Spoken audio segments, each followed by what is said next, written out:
Morning from the lovely sunny March Wenlock. We're at the eastern border, right next to Wales, taking part in a lovely festival, aren't we, Claire?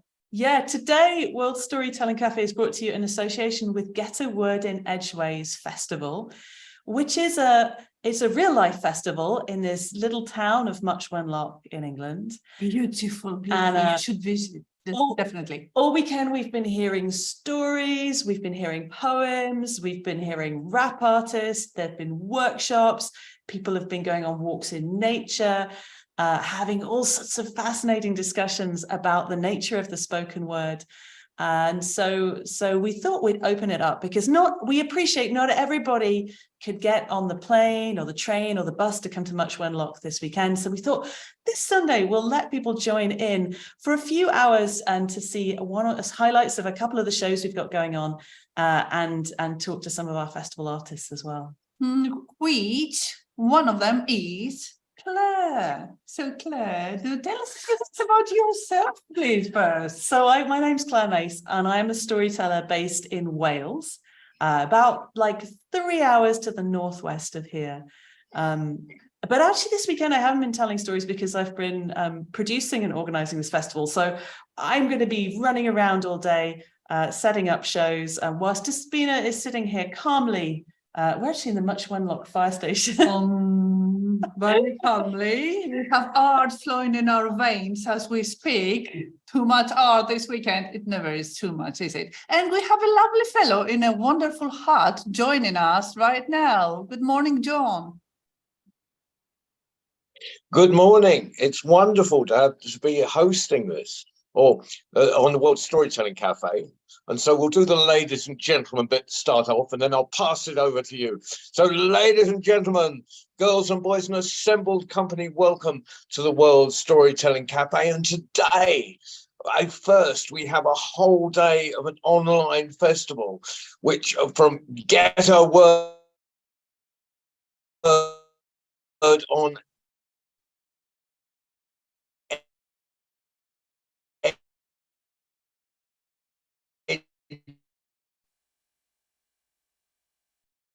ways or Get a Word. You know, John, so I'm going to know that in Romania.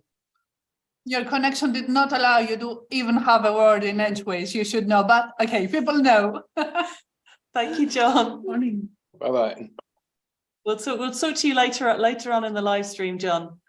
And I'll find a better place. Okay, see you soon. Thank you, John. So Claire, you were telling us about this festival. Please let people know, what is this thing? So Get a Word in Edgeways Festival, historically, Much Wenlock used to have a storytelling festival at the Edge, which now happens in a different part of Shropshire. So it lost the storytelling festival. And then Much Wenlock also historically had a poetry festival happening for many years as well, but that doesn't happen here anymore. So the town of Much Wenlock was a bit bereft of festivals. And so Get a Word in Edgeways is quite a new festival. This is really only the second or third year it's been in existence. But what we're trying is to create this creative space around the spoken word. So we've had, in terms of the artists we've had 5 or 6 storytellers and 4 or 5 poets, and other creative people as well, because musicians and singers. And partly what we've been doing is just interweaving these different art forms together, finding out what happens when you put like a singer and a poet and a storyteller in the same room and let them chat. And the answer is it's fascinating. It's really electric when there's that connection between different people and different things going on. So it's been a lot of fun. I can't even tell you how amazing things I've heard this weekend so far. Interweaving is the word to describe this festival. It's been amazing. I mean, how people from different kinds of performing art manage to combine it and let the magic flow. Can I possibly interrupt you? Can you please ask people to mute? Okay. Hello, Phil. Thank you for the interruption. We needed a second there. Hopefully the sound is clear now. If it's not, do put something in the chat. I'm very sorry, but can you ask?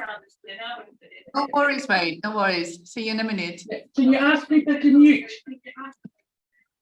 Yes, we'll get everybody to mute. That's fine. So if we click the mute all button, and that's okay. Great. So everybody should be muted apart from us. If the sound is still not clear, put a note in the chat, and we'll see what's going on.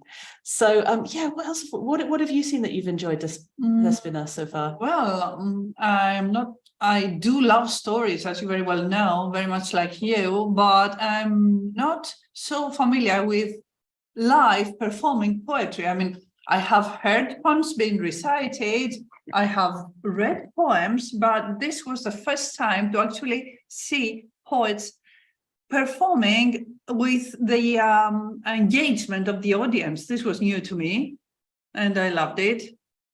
Yeah. It's interesting because in Wales, like the poetry scene is very alive and very, because it's a long history of poetry in Wales, where poetry just isn't some. I mean, I was used to poetry in England, which is very serious. You know, like people in like white collars, people in kind of quite smart suits with little glasses, reading very, very serious poetry, but. Actually, poetry can be a whole spectrum as well, and can be really performative and really engaging and really funny and really edgy. And so it's not, I think a lot, I've been really amazed by some of the poets I've heard. We've had Martin Dawes, who is a poet from Wales. You get to speak to him later on. And coming up shortly, we've got Ryan Dre Sinclair, who's like, he's an up and coming poet from Birmingham, come all the way from Digbeth. And what's been quite nice about this weekend is that actually we've had people who are super local, who've come like from 10 minutes away. We've had people who've come from like an hour away, like Ryan. And then we've had people who've come, like, for instance, later on today in our live fest, we've got Luke Wright. You don't get to hear him because he's on another building, but he's come from the south of England. And we've got people like Despina, who's come all the way from Greece. Plane, train. I think I've tried everything. So actually, it's been a real mixture between the local and the international. But it's really interesting to hear like voices from like around Birmingham and the West Midlands and around Shropshire. Accents of people also. It's amazing. Yeah, there's such a richness of culture in this local area, and then to kind of interweave that with people from further away as well has been really, really interesting. We had this show where we had layers of language, and we had a little Greek and a little Iranian person and some Welsh in there along with the English, and that was really, really nice. Okay, great. Yeah. Great, everybody is muted. The other two people that are us, I don't have the sound connected, so that won't be contributing to any echo. Great. Yeah, don't worry, the sound isn't connected on those other ones. So this is the third day of the festival, the final one. After 2 days of performances and gigs and concerts and lots of events in a row, today it comes to its culmination, I'd say. Yeah, so we will be here until 4 o'clock in the afternoon, when we'll end the broadcast and the festival together with you. You can stay on as long as you like. You can pop in and out whenever you like. Just feel free to come along and watch. We have lovely performers and different kinds of artists that will be here with us today. We will be broadcasting parts of our whole events of artists doing their magic.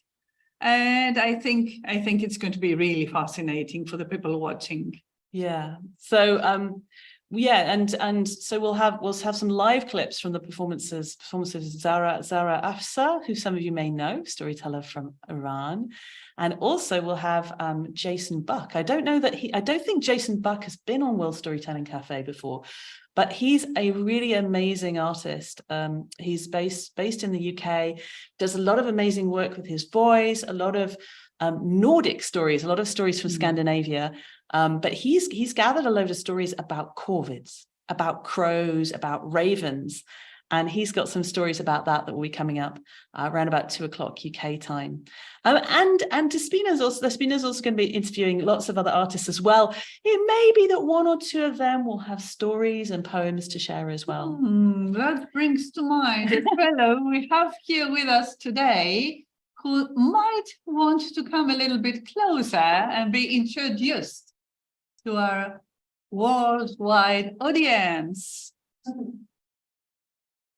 Goes under the name of Josh.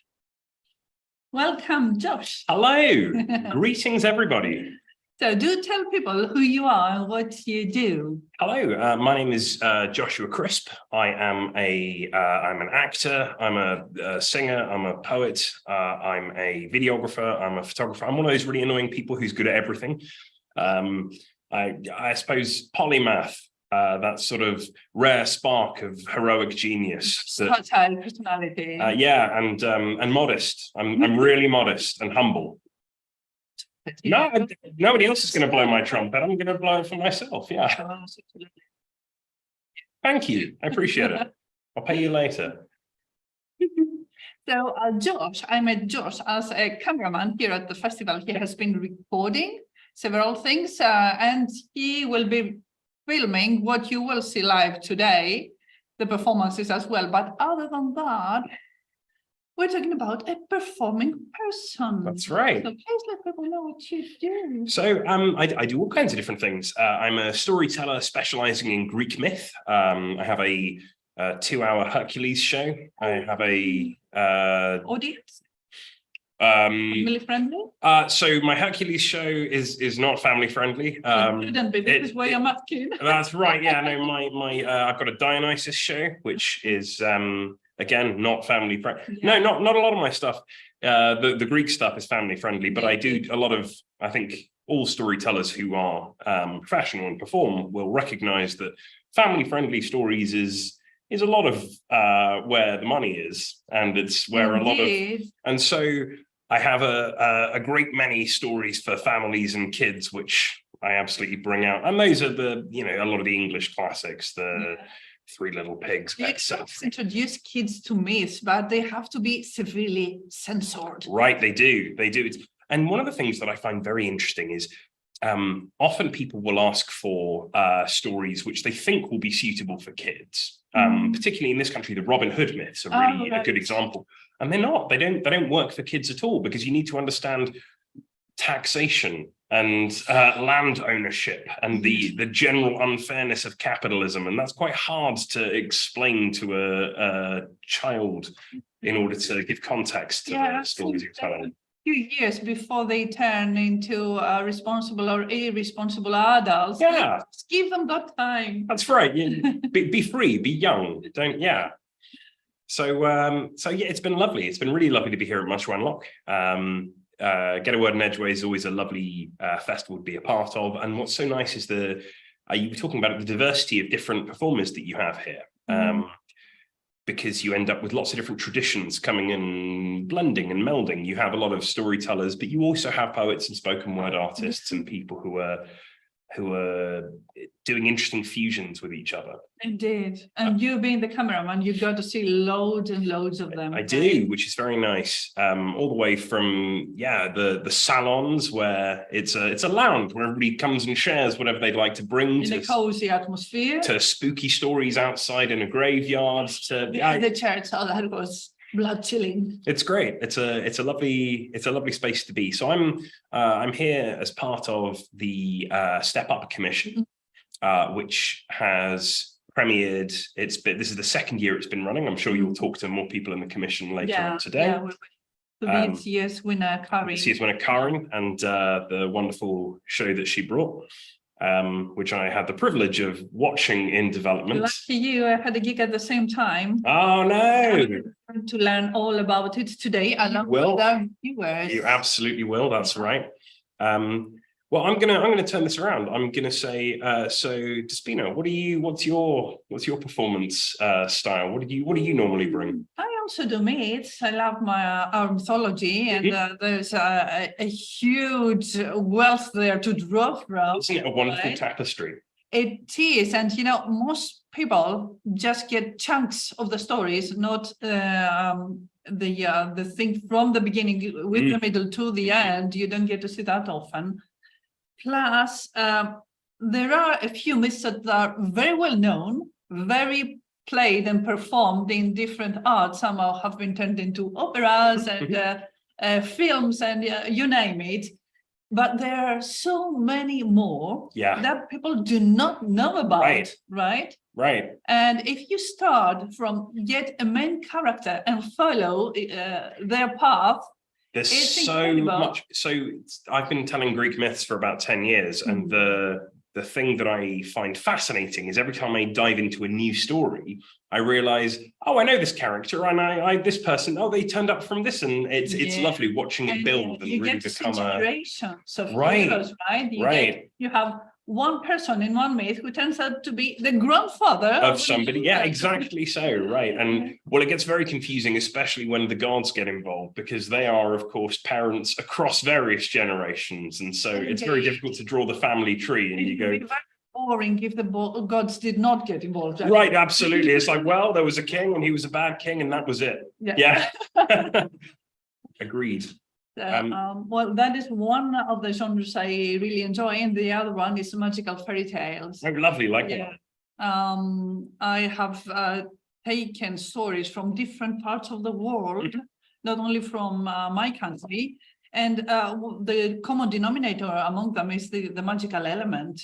It could be any kind, because you have different stories from all across the globe. And then you can see the similarities between different cultures divided by time and distance. And at the end of the day, you realize we're all humans. Right. And we care about the same things. It's a lovely thing. Always talk about the same thing. And this is what unites us rather than divides us. I thought it was fascinating. We had, so we are part of the Rope Tackle Storytellers right down on the South Coast, and we get in various people from all over the world. And we had John Nakani Namai, who's a Kenyan storyteller, came at the same time as we had somebody from Norfolk came and did some classic Norfolk tales. And John said, oh, we have this story. This story we have, it's different in these ways, but it's the same. Yeah, the devil comes and he knocks on the door of the house. The bare bones, it could not be the devil, it could be the monster. Or whatever, right, same thing. Facts of the story, the main the beats, will be the same. Which is and really the fun. Motifs also. Right, and the morals as well, because that's the thing, is that if a story is designed to preserve information, which is something I'm sure you'll talk to Karen about later, because that's the whole thrust of the piece that she's been developing. It did. It's universal information that is worthwhile to preserve for all of humanity. So if you need to learn not to go into the woods because there's dangerous, scary monsters out there. And it's best to learn not the hard way. If we have a choice, right. The option to get it done the easy way. Well, I think that's one of the things that stories do so well, is teach lessons, because anyone who's a parent will realize very quickly the tragedy that you cannot teach your children the lessons that you have learned the hard way. They will have to learn on their own. You can say, don't do this, trust me. And they'll say, shut up, mum. And then especially when they're teens. But yeah, you can't pass on your trauma. They have to go and get that themselves. But stories do that. Stories have this amazing means of hacking the brain and of transforming the way we think about the world. And if you really like a story, it just stays there and works at the back of your mind, right? Yeah, and they last forever as well. That's the other amazing thing, is that I can't tell you the names of the people I went to primary school with, but I can absolutely tell you the stories that I heard while I was at primary school. Oh, that's the stories you lived with. Or the stories I lived with them. Yeah, I could go, oh yeah, this was that amazing time when some guy whose name I can't remember did a cartwheel off the wall, and that that lives with me. But the dates and figures don't. Would you like a poem while I'm here? Would I? I will. All right. Okay, this is called I Will Take the Stage. If you're lucky, you can have it back. This is called You Can't Dance in Gumshoes. Dark streets, a bloody dance of money or love or revenge. A sudden sharp flash of violence, An inevitable misstep and the music stops, and two people is now one person and one corpse. Running footsteps. Time passing with trash wind and a curious fox. An interlude. An early dog walk discovery leads to screaming and phone calls and sirens. The sirens start Act 2. 2 cars, 2 coppers apiece, a well-rehearsed quartet, to take a statement and tape the pavement and patiently stave off the videotapers, the Instagram journalists, the Twitter artsy and crime carrion, the law keepers, engraving our passions and our past on tablets no longer made of stone. An instant international chorus that rounds out the sound and carries the song. Wave them on, conductor, wave them on. Morning traffic trickles and slows to a standstill stare. No pulse, no paramedics. They're done dancing, let them rest. Forensics are late but awake, plastic bags and latex gloves, cameras and questions, words flying over the heads of the beat cops. A new dance begun to a medical song of angles and bloodstains, incisions, contusions, of footprints and fingerprints and surgical terms. At the edge of the ballroom, he's waiting by the beat cops. Allowed past the tape, but barely inside, he stifles a yawn. He's been up since dawn and drinking before that. He watches the blood and the flirting, uncertain if the 2 young forensics are intimate yet. He waits and dispatches a beat cop for coffee, wanting to join in the evidence gathering, desperate to eat something more dirty than pastry and to sink his teeth into the case and throw himself around the floor. Still, he waits for the news because he knows that you can't dance in gum shoes. He's a fighter, not a lover. And when he gets the file, the day's almost done, but he's just begun. A DNA match. He doesn't know how it works. He doesn't much care. It got him a name. He's a hunting dog. And he moves without style, barely a dance, but with scent and with fury. He prowls through the night, knocking some doors, kicking some in, knocking some people around, kicking some of them in too, until finally, bruised and belligerent, he has his man in cuffs in the car. Slam. It's late now. The detective is tired and tried. A long night made longer by paperwork and pen pushing, whiskey and writing out form after hours, and he's done. He takes off his gumshoes, he takes his applause, and he blacks out and leaves the stage. His race is run, and for him, the show is over. Somewhere, a lawyer, a crime commissioner, a prosecutor, a newspaper editor, 12 unsuspecting jurists, 100 unsuspecting citizens, 1,000 different people hear the music start and they begin to dance. Oh, that was lovely. Thank you very much. Thank you. I think I could see the artist in you while you were reciting the poem. You had all these facial expressions that changed, and I liked the rhythm. It was very, Thank you. very on the metronome. Yeah. I think rhythm is very important to a poem. It's what separates it from prose, right? It's the pattern that it's. I remember distinctly. We had a poet came in when I was a kid in primary school, and one of the kids said, "Why don't your poems rhyme? Or do poems have to rhyme?" It was one of the big questions. And the poet got very angry and said, "Poetry doesn't have to rhyme." I think poetry should rhyme a bit. It's a question of taste. I guess everybody does what they feel. This is what art is. You have to express your feelings anyway you see fit. There are no specific rules. I think that's fair. Yeah, and if you're there, please put your virtual hands together for Joshua. Thanks very much for being here with us today. Have a wonderful rest of your day, everybody. And if you can't make it here in person this year, if you couldn't make it here, you missed a treat. Next year, we'll see you at the Get a Word in Edgeways Festival in Much Wenlock. Bye, guys. Bye, Joe. And now, after one poet, let me treat you with another one, whom I had the honor of attending his gig last night, along with 2 more poets, but now we have the single one called Ryan. Please come here, Ryan, and present yourself to the people. Good morning, everyone. My name is My name is Ryan Dre Sinclair. I'm a poet and author from Birmingham.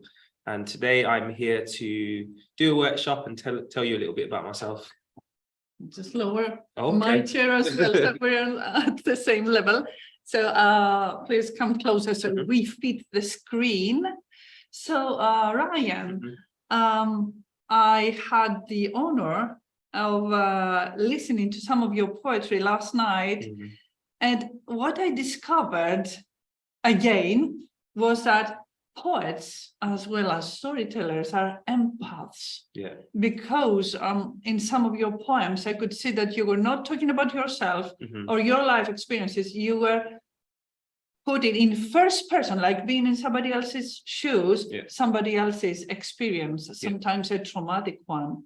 So, and there is this one verse that really touched me, and I remember it still. You said that it takes longer for the heart to adjust than the mind. Right? I mean, I can relate to that. I really understand it.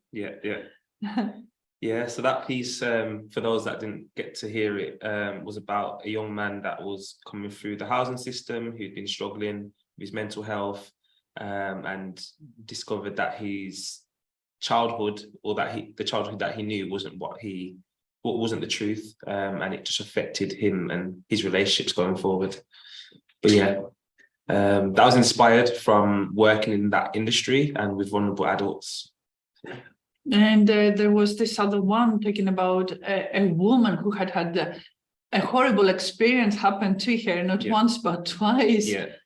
And I mean, you're a blog. How can you relate so much? Again, just conversations I've had with many people over different years, and taking bits of their experiences and presenting them, whether it's in a positive way or, trying to tell their stories without, putting it into a negative space, but just elaborating the things that they're not able to do.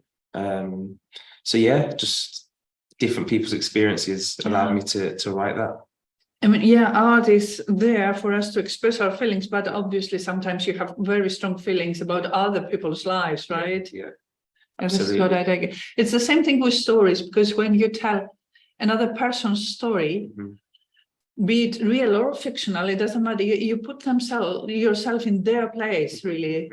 So maybe you talk about something you have not lived, but you understand it for the first time. Definitely. It shows some extra level of sensitivity, I'd say, right? It takes that to become a poet.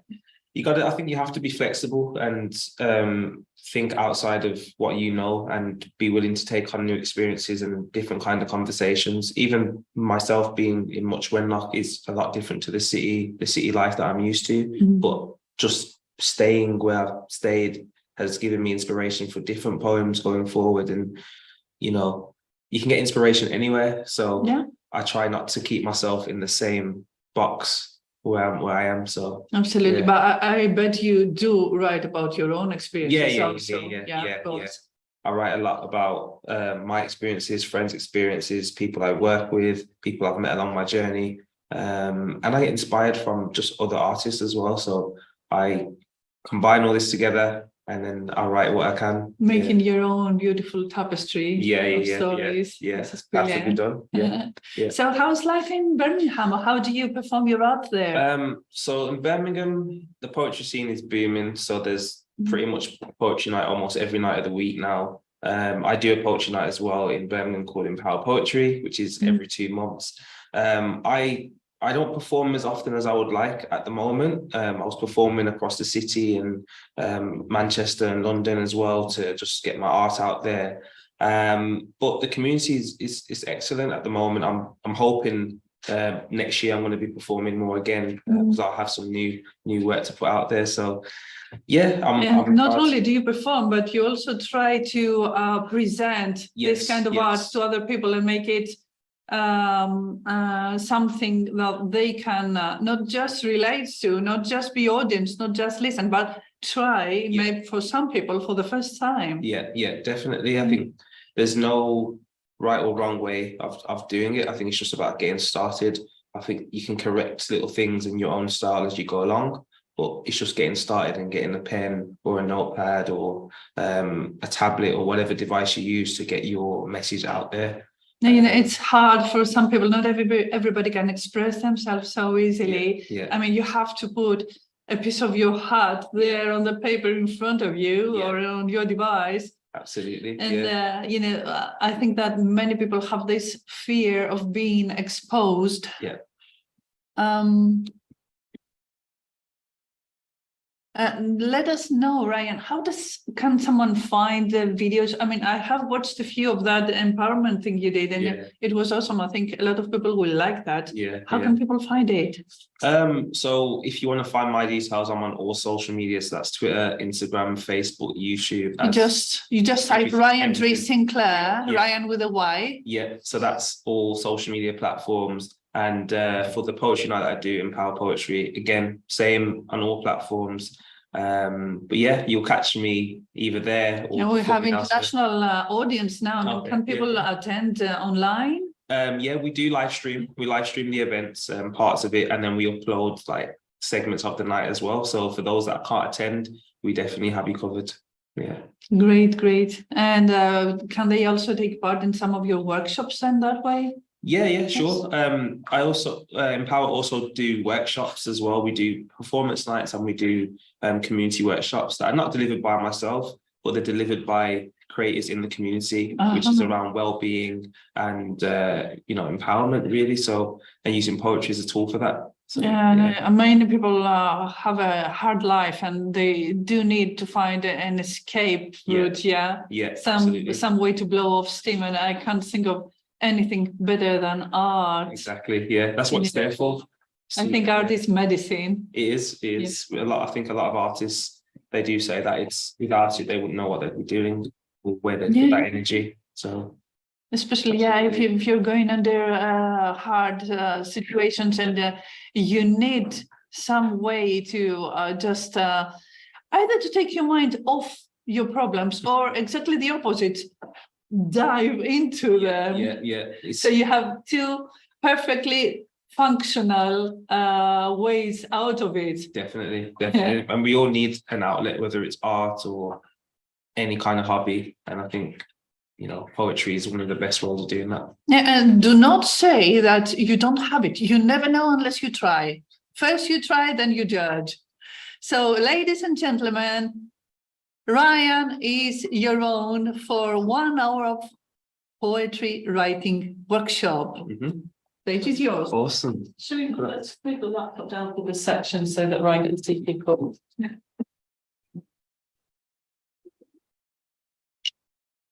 That's the microphone that we're hearing. Do I need to hold it or? No, just stay there. That's. There's one more lady coming. Want to start now or? Yeah, so you're going to vote. I am.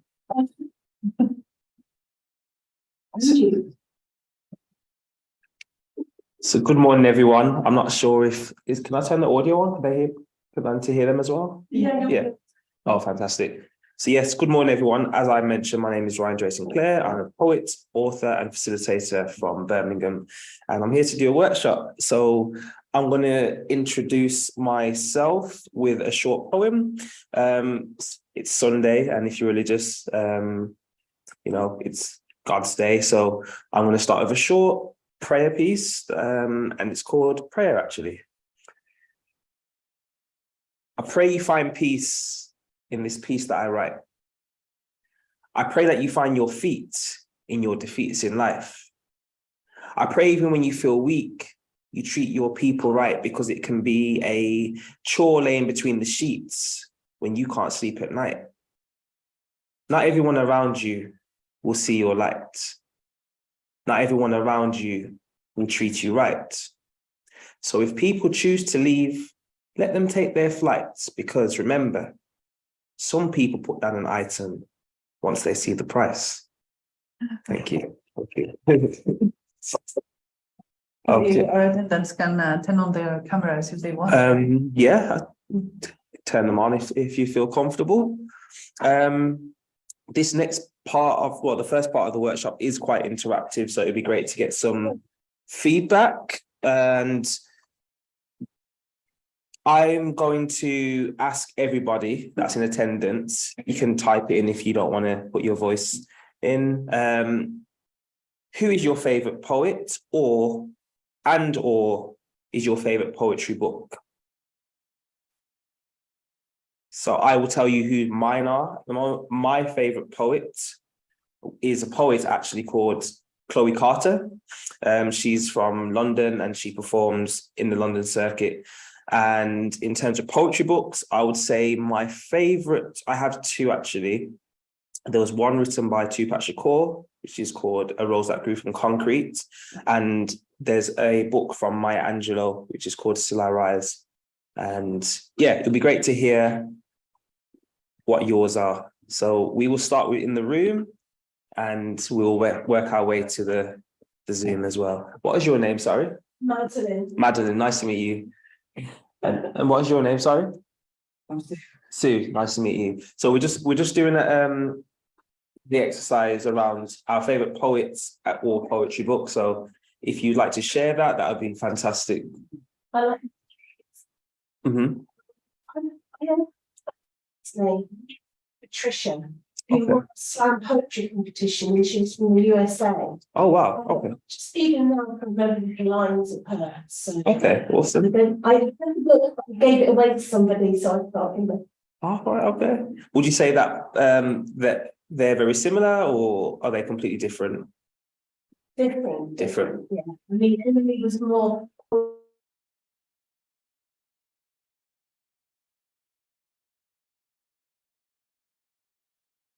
You might want to tell what our participant said to the rest of the people who cannot hear. Yeah, I think I was just muted there. Sorry about that, everyone.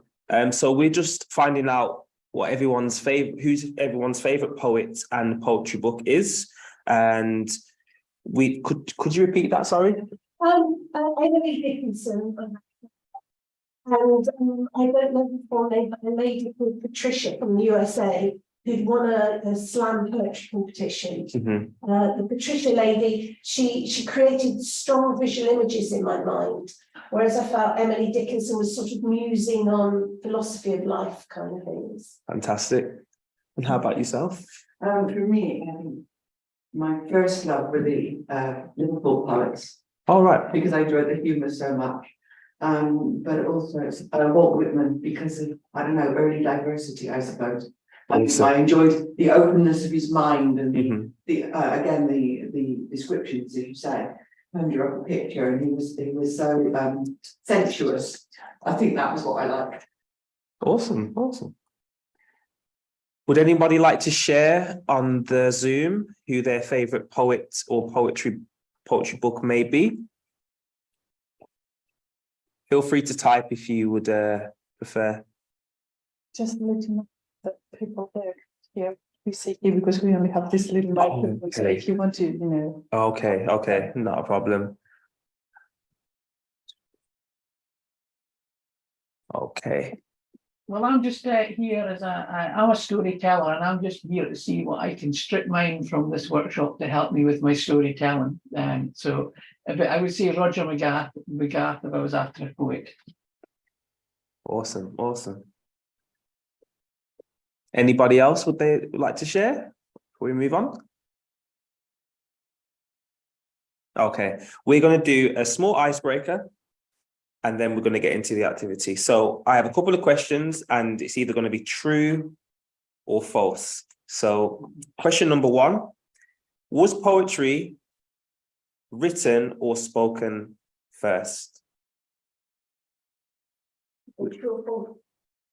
Sorry, it's one or the other. So we just write it. Yeah, just write it down and then in a second we will get to the answers. The second question is, where did the word poetry originate from? So that can be a nationality, or it can be an original word. That's a bit of a clue. Okay, okay. And the final question is, who is the best-selling poet of all time?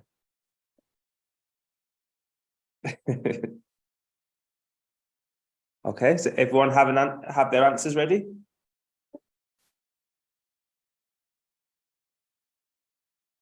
I think we're still writing here, okay.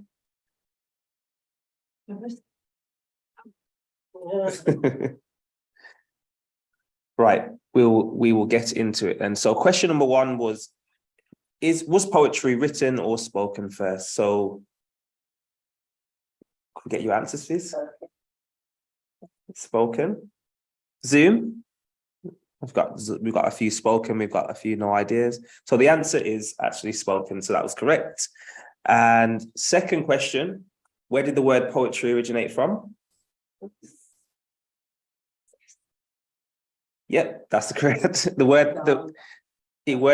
original word is poiesis, which means making in Greek. And final question was, who is the best-selling poet of all time?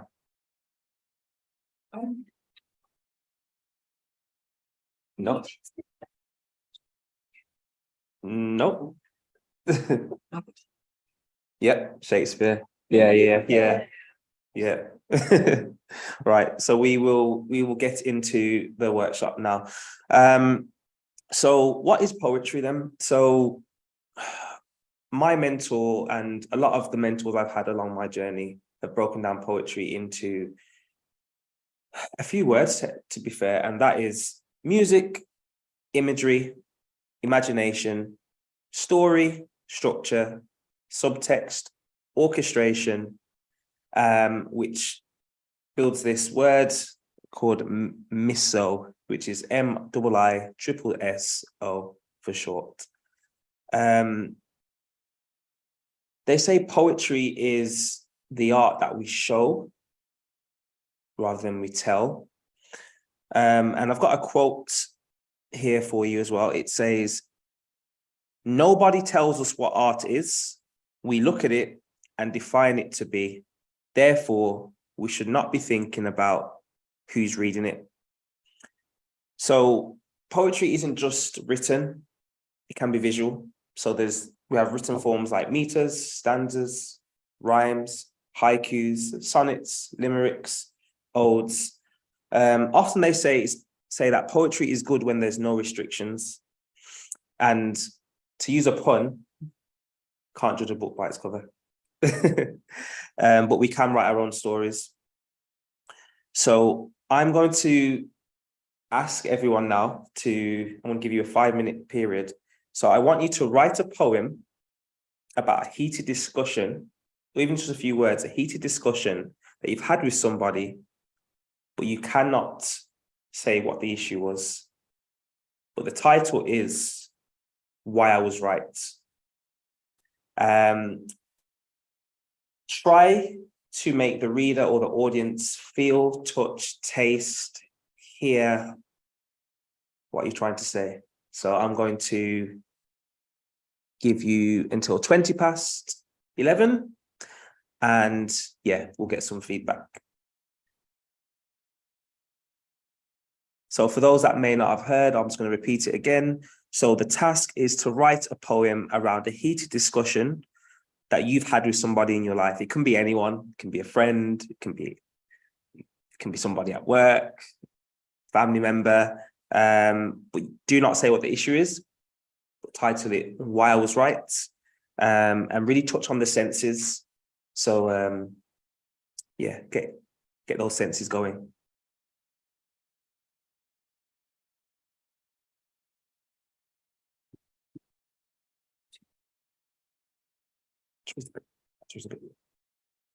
What's the matter? Oh, it's the battery.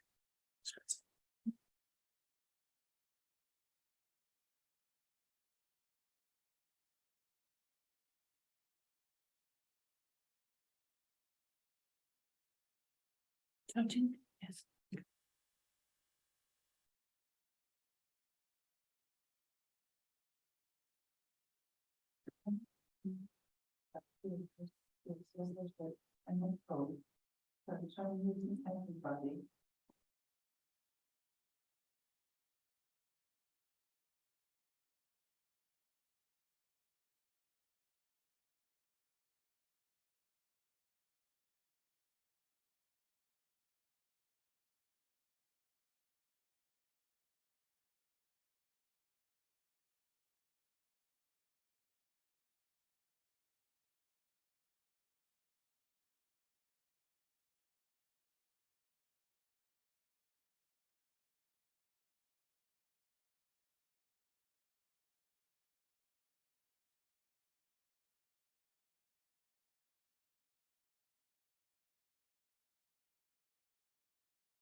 Just a few more minutes to go, everyone. No. There's no restriction. It's just don't worry about the format. It's just about getting the words out, and whatever feeling that you have portrayed without saying exactly what the issue was.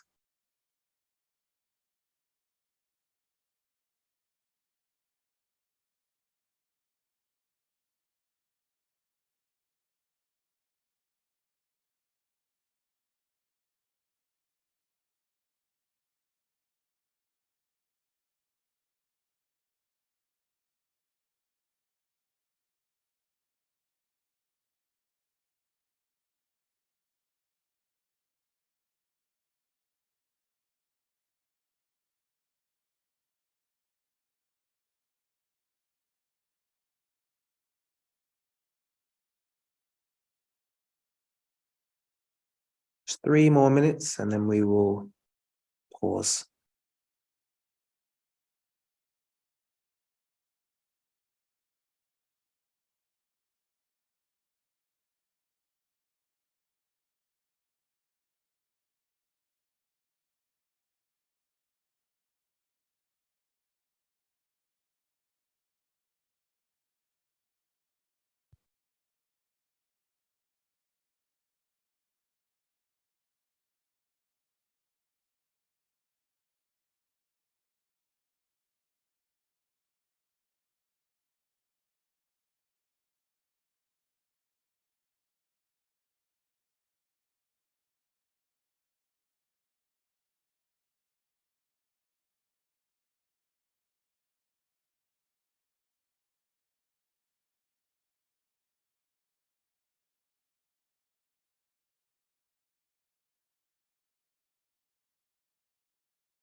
Sixty seconds to go.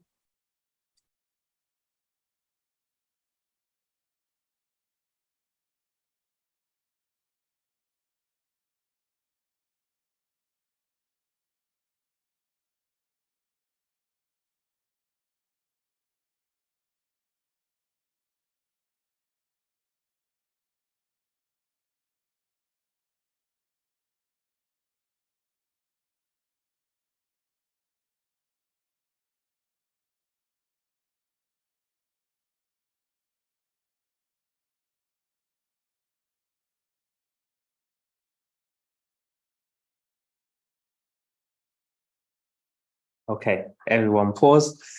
Fantastic.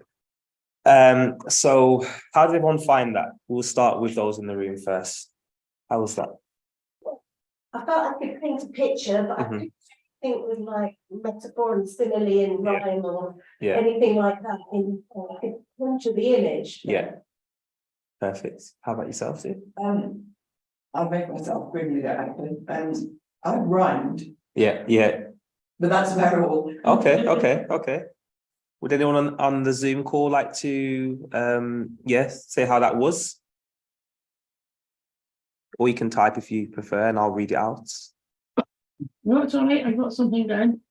Don't know if it's a poem, but it's something. Okay. So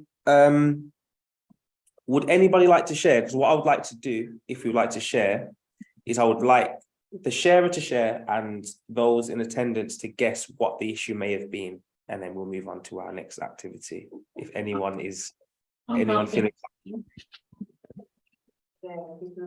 Oh, listen. I'm happy enough to share. Pardon? I'm happy enough to share. Yeah, perfect. Why I was right. For the love of God, really, allow me to think for myself. Come off it. You cannot be serious. Facts need gossip. Well, the best way to deal with you, use the remote to switch it off. Awesome.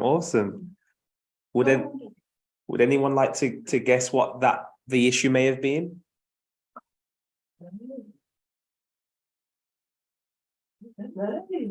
We've had a don't know so far, and would you like to guess, Sue? I'm just thinking of family argument, but I have no idea. Okay, and Sue said a family argument. Is that correct?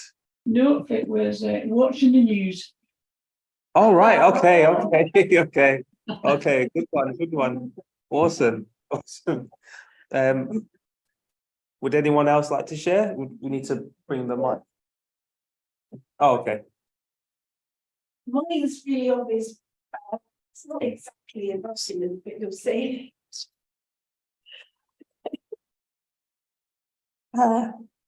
Stop. Wow.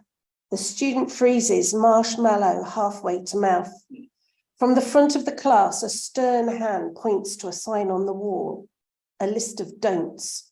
No eating in class. But Miss, he didn't get breakfast yet this morning. Go on, we won't tell, comes the whine. No, see the words, non-negotiable. Oh, I think I know what that is. But it'd be great to hear everyone else's opinion. Is Phil? Yeah. What was your take beyond that? Like, what do you think the issue was with not the issue of the poem, the issue in the poem? Taking control of a class. Okay. Yeah. I think that was that correct. Yeah. Yeah, that's correct. Yeah. Would you like to share, Sue? Yeah. Yeah. Okay. That's.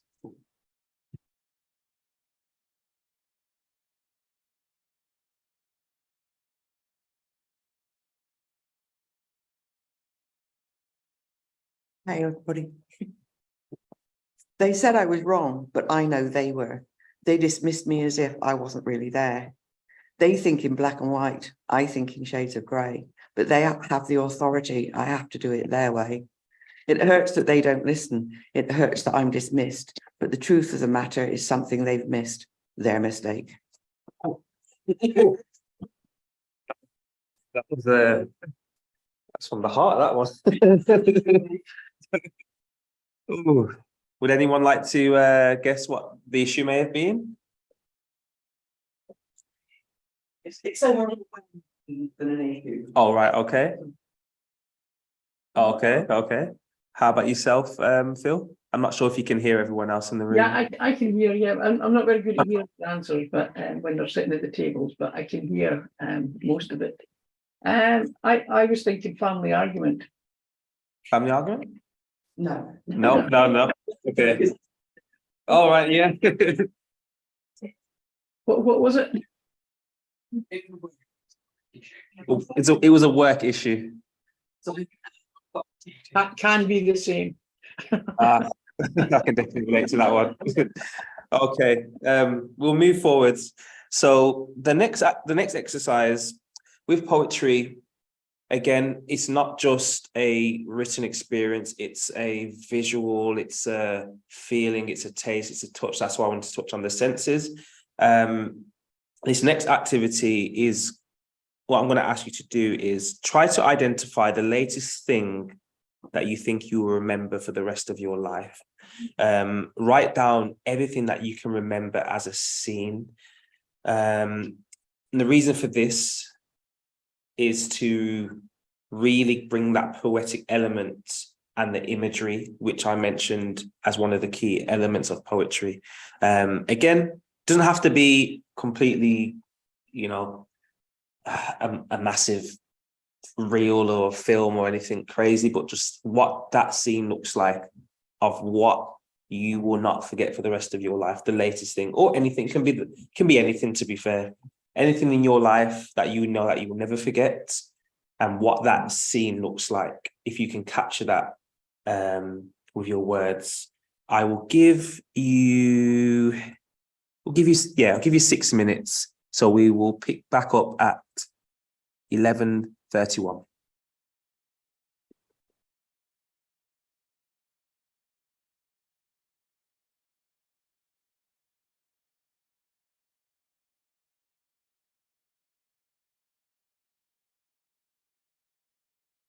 and you can think about the music of the scene, like what does it sound like in that environment? What does it smell like in that environment? How does it feel to relive that experience? Yeah, think of all of that in a scene. And you can say what it is as well if you want.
A beautiful thing about our memories as well is we also, I think, naturally insert our own imagination. So if that scene leads you to something a little bit abstract or a bit further in one direction, don't be afraid to run with it. Because that's one of the key ingredients of poetry, just letting that imagery just flow.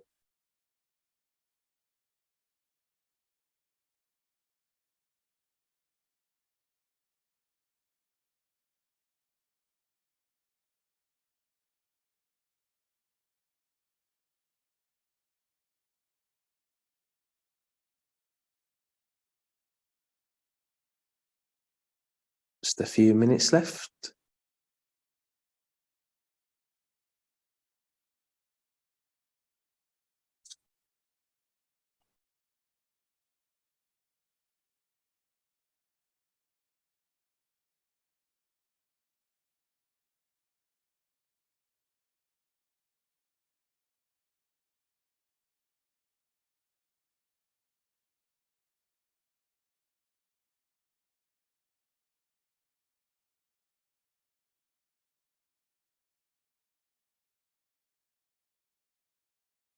Few more minutes to go.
Okay, we'll pause it there. So I'm not going to ask you to share just yet, but what I'm going to, well, ask, how was that as an exercise? We'll start with you, Phil. How was that? Yeah, it was fine. I just think sometimes I'm too much a storyteller, but I think in storytelling and not poetry, so we'll see. Okay, thank you. And how about yourself, Sue? Yeah, I'm quite enjoyed writing all that time. Okay. Did you feel like you was taken back to a place of, in fact, how did it feel being in that place that For you me, yeah. if we're talking about the moment that I will remember forever, it's this moment. Right, okay. So going back, Yeah. So I'm not sure if that picked up there. I asked Sue how it felt writing in that period, and she said the period that she will remember forever is this moment, and not going backwards. You say, yeah, not going backwards. How did you feel writing about the moment that you would never forget? I'm fortunate that it has a happy ending, but getting to the point where it was a happy ending was scary as hell. So that was going through that feeling. So, Thank you for sharing. How about yourself? Yeah, it's nice. Yeah, it's there in the moment, remembering the scene. It was nice. I don't know what else to say. Not sure. Enjoyable. Not sure if you picked that bit up, Phil, but just saying it was nice being back in that scene and just being enjoyable, reliving it. So what I'm going to ask you to do next is, well, I'll explain it first. With poetry it can be very abstract. So a lot of the poetry I read are things that I don't necessarily, I would say I have a strength in. So I like to read things that I need to read over and over again to understand. And sometimes I get different understandings. And I think that's one of the most beautiful things about poetry, especially in the imagery, the imagery side of it.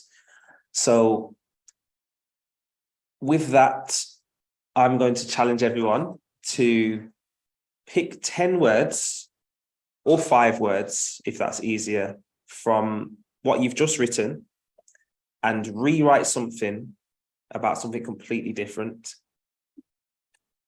So, for example, if you've written about, I don't know, something that I would remember for the rest of my life would be my university graduation. So things that would come to mind would be happy, cheerful, proud, etc. But then I would take those words and write about something completely different without telling me or telling us what that is. Because I think it's important for us to understand that words are very flexible and poetry is very flexible. It's not always on the nose. So yeah, I'm going to ask you to do that for the next 6 minutes, and then we'll get some feedback from everybody.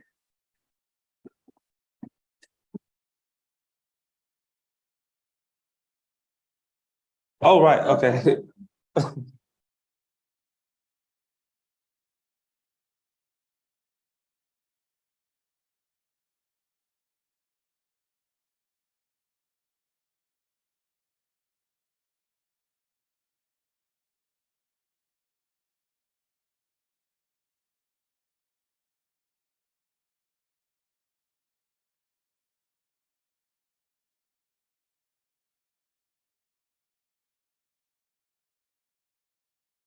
Try and ensure that this new piece has a complete different meaning to the first piece, just to have that parallel feeling between pieces.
And while you're doing that, I'll share a quote from one of my poetry mentors when I was a young poet.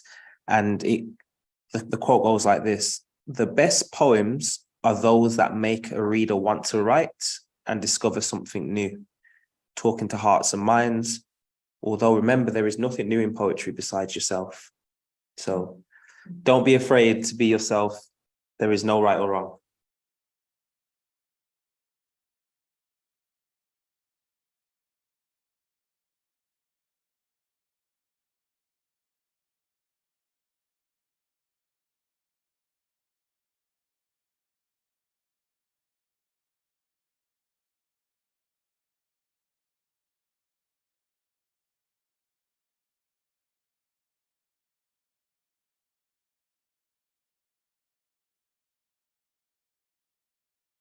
Just 3 more minutes to go.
One more minute left.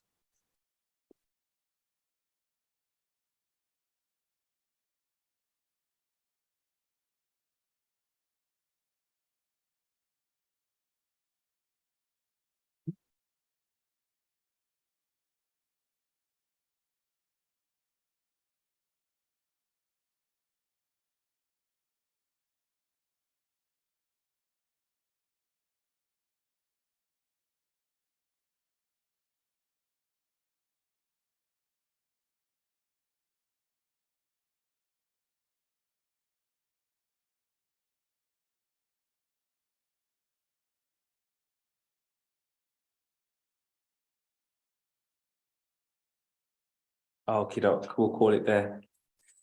So they say a poem. Oh, someone just left a message.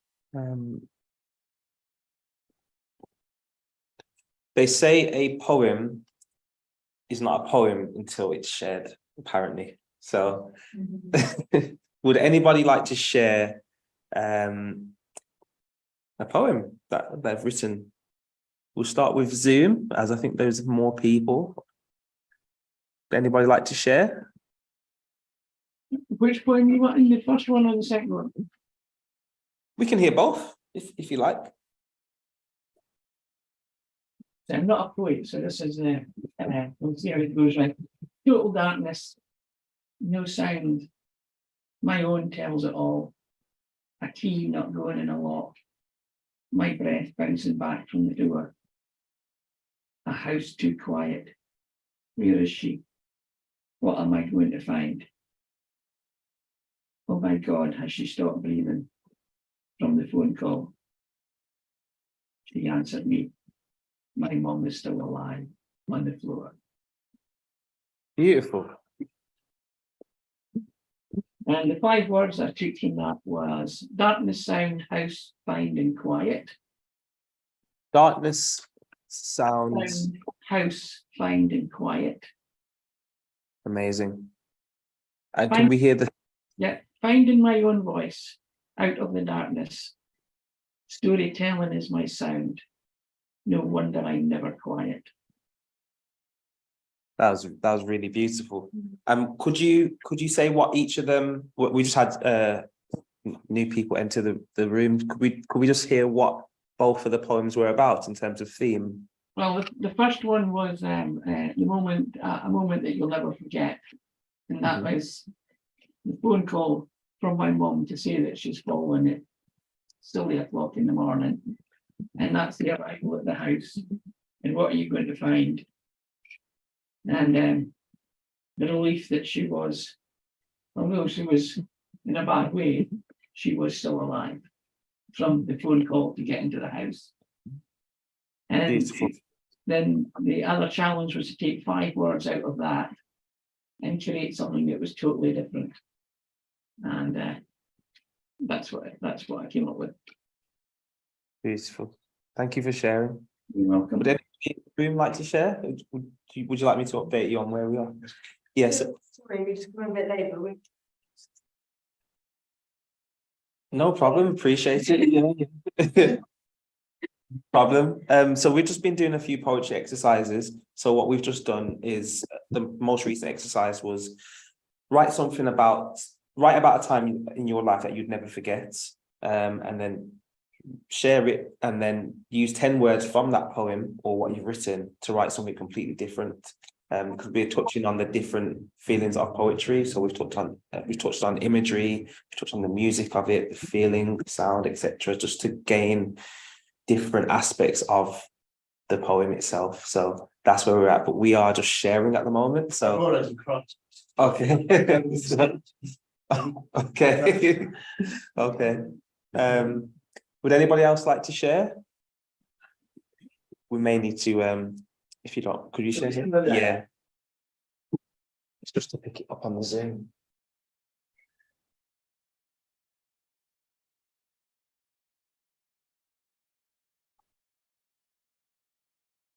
Okay, so what I will remember forever.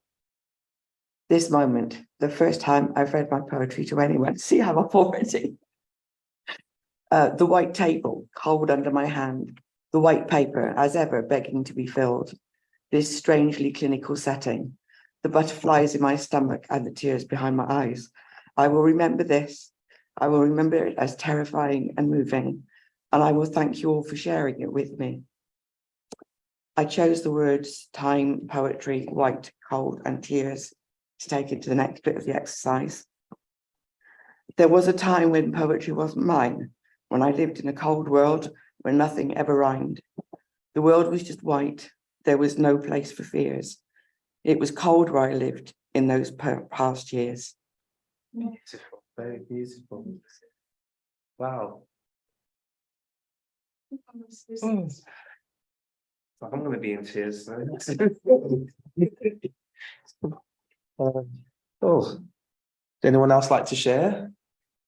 Yeah, okay, yeah, sure.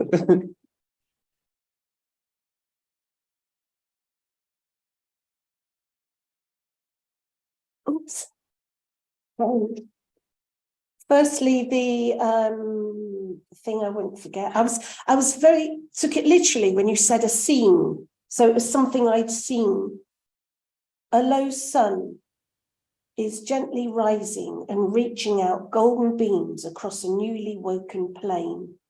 Duvets of luminous mist hover a meter above the waking earth. All glows in the magical light of a new dawn. And then I use mist and reaching out and various other bits. The very short response. Reaching out damp fingers, mist creeps meter by meter, silently approaching its unsuspecting prey. Thank you. Wow. Really got some poets in the room.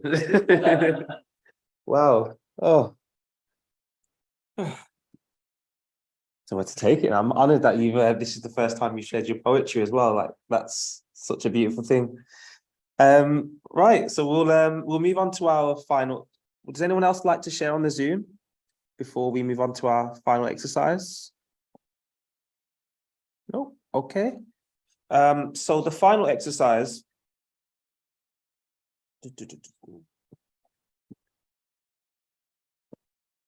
So with poetry, again, they say a lot of the poetry starts in the rewriting, not the actual writing. So you may have heard of poets that have been published, how many times they've had to rewrite things, how many times they've been edited, audited, etc.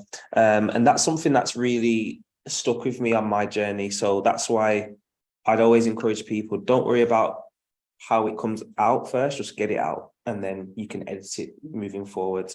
And one activity that I use and still benefit from is not only rewriting the poem as a whole, is rewriting it like line by line or assessing it line by line.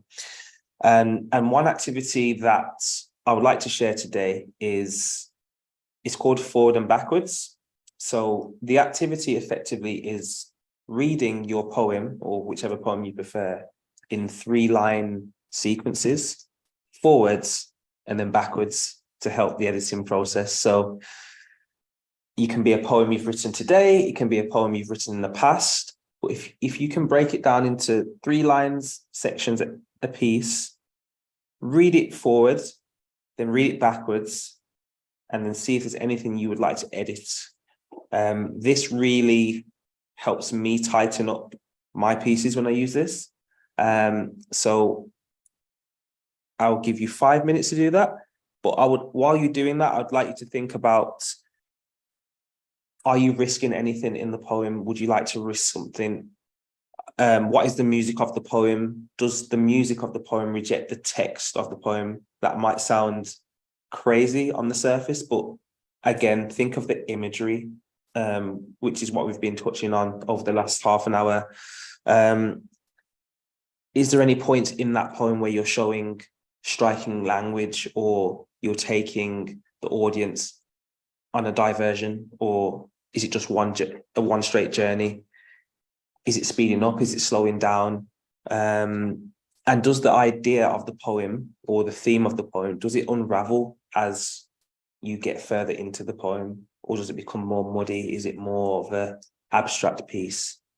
How is the audience receiving it? What are they seeing vertically?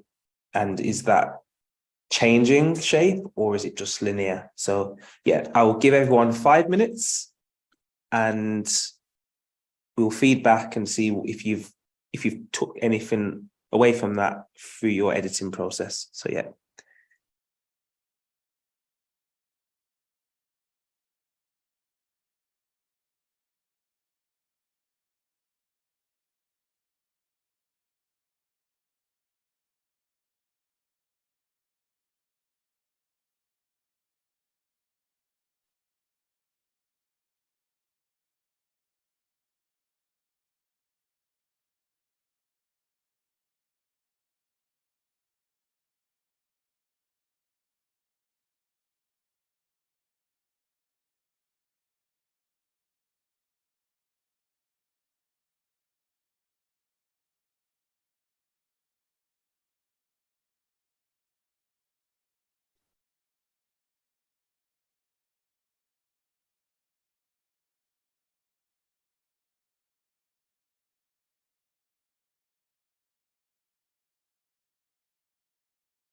Eventually, this exercise, the more you do it, you'll start thinking about every individual, not only line, but word, and what that is implementing, or what that is showing us. So as I mentioned at the start, you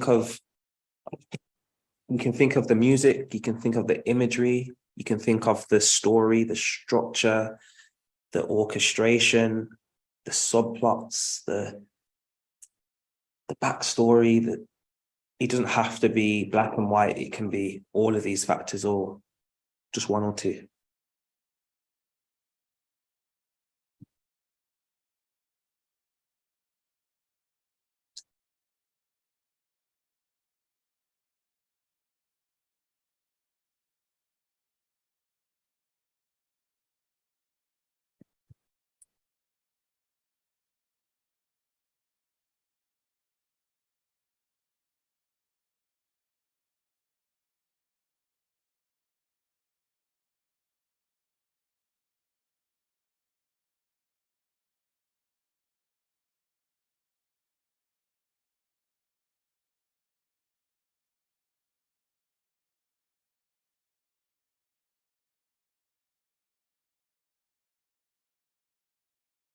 in your editing process, you may even find the poems you've written today, they're actually a lot more similar than you think, or even further away than you initially thought. And this is the key part of using this tool, is to really hone down on what we're trying to illustrate with our poetry.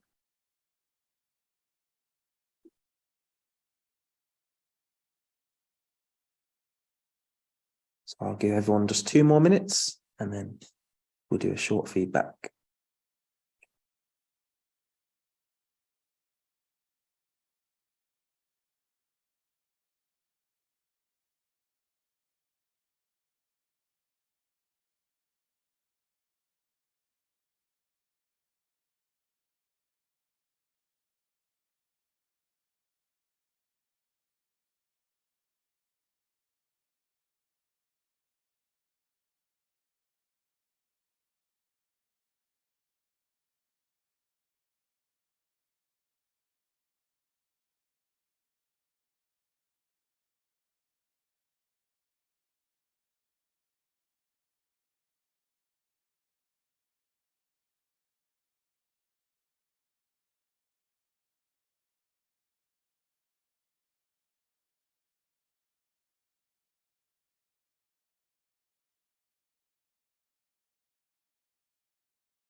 Okie dokes, we'll pause there. 7. Okay.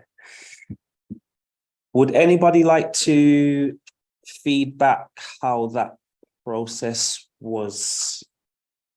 We will start with Zoom. If anyone would like to share. I went to the first poem that I did, Why Was I Right? And obviously you're just writing something in a short period of time. And there definitely is something there, but it almost was as if each line of that poem was actually the beginning of a verse. And there was something to add to it each time with each thing. The simplicity of it didn't tell the story. So I started working on that. Do you feel that, you said it started a new verse, do you feel that that has potentially birthed new poems then from each of those verses or different lines? Yeah. Because when I started doing it again, I suddenly realized that I'd curated something that was growing each time. So it started off with 1 line, and then 2 lines, and then 3 lines, and then 4 lines. And then it'll probably end on 1 line. Awesome. It created a totally different rhythm to it, which because you were doing it so quick, you hadn't necessarily managed to get. When I wrote it the first time I went, there's no descriptive words. It was just facts. Perfect. So you're already in the rewriting phase, which is, I'd imagine most, if not all, poets do that as well. So I'm glad that was useful. Would anybody in the room, how was the process? We may need to, unless you want to come over to, in fact, I can recite what you said. Yeah. I don't know, I can't stop it. I need to keep fiddling. I felt connecting the juicy ones. Yeah. So what was said there was taking out the words that were connecting and getting to the juicy parts of the poem, which I think I do that myself as well. Sometimes when I go through my poems, I notice that there's things that don't necessarily need to be there and they're just fillers. And yeah, I think that is, from my personal journey, a massive thing of the editing process, just seeing what is there and what doesn't need to be there. So yeah, great to hear. How about yourself? For me, it's a lot about the rhythm, so I can't necessarily take words out. Yeah. That's why I was rhythm. Yeah. But I'm fascinated that it read pretty much the same backwards as well as Awesome. forward. Have the same meaning. Yeah, fantastic. What was said, I don't know if you heard that, anybody on the Zoom, but what was said was keeping pretty much the whole poem together, and it read the same backwards and forwards, and the rhythm was very important, which is why there wasn't much editing. But yeah, it's great to hear different processes and how everyone edits their poems. Anyone else like to feedback? Oh, still going. Won't stop you. Okie dokes. I think we're getting to the end of. Would you like to feedback or? No, Oh, okay.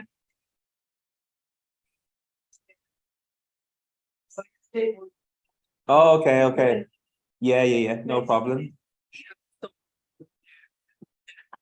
I wouldn't read it. Do you have time or? Exactly 2 minutes. Yeah, sure.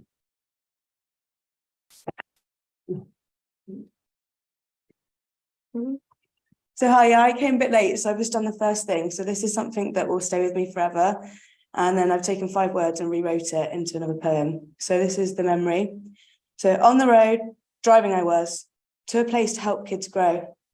On a back road, hedges to the side, a car comes and slides. Up the hedge, over my head, bash and boom, the car turns over. Is she dead? Dead or alive, this feeling inside. Well, he didn't survive, just last week. Same type of crash. So how could she? Going over, I'm trembling at my knees. The ambulance is called. I watch her walk in a humbling way.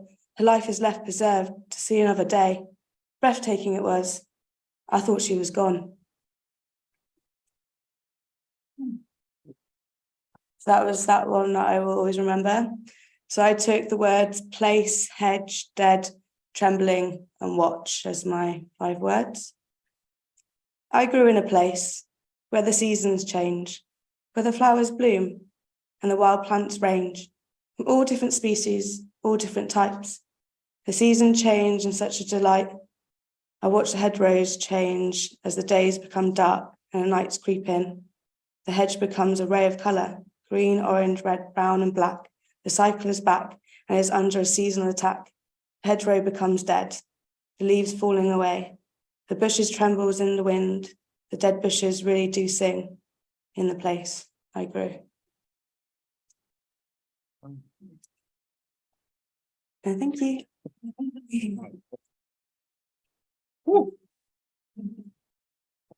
To do when I get home. Oh, wow. Well, thank you to everyone that has attended today's workshop. I know that we are on, just about to go over. So yeah, just want to say thank you to everyone that's attended and everyone that's here in person as well. Hope you learned something or, enjoyed something at least. And yeah, as I said, my name is Ryan Dre Sinclair. I'm a poet from Birmingham. But yes, you can find me on all social platforms under that name, which is my full name. But yes, it's been a pleasure and I hope you have a fantastic rest of your Sunday. Thank you. Thank you. Thank you for participating. Thank you. It's been lovely. I was going to come at 12:40. I will see you soon. Yeah. Great.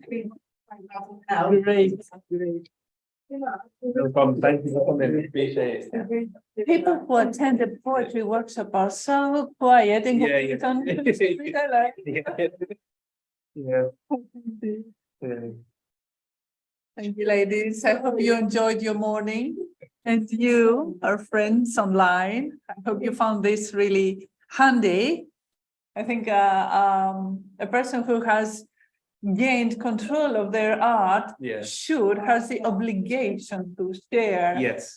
Share with other people, because sometimes you just give people a way out. Exactly. I think once we make the art, it's no longer ours. It's for everyone else to see, because that's the beautiful thing about art is it's not just for ourselves, it's for everybody. So we're actually, us sharing it is actually doing a service to the world and the wider nation. So yes, we should do that. This was the only thing that's Okay, so thank you very much for being having here. me. It was a pleasure to meet you. Thank you. And thank you today. I hope we meet again someday. Definitely. I loved it. Great. So, oh, Thank you. okay. So, I know you have had a great time with our amazing poet sharing his art and his line of work.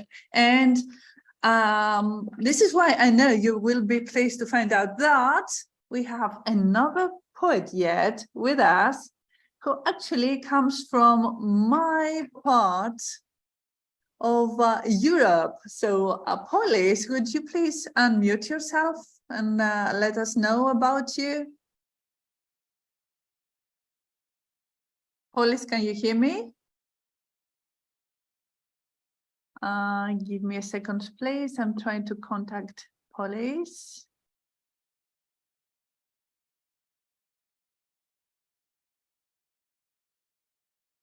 Polis, can you please unmute?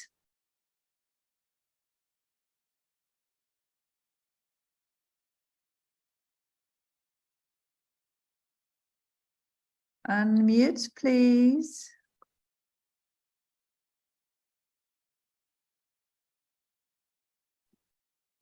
Hello. Hello and a good morning to you. We're in a string of poetry taking place here at the World Storytelling Cafe and at the festival on Edge and at the March Wenlock Festival. So it's been brilliant. We have connected with a lot of people. So in fact, today you will be our third poet. Wow. 3 is a very good number, Polis. Yeah, geez. I feel very honored. Thank you. So do we to have you here. Please let us know, who are you? Oh wow, I should learn to summarize by now, shouldn't I? I'm All right, Polis Louise. just say the whole thing. I'm Polis Louisu. I'm a Cypriot writer, storyteller. I work across different disciplines and mediums. So yeah, it's I have 3 books published. I love telling folk tales. I recently got into poetry. I'm part of Nottingham's Gobs Collective, which is a great spoken word collective. Yeah, it's all of it. I like I do theater. Oh my God, I've got theater shows next week even. So I always, yeah, You're because an actor as well. yeah, wow, yeah, I do I write and perform, and it used to be, well, I have a theatre company called the Off Broadway Company, and it's 3 of us, including me, and we used to do shows of just the 3 of us, only for the 3 of us, to perform. But we've had a few sort of geographical problems recently, which means that it's ended up being me doing solo shows for the past few years. Got kind of separated physically. So yeah, and because I've got into folklore storytelling and spoken word, I try to do my solo shows to be a kind of mix of the different forms. So theatre and storytelling, and now this latest one I'm doing even incorporates poetry into the show. So, yeah. Another versatile personality for us today.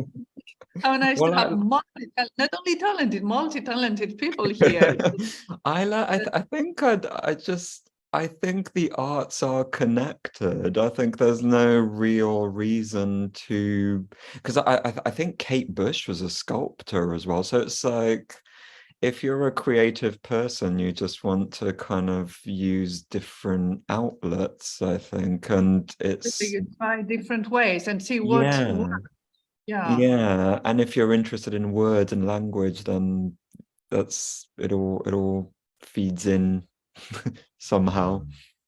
Indeed. So can I ask you, Polis, are you based in Cyprus? Do you also do your shows in other places? No, I'm based in Nottingham. I've been living in the UK since 2001.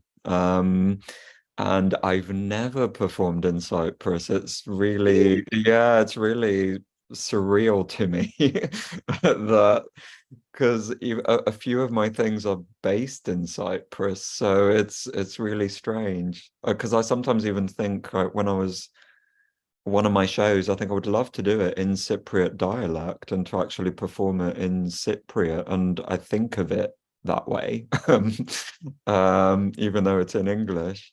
And my last book as well is set in Cyprus in the 1920s, and I'm You lost me there for a minute. Will oh it be sorry. English? Will it be English in Cypriot dialect? Yeah, well, That is. not. I mean, I would translate the show into perform it in Cypriot dialect.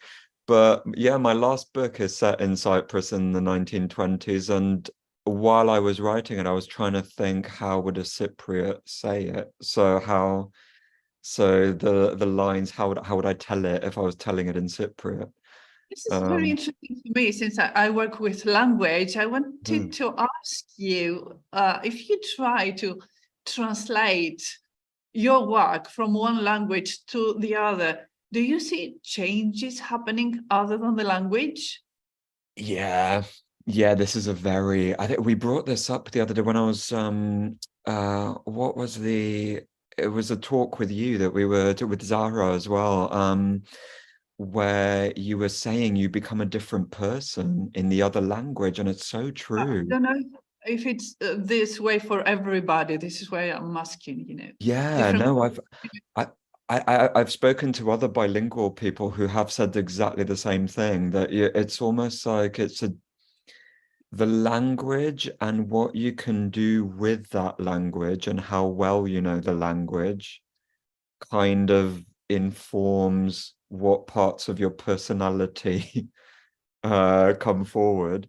And yeah, so there's a certain humor I might use with Cypriots that you can't really do with English, or maybe not even Greeks. It's a very weird state of being. And I think it's hard for people who don't speak who haven't grown up with multiple languages to understand that concept. But yeah, it's something I think about a lot when I'm creating, because it's been such a long time since I've written in Greek that I don't know if I could. I don't know if I could write a whole novel in Greek. Oh, come on, Alice, it's like bicycle. You know what they say. I know, it's so like, it's such a different way of thinking though. Yeah, it's funny. I do want to do it though, and I want to tell stories, because I tell stories about the Galiganzari that are these goblins, but I've been telling them in English, so it's so strange. I would love to tell one in Cypriot dialect, because you get that richness. Yes, and it is tradition after all. Yeah, it's tradition. So Christmas stories, that could be right. Yeah. I had a storytelling granny who used to tell me stories with the Galiganzari. Yeah.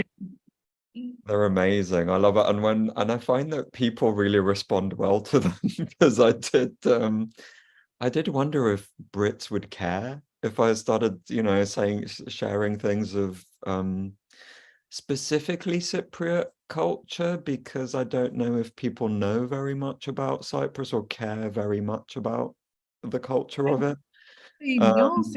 I think they are interested in finding out about other cultures in general, especially when it comes to magical creatures. Yeah, right? Yeah, exactly. I think the Galiganzari are quite an interesting thing, because they are there's a sense of humor about the stories as well. So they're a little bit, they're dark, but they're a bit irreverent as well. Yeah, maybe they used to be before Christianity, but then, they've been turned into this childish fiction. So they're kind of naughty, mischievous now, not dark. So much. No, I like to keep the dark.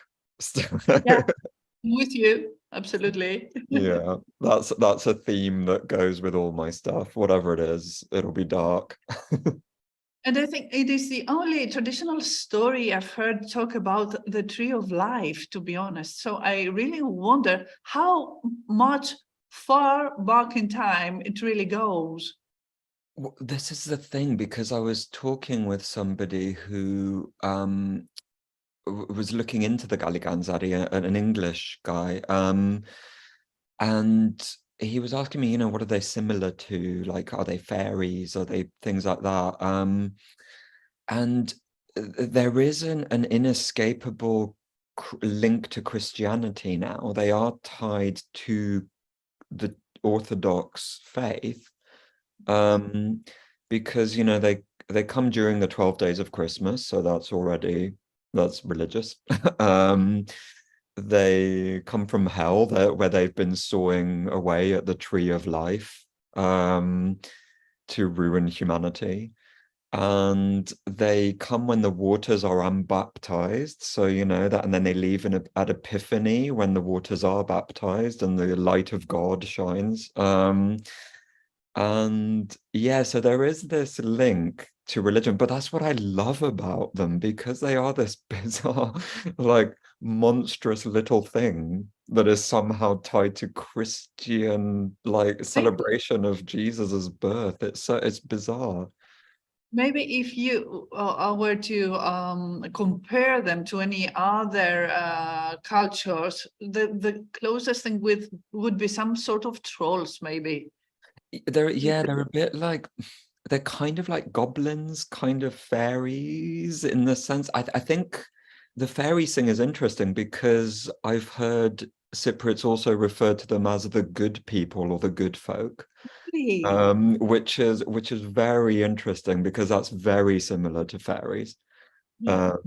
With people saying that. So yeah, it's the strange connections people have. Even if their paths never crossed, it almost shows you that as humans, we all kind of have the same sort of brain. Oh, absolutely. Yes. You know what? Recently, it must be less than a month ago, I did tell my granny's Gallicanzari story to a Native American storytelling friend of mine, as she's doing this project with magical creatures, usually invisible creatures from around the globe. So the Native Americans, her tribe, they have these invisible people, smaller size than a human, that reside inside the forest, but usually they're helpers. They're benevolent spirits. Yeah. So I think that ours are exactly the opposite. That you really wanted to make a story. Yeah, you can bring ours, like, if you trap them. If you tie string around their finger somehow, you can make them your slave, so they will be your, it's but they're not helpful otherwise they're just looking to ruin your life somehow. And they're not very witty now, are they? No, You no. have many ways of tricking them into finding one which is like trolls. Yeah, finding one activity, and then they have to count all of the holes in the seed or something like that, In the colander, yeah. Okay, so Polis, to be honest, I have only heard one poem by you, and that was at the end, because I came a little late. So would you please entice us with some of your poetry? Would you like to? I could actually, I'll do that one so you can hear the whole thing. Loved it.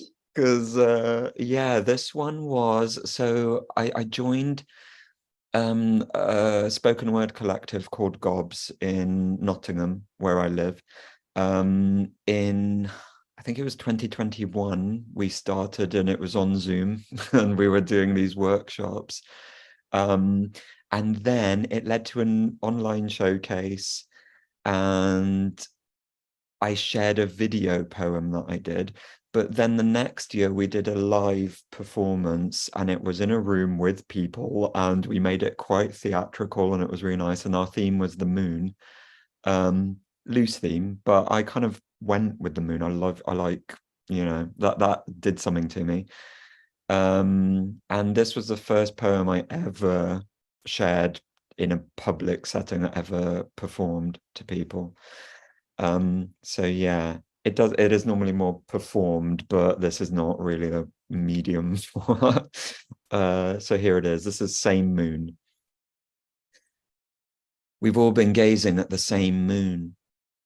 Me on those tomb quiet streets, longing for him. On the banks of November rivers, waiting for it. On those walks to work, murmuring tunes to myself. You on that slick black deck on a foreign sea, on after dark drives through the Turkish zones, on unholy attempts to commune with the dead.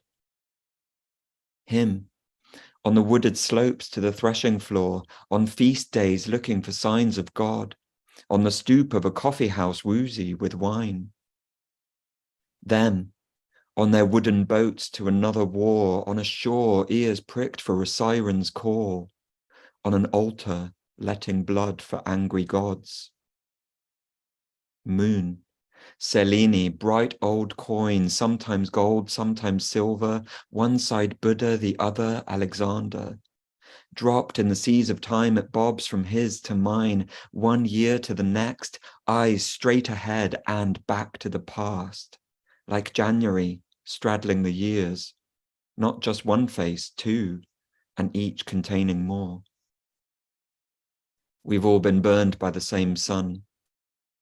Me on the playground kicked in the face, you in the red parts cocking your gun, him in the vineyards wary of snakes, them by the pyre burning their dead. And in the east it rises, the horizon where our line, our vine, our kind began, the pyramids of us.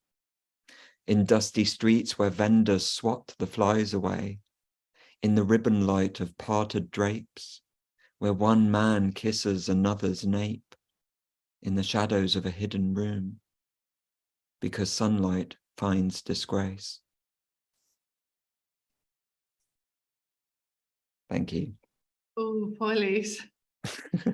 I do remember that last part. It's imprinted in my mind.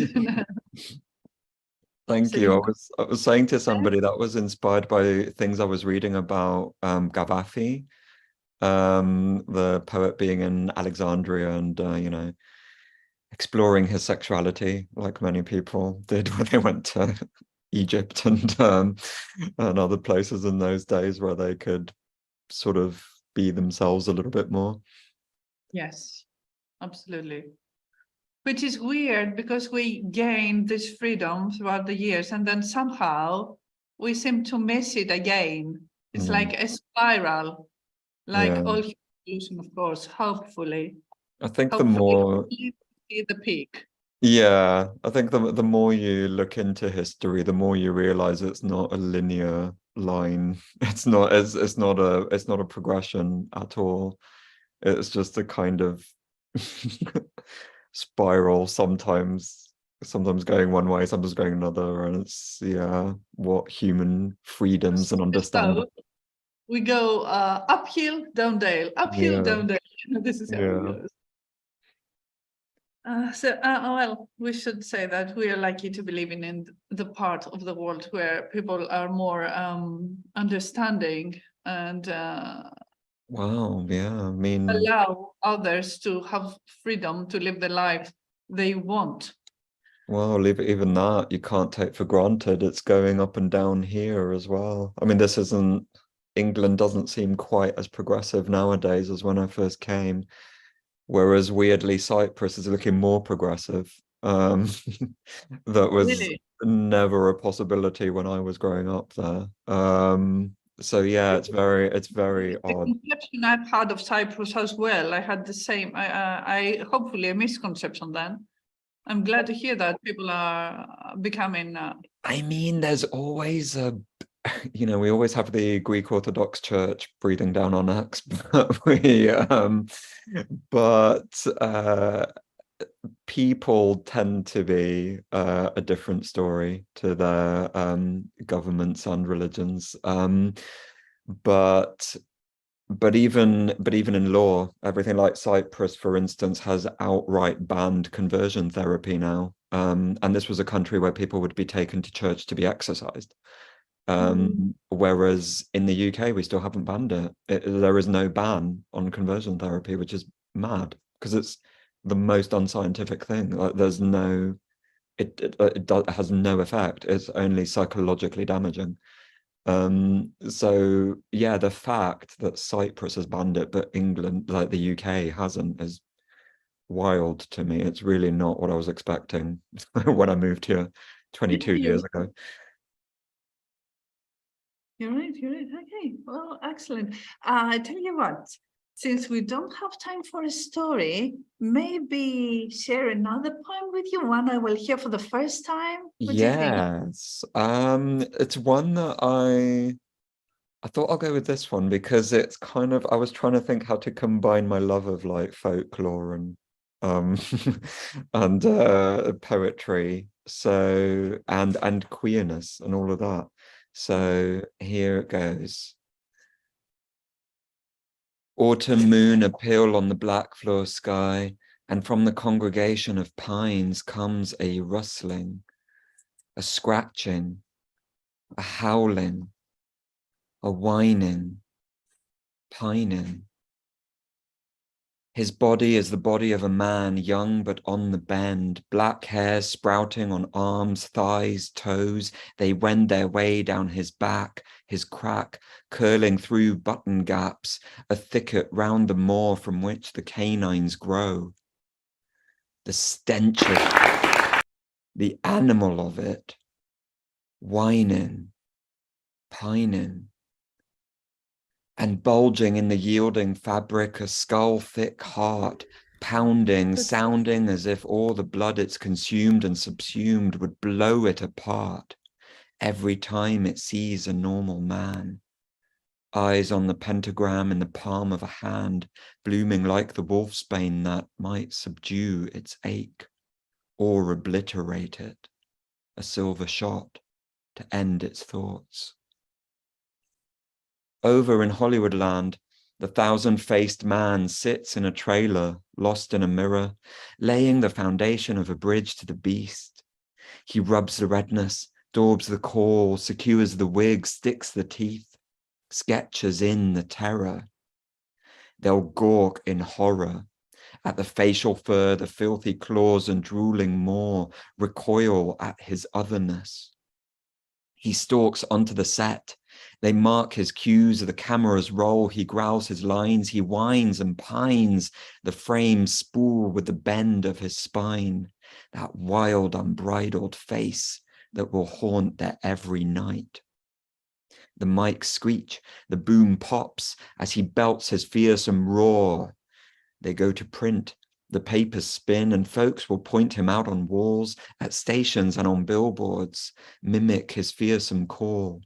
They'll come in droves across the land, houses packed, chips stacked, primed to scream and laugh at the man who's not quite man. Thank you. Wow. Wow. That was awesome. Thank you so much. Thank you. Now let's have a listen in on Zara Afsa from the Priory Hall. Thank you for being here, Police. I have to move to another artist. So Thank you. Of Nizami, the story of Mahsan al-Asrar. That's all. I mean, obviously, because many of the art dealers, they didn't have the knowledge of Persian language, but also the scholars, they weren't talking about the meanings that these wonderful paintings carry. And then it was there and then that I really decided, I thought, this is my mission. I really have to bring life to the stories behind this, and it all started from there. And this particular painting comes from a manuscript which was made at the end of Timurid era, which is around 1400. It was done at the court of Sultan Hussein Baigara, who was a very spiritual ruler of the time, and he in his libraries, many calligraphers, painters, people who were doing the papers, people who were doing the colors, they were all living together and producing these fantastic manuscripts. And this is from one of the manuscripts and one of the images. So these manuscripts, I mean, my thesis is about that. It's such a valuable experience to look at a manuscript. I mean, I've had the chance because I was researching, they bring you this manuscript, and then from the first page, it's just there's so much attention and details, and you open the book and it's like you enter a cave and you move, you look at the calligraphy, you look at the borders. I don't know the word in English now. And then after 20 pages of poetry, you reach to an image. And this is one of the images. And here I have reprinted it and brought it to life. Because in Iran, in the past, storytellers used to have similar works, but mostly religious topics, and they would carry the curtain or the painting with them on their shoulders. They would go to graveyards, to the squares, marketplaces where people were around, and then they would sit and start reciting the Quran, or maybe reciting poetry. And then once people would gather, the storyteller would open the fabric, put it up, and begin telling the stories behind it. Sorry, I answered this question like took. Okay.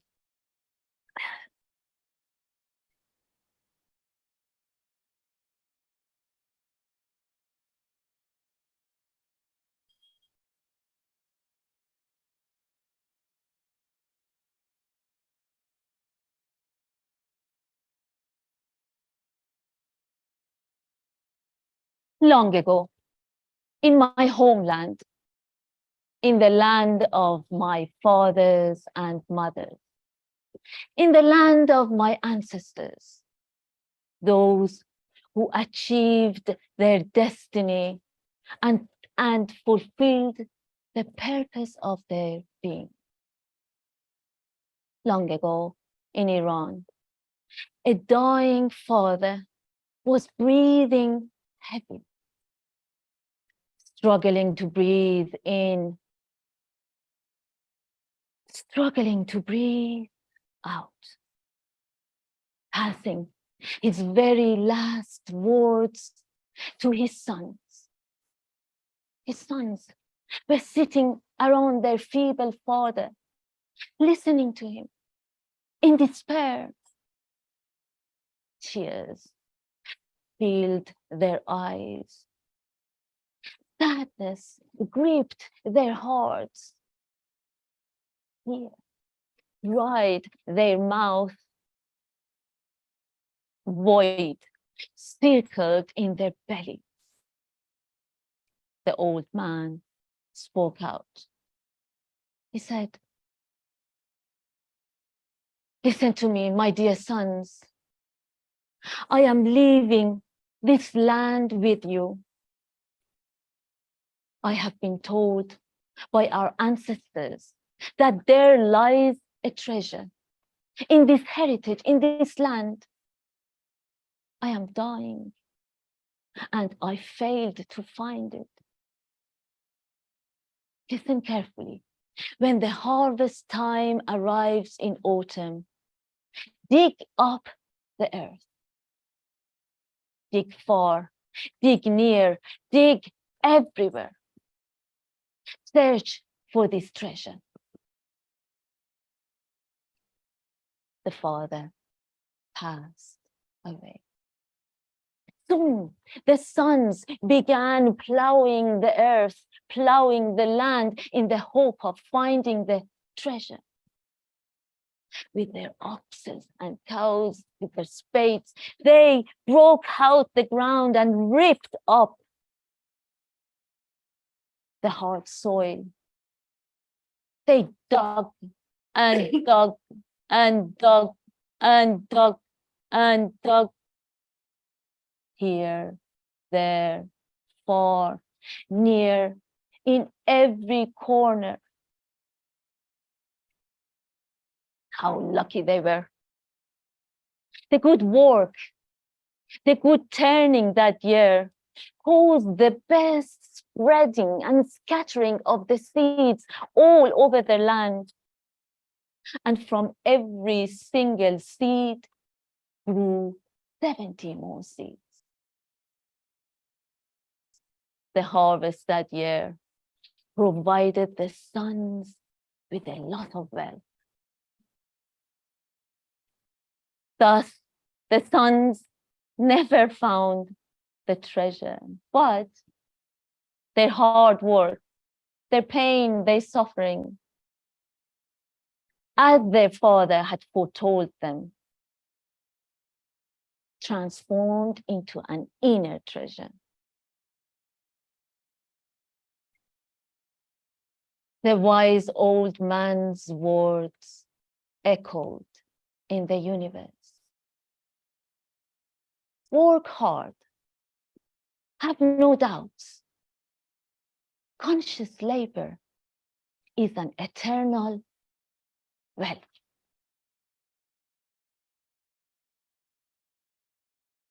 برو کار میکن مگو چیست کار که سرمایه جاودانی است کار. نگر تا که دهقان دانا چه گفت به فرزندگان چون همی خواست خفت که میراث خود را بدارید دوست که گنجی ز پیشینیان اندروست.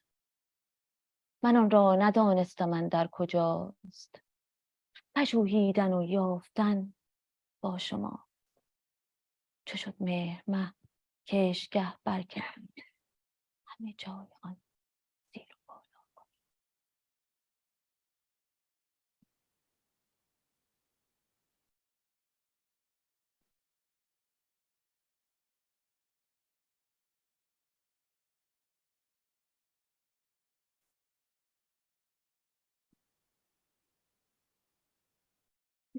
With it now.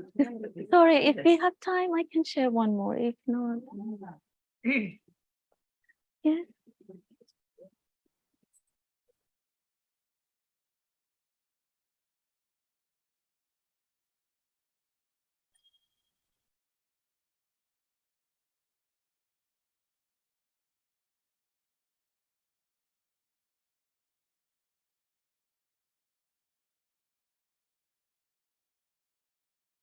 Long, long ago in ancient Persia, there lived a king who desired to live forever. News reached the Persian king that a learned man, a wise man who had traveled the world all over, was heard telling a story about a tree in the far land of India, a tree that gives a fruit that gives eternal life. The story was brought to the attention of the king, and he became obsessed with finding that magical tree. Finally, he had enough. He summoned all his ministers and all his priests and opened his heart to them. A decision was reached. the king's most trusted minister would be sent forth from Persia to India in search of the eternal tree and in search of the eternal fruit. The minister was given all and everything in order to support his travel. The minister left Persia. He arrived in India. Immediately, he began his search from the southernmost point of that vast domain to the remotest mountains in the north. He traveled from mountain to mountain, island to island, field to field, town to town, village to village, market to market, people to people, man to man. من تمام راه از ایران به هند اومدم به دنبال یه درختی هستم. I've come all the way from Persia to India. Eternal fruit, eternal life. Some laughed at him. Others ignored him. Some called him a fool. Others gave him wrong directions to an imaginary tree in some difficult locations. Did the minister give up? No, he didn't give up. He was devoted. He spent days and nights in foreign places and only rarely came across friendly faces who tried to convince him to stop wasting his precious life. Many years passed by.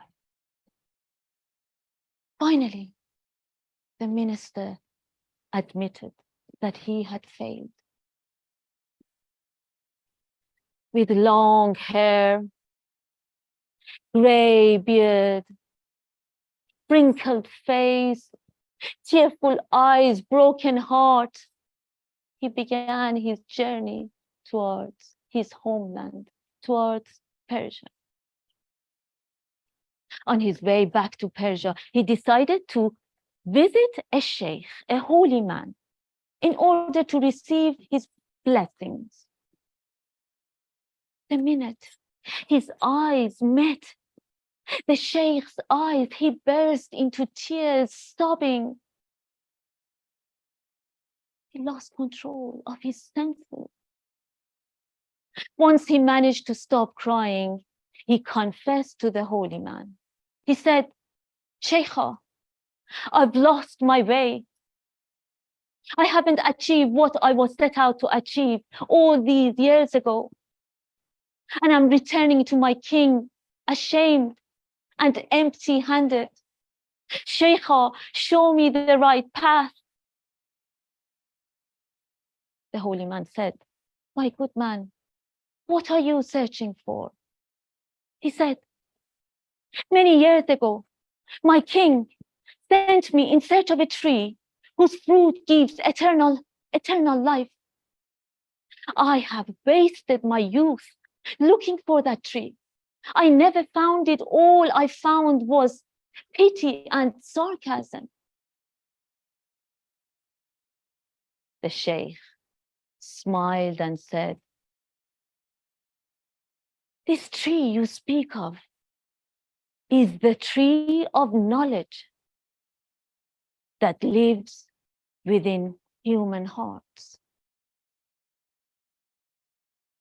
You've been searching for what is apparent, and in the process have lost the true meaning of life. This phenomenon is called by many names. One called it a tree. One called it a cloud. One calls it the sea. One calls it the sun. Listen to me carefully. We are all one. And this one and only one has infinite signs. Think about it. What seems like What seems like anger in the eyes of a friend can be kindness to an enemy. If you really want not to remain defeated, it is time to ignore what you see on the surface and concentrate on the essence. When the man understands what lies beneath the surface, duality vanishes. Hearing those words, an immense burden as heavy as the weight of this world was lifted from the minister's chest. He no longer felt defeated or rejected or deserted. His heart opened and he could breathe again.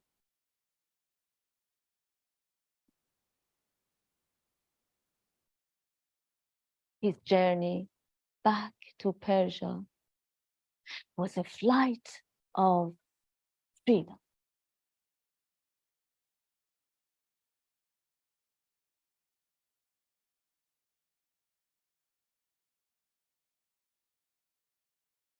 Thank you.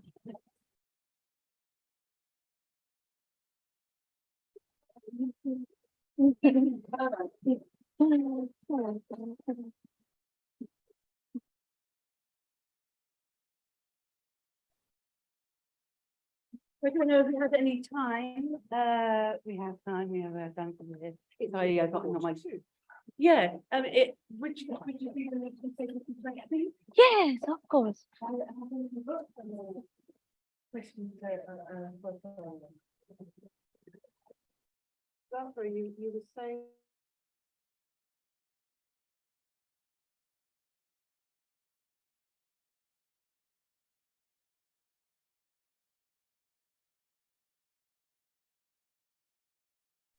Hello there, this is Claire from Edgeways and Edgeways. We've just heard the very lovely Zara Afsa doing some shows from her Iranian Persian tradition. I'm standing here in the Priory Hall and most people are in the show through there at the moment, but I'm going to nobble one or two of them and ask them how they're finding the festival. Can I talk to you? So we're live on World Storytelling Cafe on the online festival. This is Helen, who's been working as a steward during the festival. How's it? It's been wonderful, really collaborative experience, and it's been great to help out really on this event. Yeah. What have you seen that you've enjoyed or that's made you think, Gosh, Zanzi, that's was amazing. Today's Zahara, she's wonderful. It's just really lovely how people are so passionate about what they do. and are you a storyteller or a poet yourself? No, I'm a listener. I enjoy hearing all the stories. So yeah. And do you live locally? I Right? do. I live in Wenlock, so it's really nice to be able to join in and help out at the event. Yeah. Okay, Really, brilliant. Thank you. Thank you, Helen. Let's You're see who welcome. else we've got around here. Oh, I see a gentleman who I know has a few words. This is Mr. Chris Lowe. Where are you from? For viewers around the world, whereabouts are you from, Chris? I'm from Birmingham. Wait, now, what is Birmingham, Chris? Tell us about Birmingham. Birmingham is a city in the West Midlands conurbation where they speak a funny language. Funny people come from there. Okay. Yeah. Have you got like a 2-minute story you could share with us? 2 minutes. Family friendly. Family. Chris is known for his racy stories, but it's all sorts of different times around the world. So I have a true nothing story. too racy. I have Yeah. a true- My granddad lived on the main Borsley Green, and the trams went along the Borsley Green, and my granddad was somewhat eccentric. And my mother and my father lived with him just after the war, and he went up to the paper shop. And when he came back from the paper shop, he was using language he perhaps shouldn't have done about the tram drivers being silly. And my mother said, "What do you mean, Dad?" Well, these tram drivers, as they went past, wee Willie Winky runs to the town, we were all this and all that, doing this sort of thing as he came back from the paper shop. And my mother looked at him and said, "Dad, have you looked on the top of your head?" My granddad was wearing his usual wee Willie Winky nightcap. There's so Birmingham. How would you describe the storytelling scene around here? Around here, around Much Wenlock, very lively around Much Wenlock, very lively in Shropshire actually. What sort of thing goes on? Well, there's the evenings at the Pottery. There's a Tell us when they are, Chris. that's on a Monday night. That's the second Monday in the month. So that's the Much Wenlock Pottery, second Monday of the month. Yes. How does it go? What happens at those nights, Chris? Well, there are various storytellers, poets. Some people sing. Some people play instruments. It's a mixture of things, really, but mainly spoken word. Okay. And what have you seen so far at the festival? You've just been here today, haven't you? Well, I've just been and listened to the Persian stories, other than that, I haven't seen anything other than the town itself. And I'm now going off to the William Brooks School. Oh yes, so we've got what we've got happening at William Brooks School presently about 1:30. Is you won't see this live on Zoom because it's just happening in person. But I don't know if any of you have heard of Les Barker. Could you tell us a bit about Les Barker, Chris? Les Barker was an extremely intelligent poet who did some very comical stories. I mean, there's one about Captain Hesitation, where the maiden was tied to the railway lines and Captain Hesitation flew down, flew off again, flew back again, and eventually released the maiden. But of course, he was Captain Hesitation. And there was the famous one, of course, about the polar bear who walks into the shipping office in Southampton and says, "Have you got any news of the iceberg? My family were on it, you see. Have you got any news of the iceberg? They meant all the world to me." And of course, the iceberg was the one that struck the Titanic. And Les was full of things like this. He had other ones about occasional tables, which were occasionally a table. Okay, fair enough. He was kind of a legend, Les Barker, and actually it was last year, in the last year or so he died, wasn't it? He was in the last year or so, yeah. And he did some splendid poetry towards the end of his life, which were comments on the political scene at the time, and they were very good. But then anything Les produced was very good. Brilliant. Thank you so much, Chris. Okay, thank you. Despina, if you have somebody to interview there, feel free to unmute and join in. Otherwise, I'm going to keep chatting to festival goers here. Let me know. I need 10 more minutes for Karen to get here. Okay, great. I'm going to talk to some more festival goers. I've got Roger over here. Roger, you've been working very hard. I just saw you. Was it you up a ladder just now? Just a bit, yes. Going up in the world. And what were you doing up a ladder, Roger? I'm just pinning something on the wall. Why were you pinning something on the wall? Well, because it's a beautiful picture with Sanskrit writing. Yeah, that was for Zara After Show, wasn't it? We just saw that just now.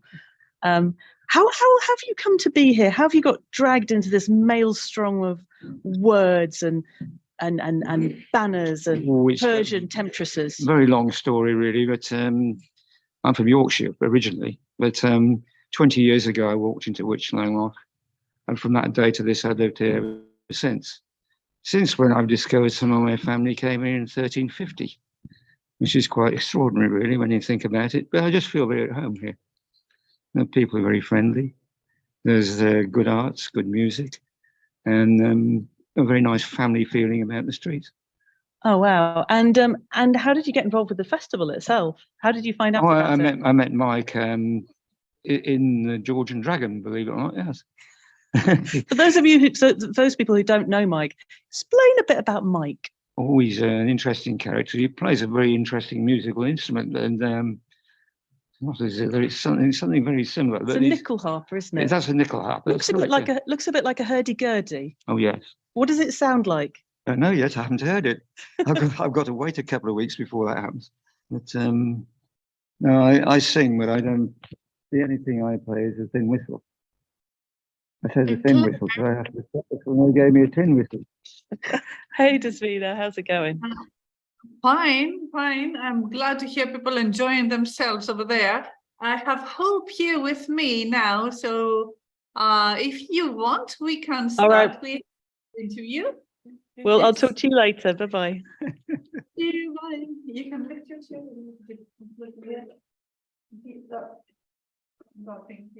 Wait, so we watched the amazing Iranian artist and performer Zahra giving us a little teaser of what she does in her performance using the Persian tapestry in her stories. This is a one of a kind for us. I hadn't ever seen anything like that before. It's an amazing performance. But now I have with me another girl, a lovely one called Hope. So Hope, please come closer and tell people who you are and what you do. Hello, so my name is Hope Robson. I'm a Shropshire girl. So I've just come from over the hills, over this way, and I work with communities and community development and things called determinants of health.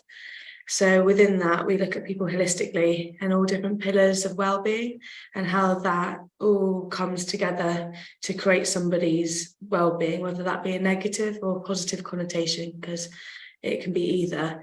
So with that, my understanding of stories and of human expression and the way that we express as a society, as an individual, as a family, as a collective, has been something really interesting to me, and I'm a social scientist for my profession. So this is I understand the general picture, but how is that connected to the storytelling, whatever art it is you're using? Because I believe that within the society and well-being, within the collective understanding of learning and growing and nurture and support and culture through storytellings and poems, we're able to captivate each other and we're able to explain how to live better lives or what problems have arisen and how people have conquered them or how people get over them. Something like grieving someone's death. Yeah, we can collectively share poems and stories that allow us to understand how to get over these situations that essentially help us. And practically, do you ask people to try out these forms of art and express themselves? So at the moment, I'm trying to devise myself a storytell that allows people to feel confident to humanly express. So I've got learning difficulties, I've got dyslexia and I have ADHD. So I thought I couldn't express through stories and poems. I think it is exactly the opposite. I am an educator and there are 5 students among mine who face these problems. And I think that stories is what works best for them. Yeah. So I hadn't had the nurture to be able to understand that myself, the ways that I was being taught how to use language and words, signs and symbols. It didn't relate very well when I was in school, but now as I'm older, I'm seeing the relation and I'm understanding a lot more about what words mean and how flows work and the captivating of words, that it's actually become quite a resourceful, therapeutic, self-soothing, conscious sharing experience that I didn't think I could actually tap into.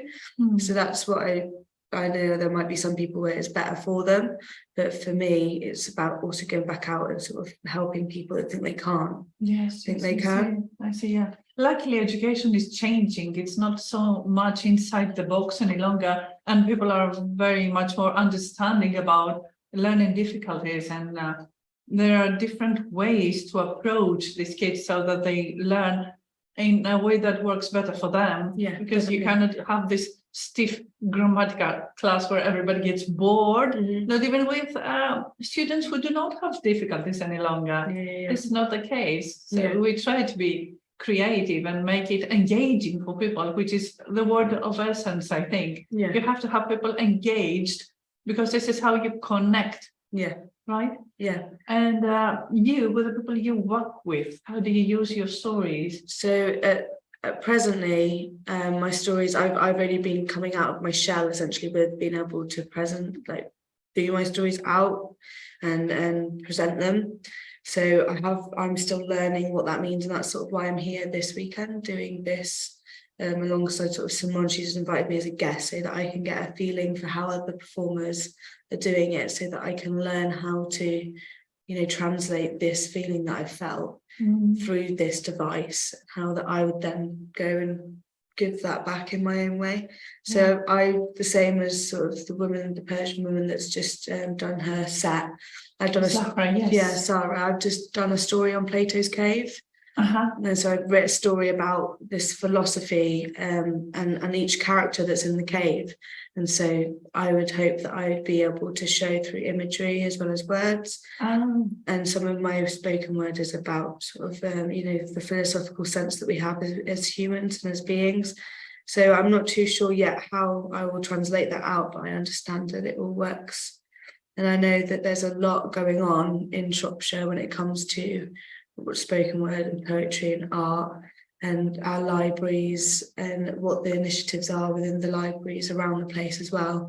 They're seeking talkers to go in and speak about their specialities, yes, and all of that. And I think they called it the human library. There's a big project that they're trying to achieve. Get it online. It sounds marvelous. To be Yeah. honest, it sounds really awesome. I mean, the way that people can share their personal stories with others. I think they call them live books. Yeah. The people who do that, right? Yeah. So that, It's becoming more popular around Europe at the moment. Yeah. And you have all walks of life in there. I mean, you can relate to anybody, really, people who you would not normally interact with. That's it, isn't it? I think it's that, who would you normally interact with? What's the society that you normally are in? And I think, you know, spoken word, storytelling, poems, all of that, it sort of takes away that stigma, doesn't it? Like that sort of set of people or that sort of climate and that sort of culture. I think it's a thing we can all embrace and share. Like you said, it's also individual when you have them living books. I think that is what they're called, isn't it? It's an amazing project, I think. Also, in your case, I think there's no better way to connect with children who are facing learning difficulties other than a person who themselves have faced the same problem and overcome it, or find ways to deal with it. Yeah, I think also when you're growing up in classes with lots of children that can read and write and they can do it quick and they do it without even thinking and thought, whereas to read a sentence for me, I have to work out so much. There's like a 5-step process just to read that sentence for me, so it's not as quick and it's not as easy, and you can start to feel like maybe that you aren't as like talented or gifted, or these people are just accessing something that you can't, therefore you've got a disadvantage. Where in reality it's just a different brain function. That's all it is. Yeah, it just works in a different way. And as a kid, I think like you can discard it because it's been so difficult, or because you've got that stigma that you essentially are stupid because you can't keep up. But like you said, there's another way that you can come at it. You don't have to be the academic sort to enjoy writing and poetry and stories. You don't have to be able to read a book to be able to enjoy a story. And that's why I like the storytelling, because it allows me to get involved with a story, because I can't physically do it myself sometimes, and somebody else doing it, feeling their passion, feeling their drive, it hits you me. relate, And I right? can actually get into, is it fiction? Is that what it's called? Or not? Yeah. Yeah, fiction. So to be a person unable to read cover to cover of a book to get into a fictional novel is hard, but to have someone read it in front of me and act it in front of me, I can sit there for hours. So I really enjoy the different, how everybody uses different ways of translating themselves. So I think that you being invited here was the best thing you could do, because this is how our brain works. First it absorbs, and when it sinks in, you can start using it. So thank you for being here, and I wish you success. I hope you manage to use it in a very human way. Yeah. I'm sure you will do. No, I really appreciate line of work. Just like being able to speak for a little minute about it all as well. Yeah. And having the space, because I think I'm sure there are a lot of listeners out there who face learning difficulties themselves. So I think this relates to a lot of our audience. Great. Well, So thank you for that as well. Thank you. I appreciate that. Great. You have a nice day. Yeah, you darling. Okay, well, after our lovely Hope, an aspiring performer, fingers crossed for her, we will pass to our next guest, who is the winner of this year's Step Up Commission And she's a brilliant person, and not just a storyteller, but a scientist as well. And we are all amazed at how she manages to combine the logical part of the brain with the creative one. So Karin, please come with us. Thank you. This is Karin Lundergaard from Sweden. Please introduce yourself. Yeah, I'm Karin Lundergaard. I'm from Sweden. Hello, everyone. Out there.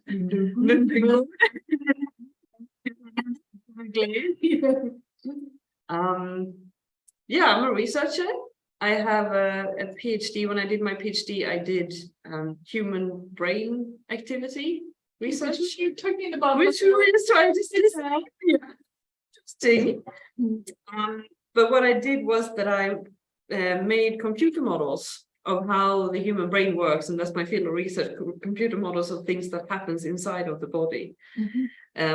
But my show is about, it's a little bit about that, but it's mostly about other things. It's about memory and time and the warning signs that exists and how to read them. So if I understood this correctly, I'll just try to put it in a nutshell. You are trying to save humanity from destroying ourselves by our own stupidity in future generations. Very nice. Or yeah, helping our generation not destroy future generations. To have everybody die. Well, I read horribly. Yes.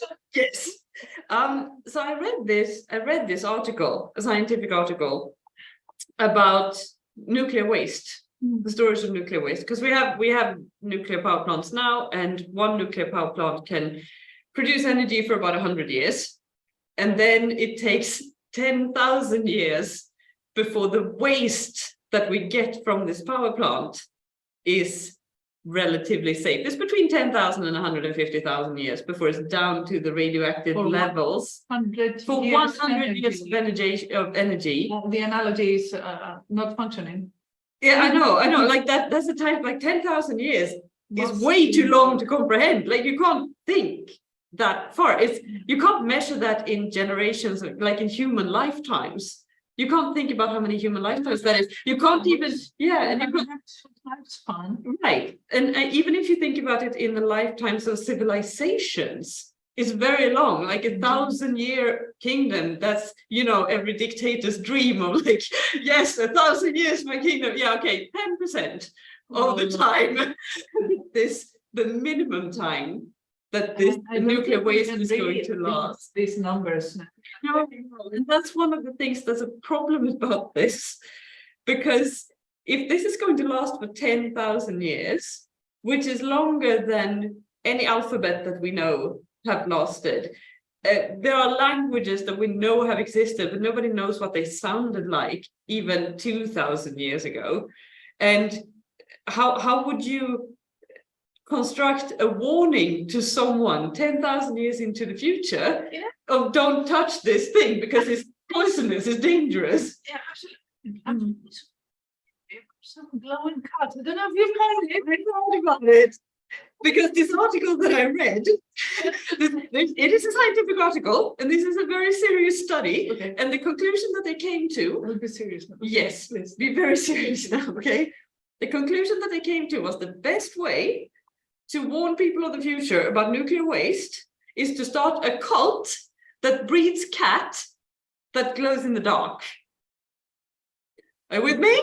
I get the part about the glowing cats, even though I'm not sure that cats would agree to that. And we would need to have their consent to my mom. But why cult?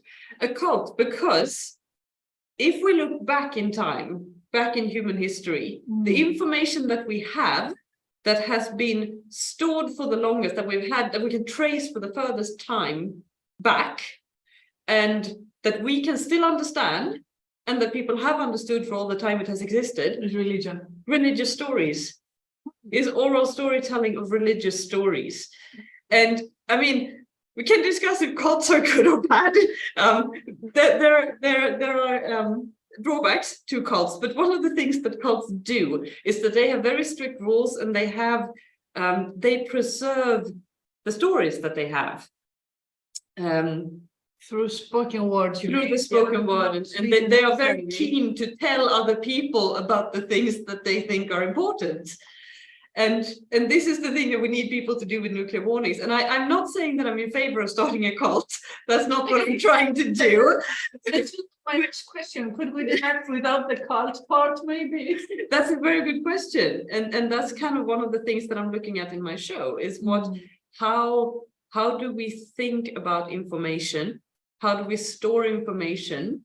How do we think about time? And how do we think about memory? And how do we keep memories alive after our lifetime is over? Through glowing cats. Through glowing cats. The glowing cats. This is the glowing cats were cats that were genetically modified so that if the radiation level was too high, they would start glow in the dark. But then the religious cult side effects, right? No, it's fine. It's fine. Okay, so no need to start the process. No to radioactive, too high levels of radioactivity is bad. So Yeah, that would be okay. bad for the cat, but it would be bad for anyone who's But then you'd see that the cats glow in the dark, and then you would have these religious stories about the dangers of when the cats glow, get out of there, just run. I know this is a moral question, but why use cars? Why not do it? No, because we want to do the cars. It's just doing it. We bring the cats, presumably. You know, if the cats don't go, we take the cats and we leave, you know, because cats have been found in Egyptian graves. If I started glowing myself, I would realize that I need to step backwards. Oh, this is not because that kind of human experimentation is not legal, but you can do it for cats. No, for the moment. Yes. Okay. For the moment. We don't need the future, right? So I know there will be people on the streets with signs saying no to GM cars. Yeah, you do know that. Right, they exist already. They do. They do, but not for radioactivity. I think it is for HIV research that they have the glowing cats. But it does exist. Cats that glow in the dark exists. Yeah. People listening to us, just so you know, you could get a cat that glows in the dark. Okay, and might be easy, but they do exist.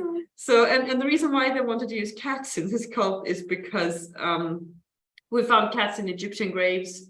We know that there were cats in Mesopotamia. We know that there have been cats all over the world throughout, you know, medieval cats. Like cats, look at internet. There are cats. If there's a thing that we can be pretty certain that humanity is going to have, it's cats. That's why cats. Seriously, no. Yeah. Please tell people that you have a plan B. Okay, here is the essence. You can't get glowing cat. No, but so I read this article and I was fascinated by this concept because when I tell a story, if I tell you a story, my words, which only exist in this moment, will conjure an image in your mind that only exists in this moment.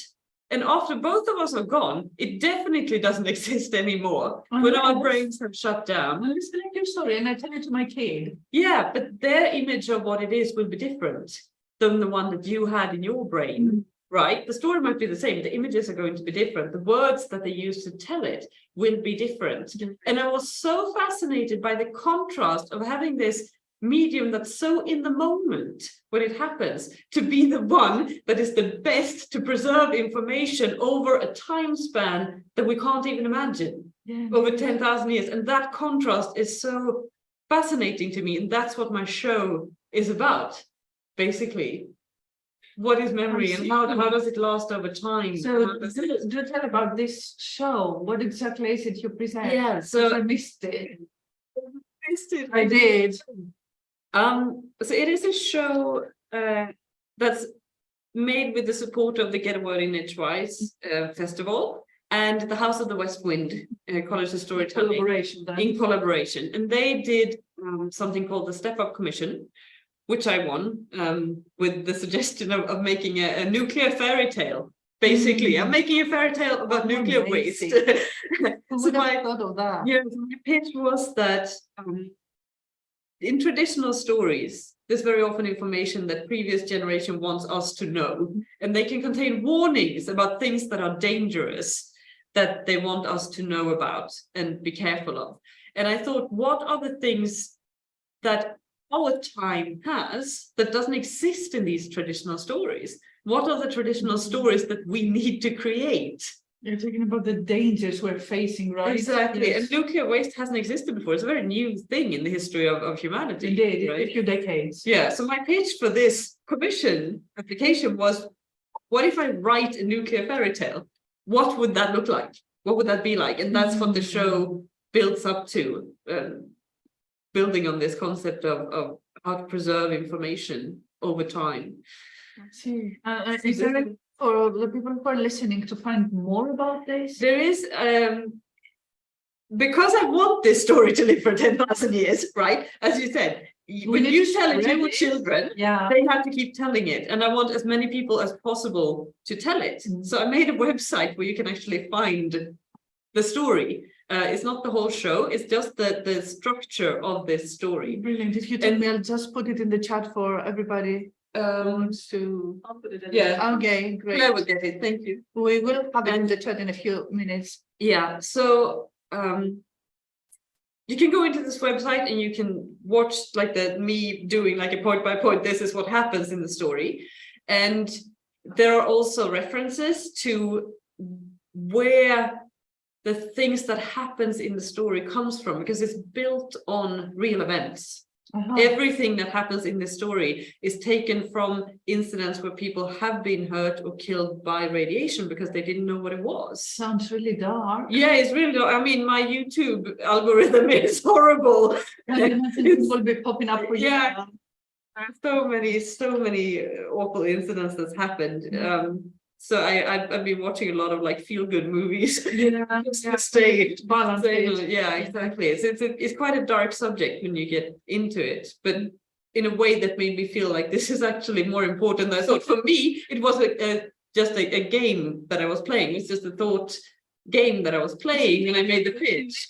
And so we were like, oh my God, this is really, really important. So what I did was I got in contact with a research group in Sweden who does research on this. And I asked them, can you just fact check my fairy tale to make sure that this makes sense, that this is the information that we want to give to people of the future. And they did. And the first time that I told them the fairy tale, there are lots of emotions in the discussion about nuclear power. It's a very, very emotional discussion on a political level.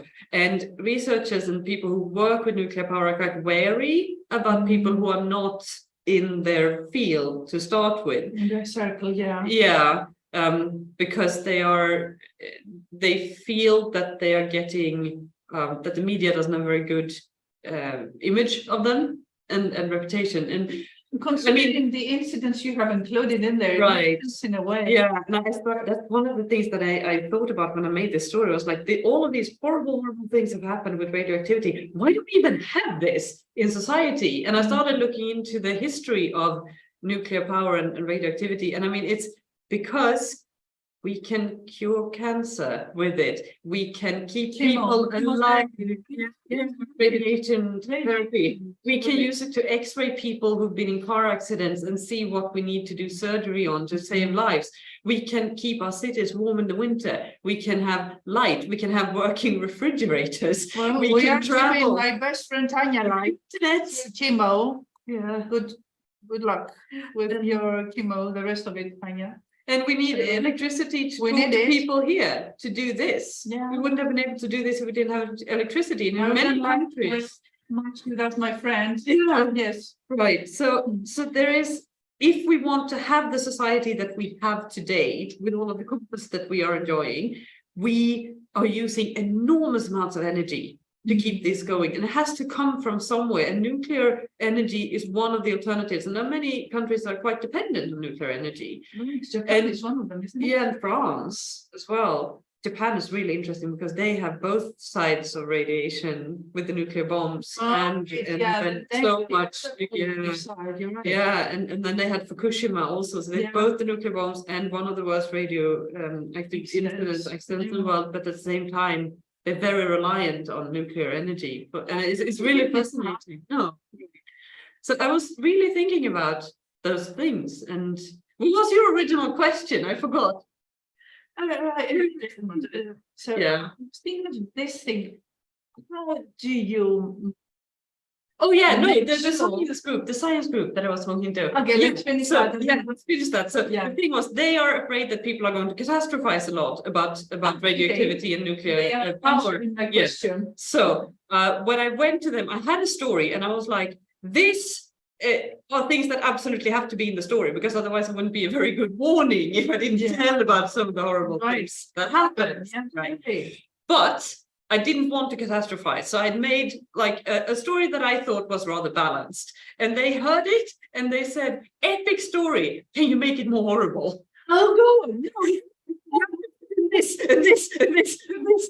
So it's even more like no, even the things that can go bad with this, because they were like, if you're going to warn people about it, warn them about everything, which was a really interesting experience, because there's not much funding for this type of research.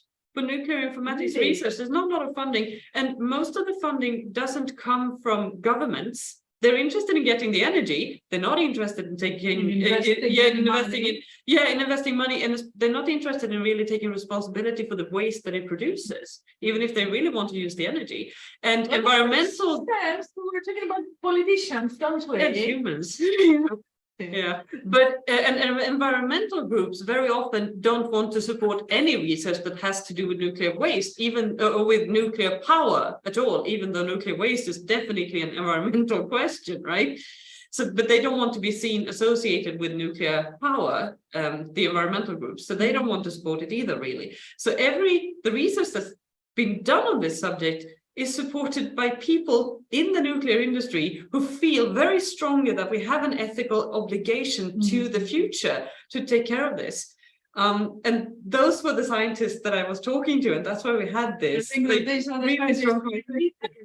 Really opened my eyes about that subject. It was really interesting to have that. So this story, I would love for you to come and watch my show if you have the chance. And even if you can't, like, it would be so cool if you'd go to the webpage and look at the story and tell the story. Yeah, I've heard those great comments. I mean, people were really impressed. So, yeah, that was really. My question was, since there are so many incredible things about it, you try to balance it, to find the silver lining, let us say, between positive and negative, and explain why we don't need it. So you're not against it, you're justifying its existence, but also point out what we should be doing about it that we're not. And one of the things about this show, when I started making it, I sat down and I thought, okay, I have to make up my mind what I think about nuclear. Now I need to, because I'm making this show, I need to know what I think. And the more I looked into it, the less I knew what I thought. And I could change my mind while answering a question, literally within the same sentence. I can change my mind about whether we should have it or not. But then I realized I don't actually have to make up my mind about this. Because even if we close down every nuclear power plant in the world today, there's still between 200,000 and 300,000 tons of nuclear waste that we need to do something with. Like, we have to put that somewhere. So what I think about nuclear power is, in that context, irrelevant. It doesn't matter, because this is something we have to do. And it doesn't matter what politics you're doing. Yes, you're objective. You don't put your personal opinion in there. You just give us the facts and hope that we will make the correct decision. Anyway, it's not the people. If you don't have a personal opinion, or if your opinion changes, because it's the message you want to pass. Yeah, I mean, I have personal opinions. I have very strong personal feelings about this, but within the context of science, yes, we have to be as objective as we can. Yes. So we're still humans. Feelings away from a scientist and make understand this. That's not how it works. That's what AI is for. Yeah. Nice job.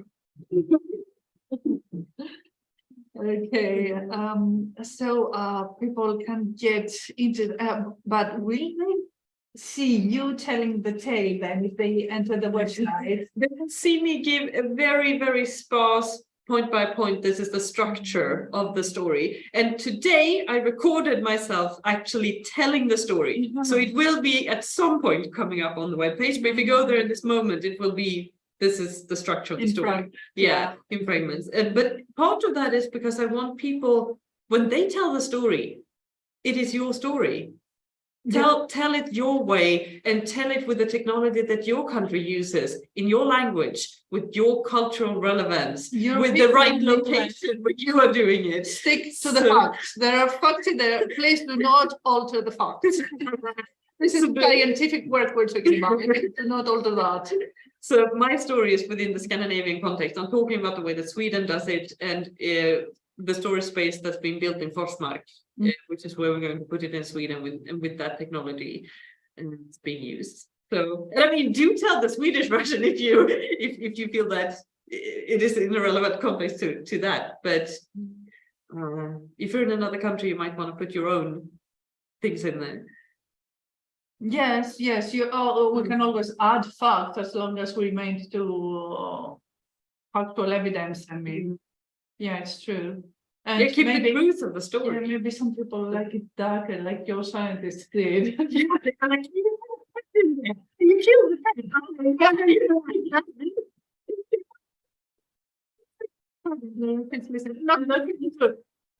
but that's also based on real events. Yeah, but that's also based on real events. Yeah, because there were lots of pets that were left when people left Chernobyl and Fukushima. There were so many animals that were left.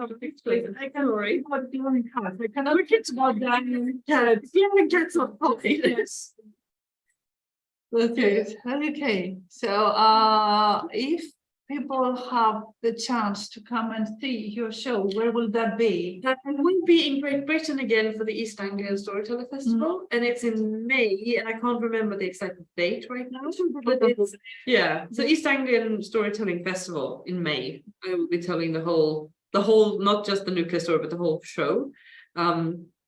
With the memory and the information preservation and just the old stories, not just the new ones, the old stories too. And tricks to impress the audience. We're not giving that away.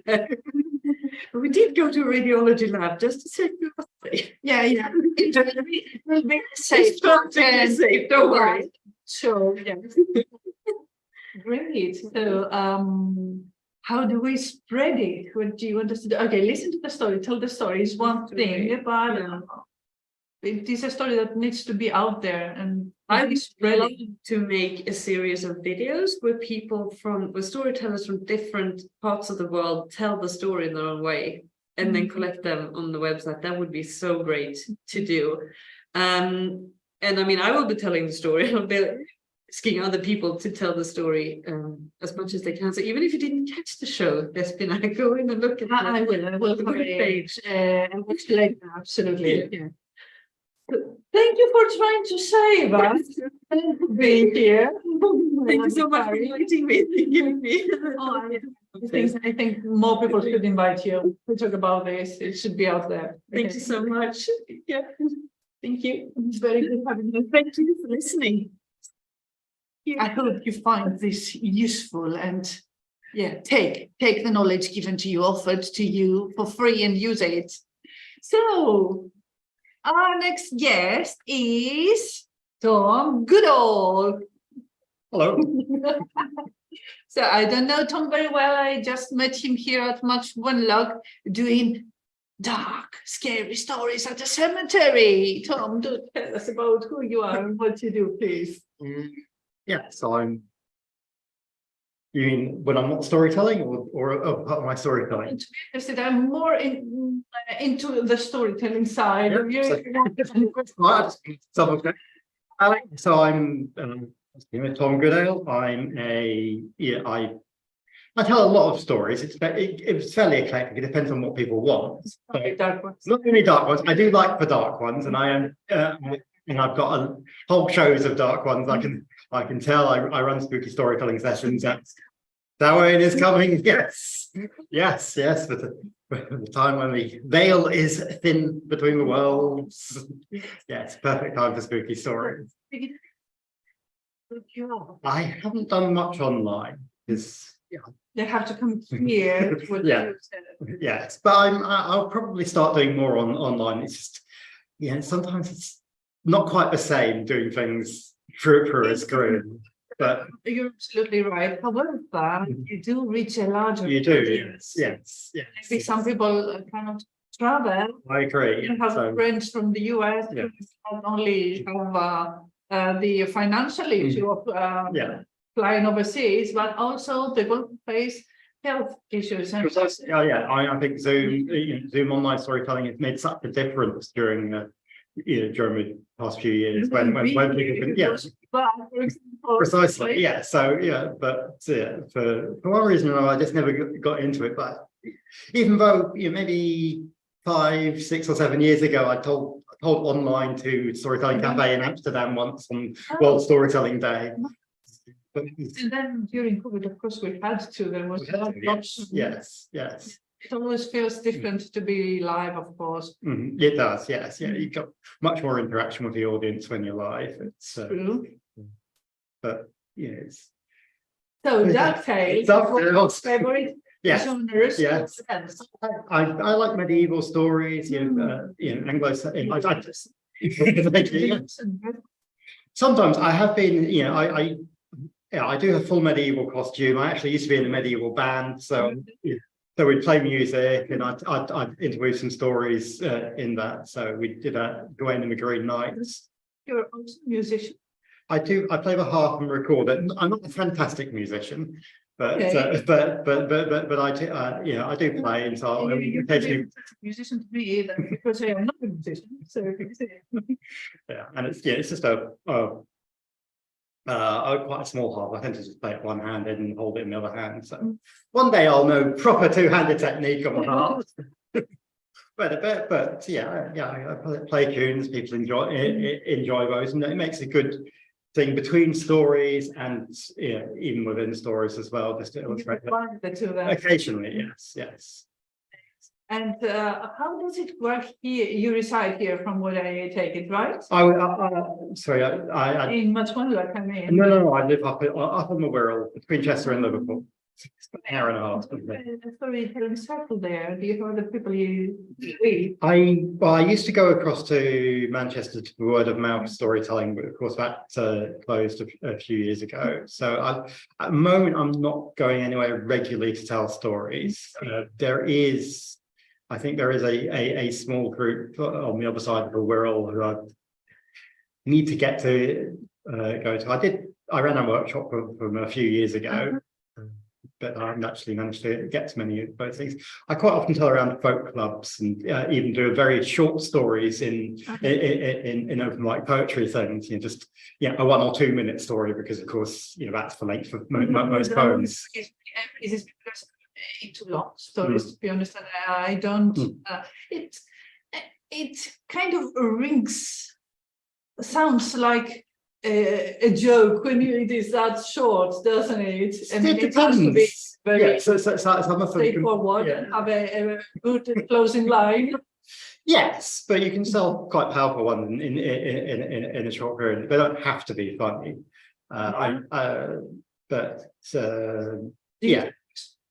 Not normally, no. I prefer the traditional tales. I tell anything from Greek myths to Grimm's fairy tales. To hear that so many people like our mates. Yeah. It is one of my favorite genres, and I'm glad to see people using them all over the world. And if you go into the myths, I was talking about this earlier, other than the very popular ones, the ones that everybody tells, and you can see them in operas and in films and whatever. There are so many more that people do not know. Oh, yes. Like, do you have a favorite hero then? Ooh. Do you tell? Do you tell gods? Most of the stories I'm telling are about gods. There's Zeus and Hades and Poseidon and things like that. Did you know that Poseidon created horses? Not many people know that. Vaguely recall that. I wouldn't have been able to tell you that, but I have heard that. And of course, yeah, he gives that horse to pacify the King of Minos's wife. Well, he gives no, it's a bull. It's a bull. Sorry, I'm getting completely confused there. Well, these are the. Sorry, Claire, could you please mute yourself? Oh, there's John Rowe. Hi, John. Hi, John. Hi, how are you? I'm sitting in a different place in the hotel, so I'm hoping you can hear me okay now. We can Can you hear me? Conversation with Tom and. Hello, John. Yeah. Hi, how are we doing? It's nice to see you still alive. Yeah. It's all good. So we're just finishing the conversation here with Tom, and then we can chat. Yeah, is that okay? Yeah, perfect. Wonderful. I'm just trying to mute myself. Living here, myths. Yeah. Dark stories, medieval stories. Do you remember the reference? I tell whatever people are interested in, particularly if you're doing schoolwork, you quite often. So you work with school. Yeah. So you go into a school. Just in the country. Yeah, You get out of the train. if you're telling in schools, you quite often only fit in with the themes of the class is going through. So one school wanted me to do Welsh and Polish stories in the morning, Hungarian and Chinese stories in the afternoon. So you have an international repertoire there. yes. Yeah. So yeah, if I have completely free choice of what I'm going to tell, then I will probably go for medieval. I've got 1 hour Beowulf show. When you have choices. But if you have to go with particular themes, I can create stories, and some of the workshops I do for children are spontaneous, making up stories, which is great fun. I think but children respond very. yes. So They have no pictures. precisely, yeah. So sometimes, if I give them just what would you like a story about, and someone says dinosaurs. Well, of course, there aren't any traditional stories about dinosaurs. So you have to create. I just it's something I got from a workshop from Alexander Mackenzie when I was doing a course at Emerson College. Once you ask for a person, a place, and a problem, and then you weave them together and to create a story. Storytelling art to be able to combine different things from different people. And make it tapestry always. But of course, you've got all the motifs and episodes from traditional stories, and not just traditional stories, anything in the media. And so you just present it to them like a traditional story, and they bite it. They enjoy it, but they of course know I'm making it up on the spot because I've asked them for those plot elements and or those elements of the story, and then we can see where it goes. And sometimes I'll get even more suggestions from them while it's going on. When I tell the kids, I have them draw the pictures they made in the head afterwards. And you never know what to expect, right? Yeah. One of the girls that was listening to the story made like a little comic of the whole story in boxes. That was the first time I saw I had a talent in class, right? Yes. Person. Yeah, although that's also something what their teachers are teaching them, storyboarding and things like that. But yeah, obviously everybody's got a different, unless you explicitly describe something in the story, everybody's going to have a different image of it. Describe unless it's a really important for the story. So if somebody's if being a hunchback is important for the story, we don't need to know if it's a blonde or a brunette. Unless golden hair is important somewhere else in the story. You can give one characteristic that's Precisely. And it be the beauty of the their own beauty in their hair. Precisely, but who knows what colour Rapunzel's hair is, or Yeah. To allow people's imagination to. Precisely, yeah. And so everybody's going to have a different image, and that's fine. Yeah, it's true. This is how we break stereotypes. Precisely, yes. We see the individual perspective. Yes. Okay, so Tom, since there was no way of me finding you online, I'm very glad you came. I don't know what to do. But yeah, there aren't very many recordings of me out there. It's okay. So how do people find that if they? My website is www.tomgoodale.com. Dale people, you Google Tom Goodale and you will find our friend telling tales. Thank you so much for being here and sharing your stories with us. Okay. Have a good day then. Bye. Okay. Here we have our organizer. They said behind the scenes.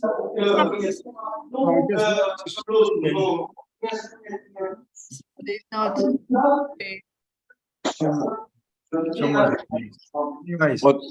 John, Hello. I can't hear you properly, but sending Crispina over for us. She's actually working really hard, and we're really enjoying. yeah, she was there when I first got on, but I was on the 4th floor of my hotel, and the internet wasn't working well. So I'm now in the foyer, which of course is far more noisy. But so if you're going to go to Romania instead of coming to Shropshire, that's your fault. Okay. yeah, well, I'm at a very nice festival. I'm at Georgiana Poppins Festival in Orad.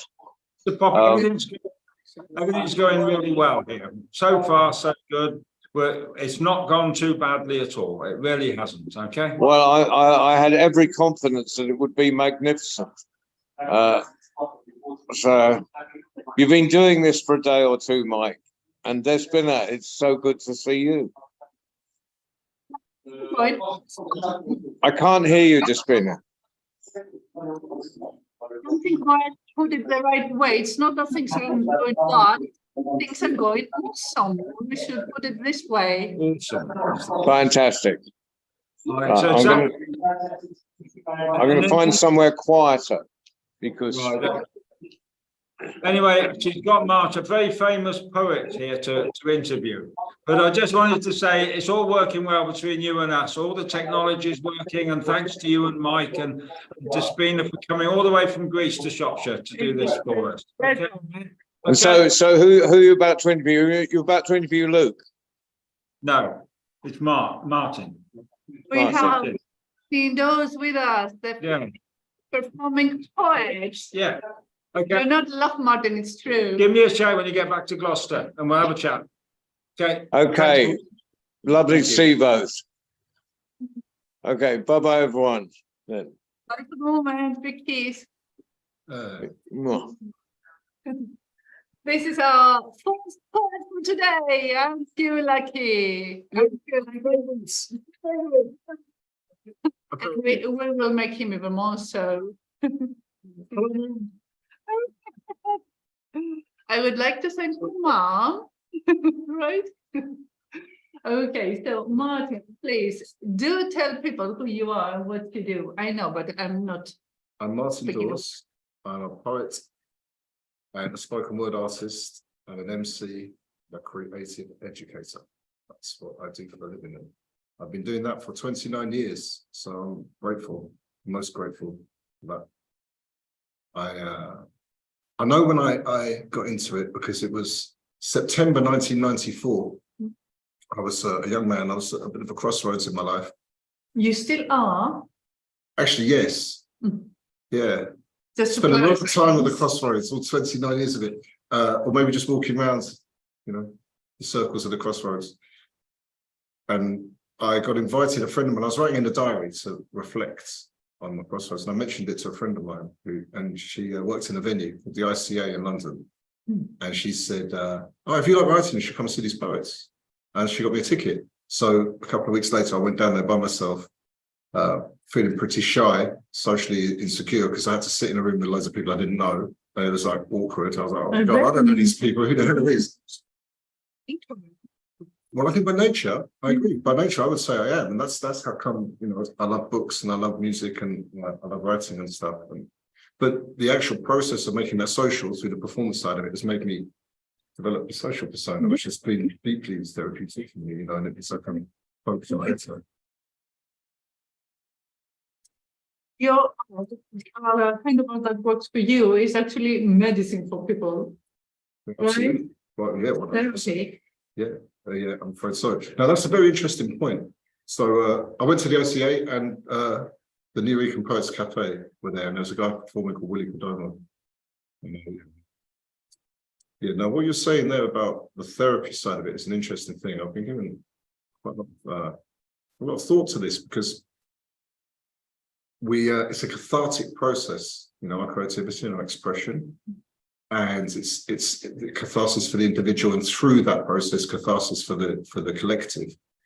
But I think there's a conversation we have to have around trauma porn, you know, trauma porn, where we're spilling the beans on our therapy, you know, our therapeutic process and our traumas.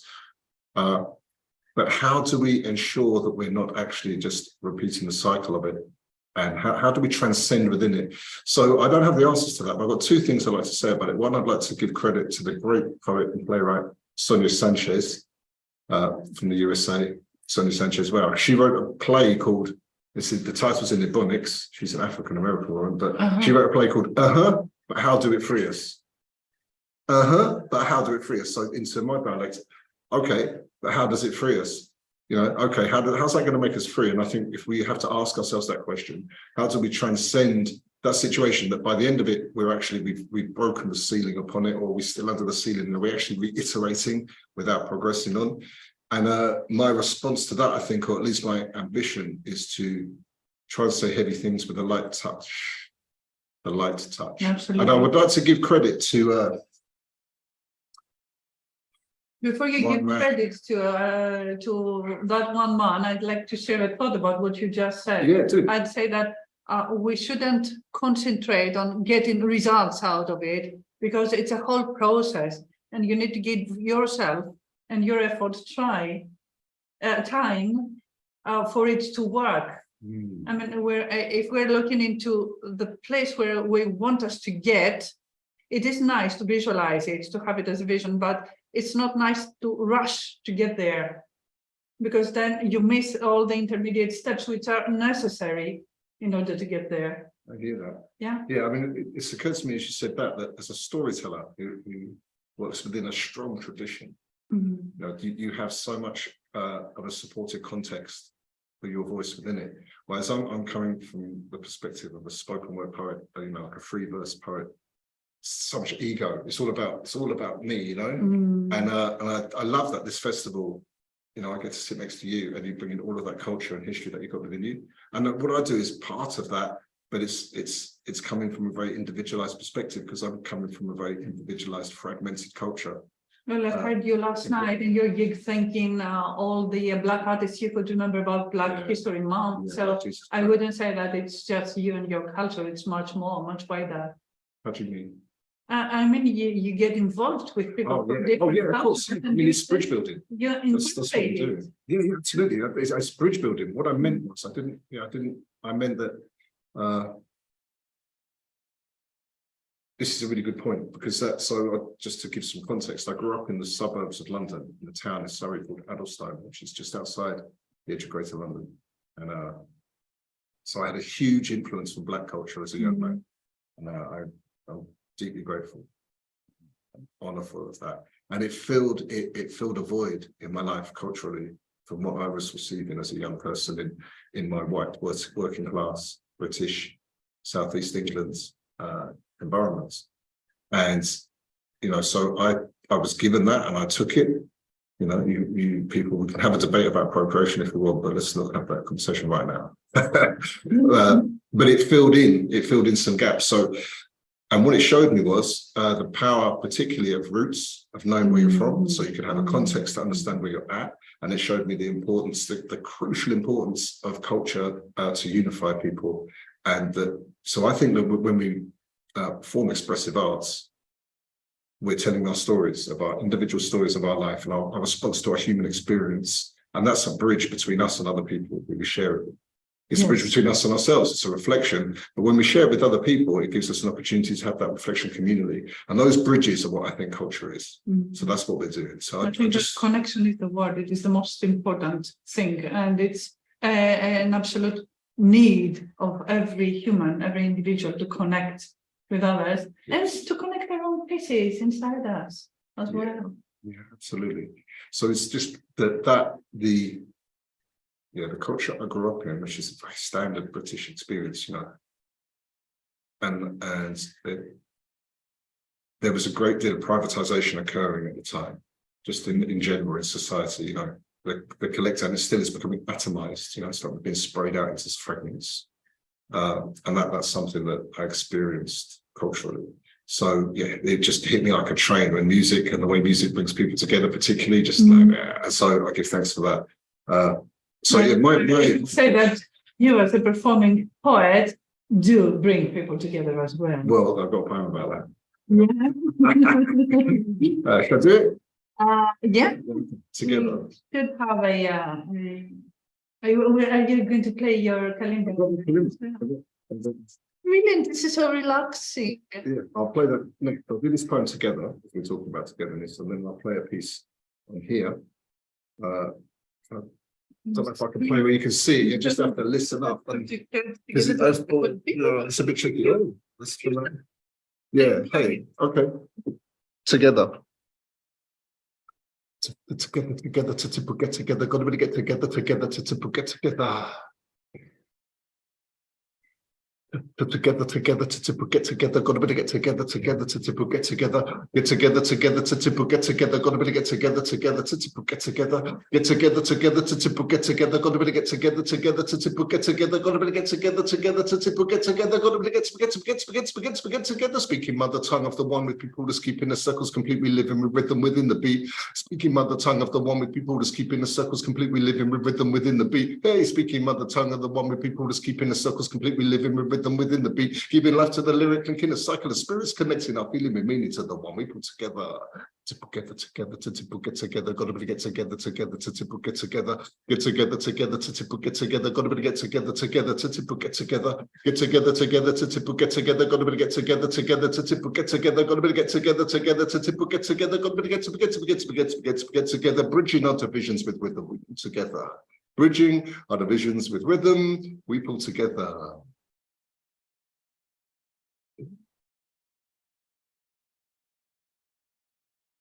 The crowd went wild. Yeah, so that's called Together, and that's my calling card, really, as it turned out to the world. I came up with that. I had a poem that used to end with that line at the end of it: bridging our divisions with rhythm, we pull together. And one day I was reading that out, and as I said it, I just went together, together, and there we are. That turned into a whole thing. Yes, so I want to play some kalimba. This is a South African thumb piano. An African piano made by African musical instruments. It was designed by Hugh Tracy. So I want to shout them out. It's made in South Africa. The great musicologist Hugh Tracy designed this instrument, and it's derived from the mbira of the Shona people in Zimbabwe, who have a traditional mbira, and that's their ceremonial, their ritual instrument. And they use that for the cleansing processes. I've been to an mbira ceremony, and you stay up all night, we say our prayers, and we stay up all night, play drums. I wasn't one of the musicians, I was one of the dancers, but then you've got musicians playing mbira and playing drum and a type of shaker. And we don't talk, you just dance till the sun comes up. So you dance from sundown to sunrise, and it's a rave. It's a proper rave. It's just like a rave, but it's a Shona ceremonial activity, but it cleanses the community, and that's such a wonderful, wonderful thing. And we got, you know, some of the people organising that were here, so I want to give you my heartfelt thanks. I'm having a whale of a time, absolute whale of a time. But it's Black History Month. I don't know if anyone here is celebrating Black History Month, but we're gonna celebrate it right now. So we will be celebrating it, and we're gonna celebrate it with a piece called Blue Eyed Soul. I'm gonna play some kalimba. I hope you can hear it okay. I'm gonna play a bit so you can see what's happening. And then I just can't do this thing like this, so then I'll just drop it and just do the words. But this is what's happening up here.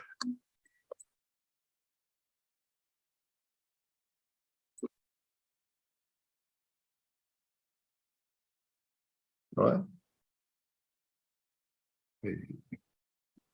A look at me from the outside, invisible skin tied. See the world through my blue eyes, hiding from my shadow, trying to find someone to deputize. And then I put them in the picture, in the rear view mirror. A stick outline figure, pin them to the bare earth, take them to the river, and let the soul water cleanse me. I don't want to be empty. I see my blue eyes deadly, endgame ready where the ancestors sent me to make my connection, pray for redemption. Take my reflection, put it in a room ready for the resurrection soul. Blue-eyed soul. I take a knee before wisdom. I see the lies I've been given. Propping up the system, written on the walls of my privileged prison. I put me up on a pedestal, supreme individual. Crown of the capital beneficiary, me an innocent criminal. And I don't want to be vilified. I'm not the system personified. There's so much soul in my blue eyes, now they're all white. How the hell I've been weaponized? I put my face on the cold earth. Reach into my soul's hurt. Feel for my soul's worth, find it in my heart, getting ready for the rebirth soul. Heart soul. Soul, make my people be whole, build a bridge to our soul, taking back what was stolen from our soul. Blue-eyed soul. So make my people be whole, build a bridge to our soul, taking back what was stolen from our soul. Blue-eyed soul.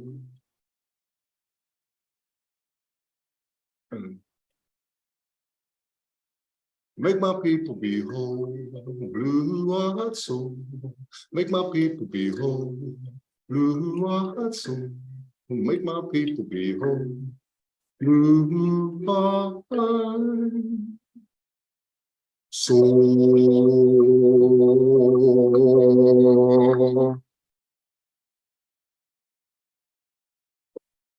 Oh. Yo, it's my pleasure. No, I was just thinking as I was doing that, I was celebrating Black History Month, but did a poem about being white. Oh, damn. But then I got to thinking it, I was like, well, I'm only doing that because of, as I was talking about the powerful and honored influence of the African diaspora on my life. And really, I think the best thing I can do as an anti-racist is to get white people to look at themselves. So there we go. So hey, one love, peace. Nice, thank you so much. Thank you so much. It was Bless you. so good to meet you. Success. And may we meet again. Let's see. Hurrah! Hey, Despina. Can you hear me all right? I can hear you and see you. Awesome. So I'm Claire Mace, the festival producer, and I'm at the Priory Hall in Much Wenlock. In a few minutes, we're going to hear Jason Buck with his Ragged Miser, which is stories about crows and corvids. But before then, I've just grabbed Jonathan Day, the legendary Jonathan Day, who is, how would you describe yourself, Jonathan? Human. Actually, perhaps even better than that would be a being, a thing within a context of other things. What's your art form? Oh, transmedia it was my thing. So I paint, I make films, I write, I make music. Principally at the moment, focus very much on music. Just seems the right thing to do right now. With a bit of writing, we've just done we're about to go and play at a festival in Morocco, in the Sahara, which is partially supporting attempts to rebuild after the earthquake. So I wrote a piece about that for a magazine that was published this week. So kind of I'm interested across the piece. You've got one. Jonathan has been leading a band of session musicians, of professional musicians who have been playing in the pubs all around Much Wenlock all weekend. So he's been doing that, but he's got one more duty before the festival ends. In fact, he is one of the people closing the festival, because at 3:30 today, a thing called the Big Sing is happening. If any of you are near to Much Wenlock, you're very welcome to get in your car and come across to it's the Corn Exchange in Much Wenlock for 3:30. What's going to be happening there, Jonathan? It's choirs singing a range of stuff that's very much about people joining in, communal singing, which kind of, I don't know, I think here we sort of associate it a lot with things like church or national anthem. Traditionally, historically, communal singing was a massive part of society. And we have had a lot in the pubs. People, the minute you give people an opportunity to sing and to join in with something, I think they leap at it, and there's a real joy in communicating with each other that way, communal effort. So I'm mostly in charge of singing a traditional Shropshire piece from a Ludlow singer called Fred Jordan, who was a repository of, what Zara, one of the storytellers here, calls chest to chest, which I really like, the oral tradition. So Fred learned from people who learned from people who learned from people. No interventions by establishments and institutions. So I'm singing his exact version of Farmer's Boy, which hopefully will resonate with people and they'll feel some sense of their heritage in Shropshire and the links that we have to the land, which I think incredibly important in days when that's being undermined somewhat. And for you creatively, what's been the interesting themes or discussions that have arisen through the weekend? It's unusual to do a festival in a series of different buildings and in a town, and Wenlock is a beautiful town, a medieval town that has not really been particularly compromised, the core of it. So there's a great sense of history, and we've been looking at ancient songs from the medieval times in the sets we've been doing in the pubs without making a fuss about it, singing ancient stuff, singing stuff from different traditions, different languages, Gaelic. We've had Sindhi from the Indian subcontinent, and it's just fabulous to see how much people enjoy the range of historical and geographical culture that we as human beings have and share. I think in times when divisions are being really emphasized, it's great to look at commonality. And on the spoken word side as well, we've had Martin Dawes, who you heard just now, speaking Welsh. We've had Zara Afsa speaking the Persian language, and of course Despina and Polis have been bringing the Greek language as well. So it's not just English, which is also really awesome as well.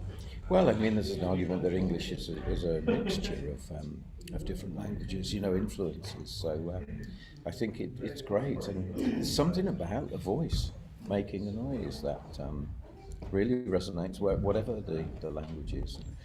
We had Martin with us yesterday in the pub rapping over some folk music he'd never heard before, and that was really fantastic, so it's been a great mixture and really a delight to be involved with that, genuinely, heartfelt that is. I'm just saying it. I've really enjoyed actually the mix things up. Like actually somebody was, before the festival started, there was somebody posted on a Facebook comment, what, rap in Much Wenlock, rap in the Priory Hall. And actually I'm pleased that this kind of thing has been happening. Well, sorry, I was just going to say we did a Gaelic song that's an old mouth music, and that's essentially wordplay in the same style as rap and very ancient. So. All right, thank you so much, No, Jonathan Day. You're welcome. Jonathan's heading off to a show in the other venue. I'm just going to switch the camera over because we are expecting that Jason Buck is going to tell some stories very, very soon. Could we have the door closed, please, in case anybody else wants to see it? You never know. Hello, I'm Kath Edwards. I'm your MC. Fire exit, blocked fire exit here. Please turn your phones off or to silent. Please do not record this performance in any way. It is already being recorded. Yesterday, I went to Martin Dawes' rap workshop. Before yesterday, I knew nothing about rap. Today, I'm an expert. It's Jason. It's Jason. It's Jason. He's one of the best in our United Nations. Jason Buck. He's a really great fella. He's an artist. He's a writer. He's a storyteller.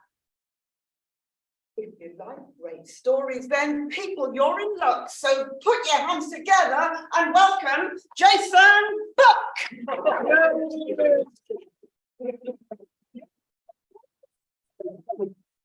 That was amazing. I've never been introduced by a rap before. Clear off and I'll Yeah, you just carry on. Yeah, well, yeah, absolutely. Yeah, you can rap the stories. Yeah. Thank you very much, Kath. Thank you.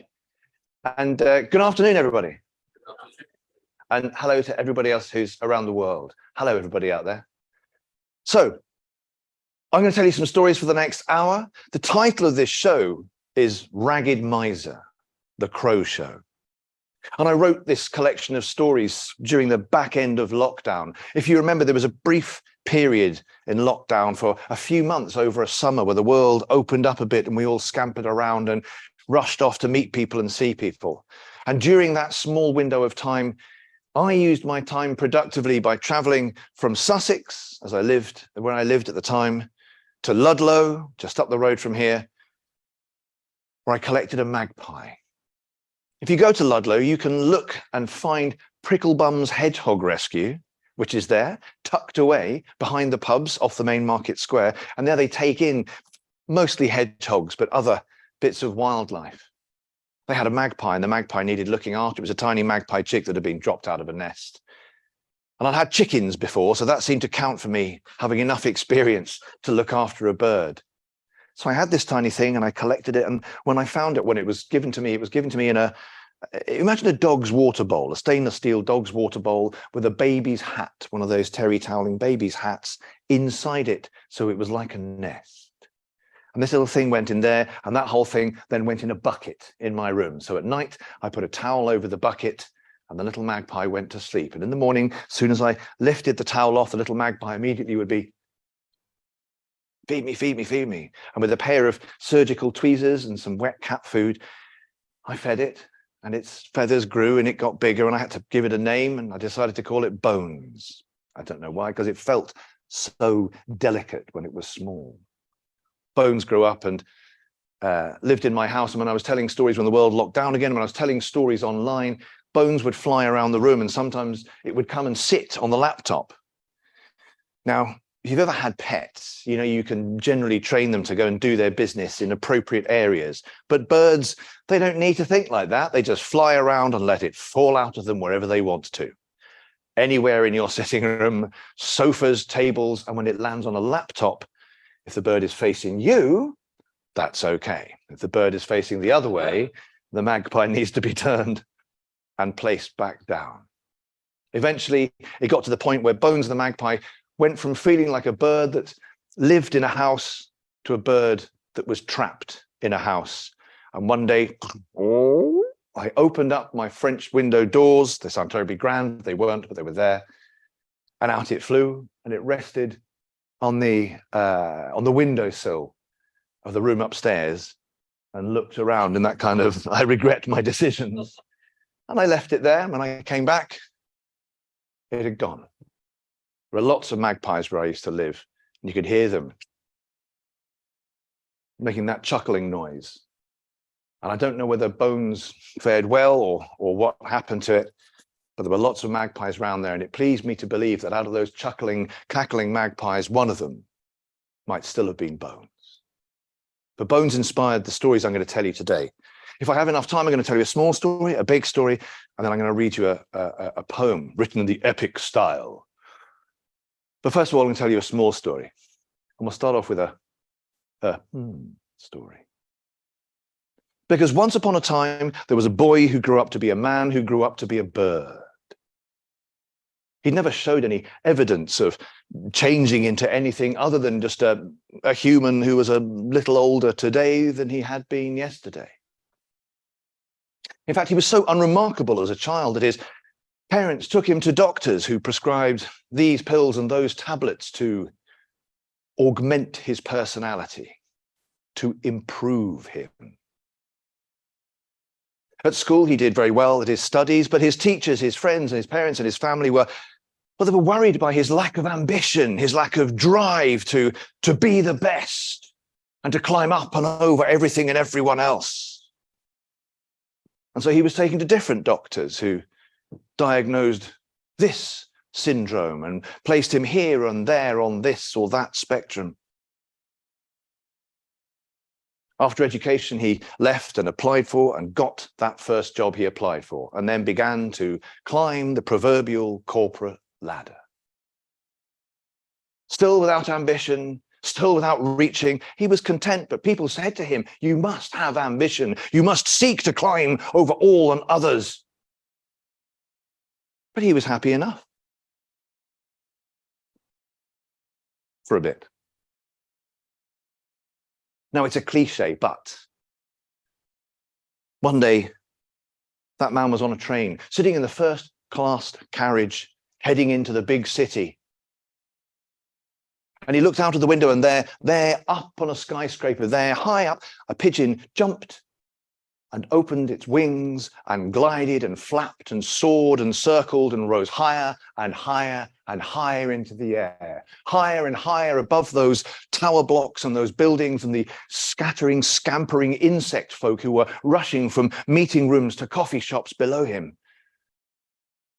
He looked at the other commuters on the train, their grey faces, all bent and hunched, typing on laptops and tapping on phones, hurriedly trying to climb and become the best and climb over everyone else and hurrying to their graves. And he thought, what if? It's dangerous thinking that, what if? Now, some might call it creativity, but that had never been on the path that had been set out for him.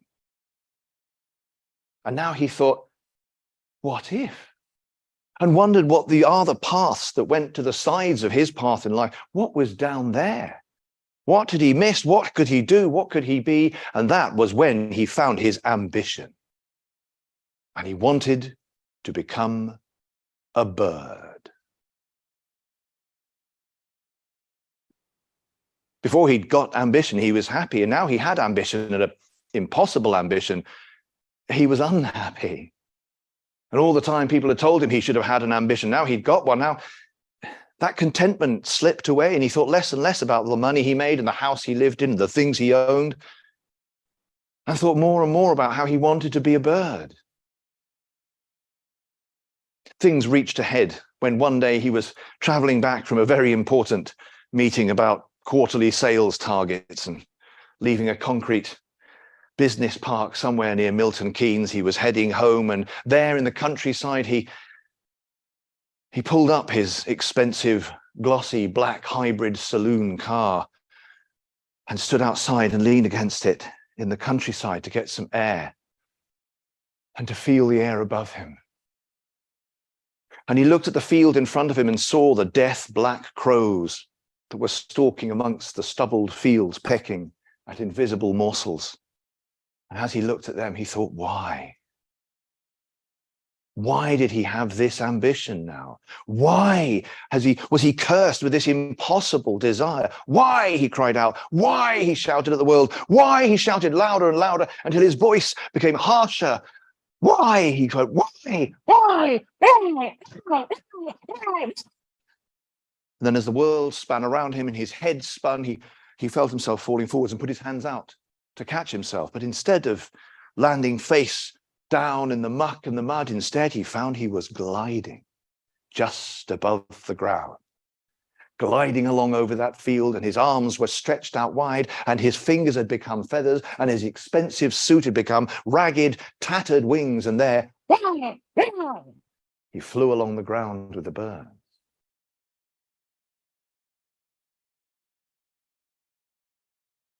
It brought him to a point of decision. And so that weekend, he put all his affairs in order and packed his car. And on the Sunday night, he drove down to nice little quiet hotel somewhere on the Jurassic coast in Dorset. And in the morning, he watched the sun rise. And as the sun rose, so did he from where he had been leaning on the bonnet of his car, parked in that cliff-top car park. And he jumped.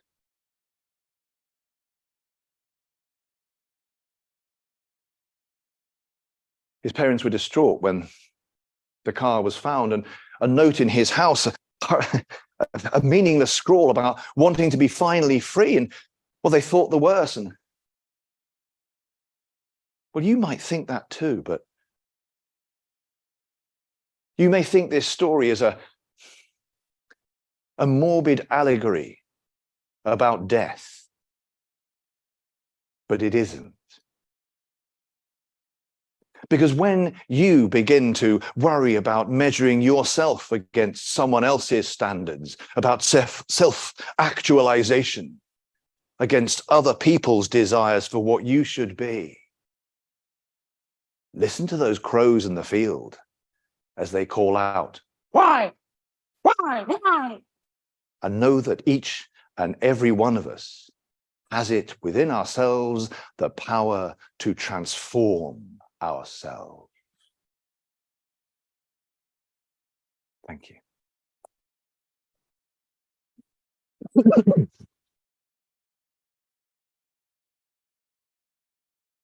Not so very long ago, and not so very far from here, there was a field.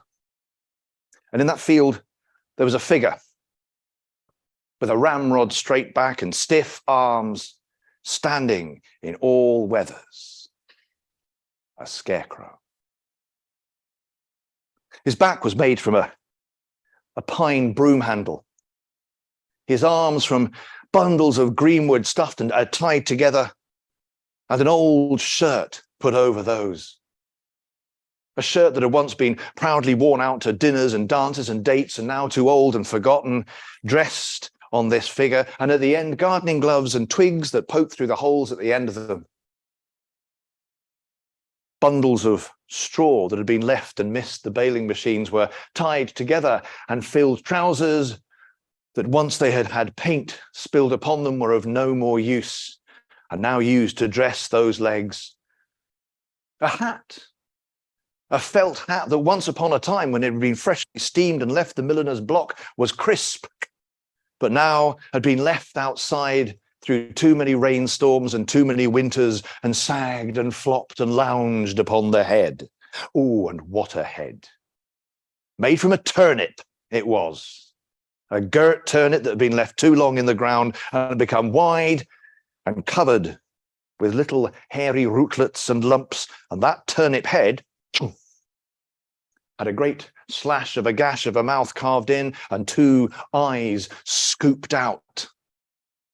And there, in all weathers, night and day, the scarecrow stood, inflexible for the moment, inflexible and still. So that's the scarecrow. You know what it looks like, but you don't know how it got there.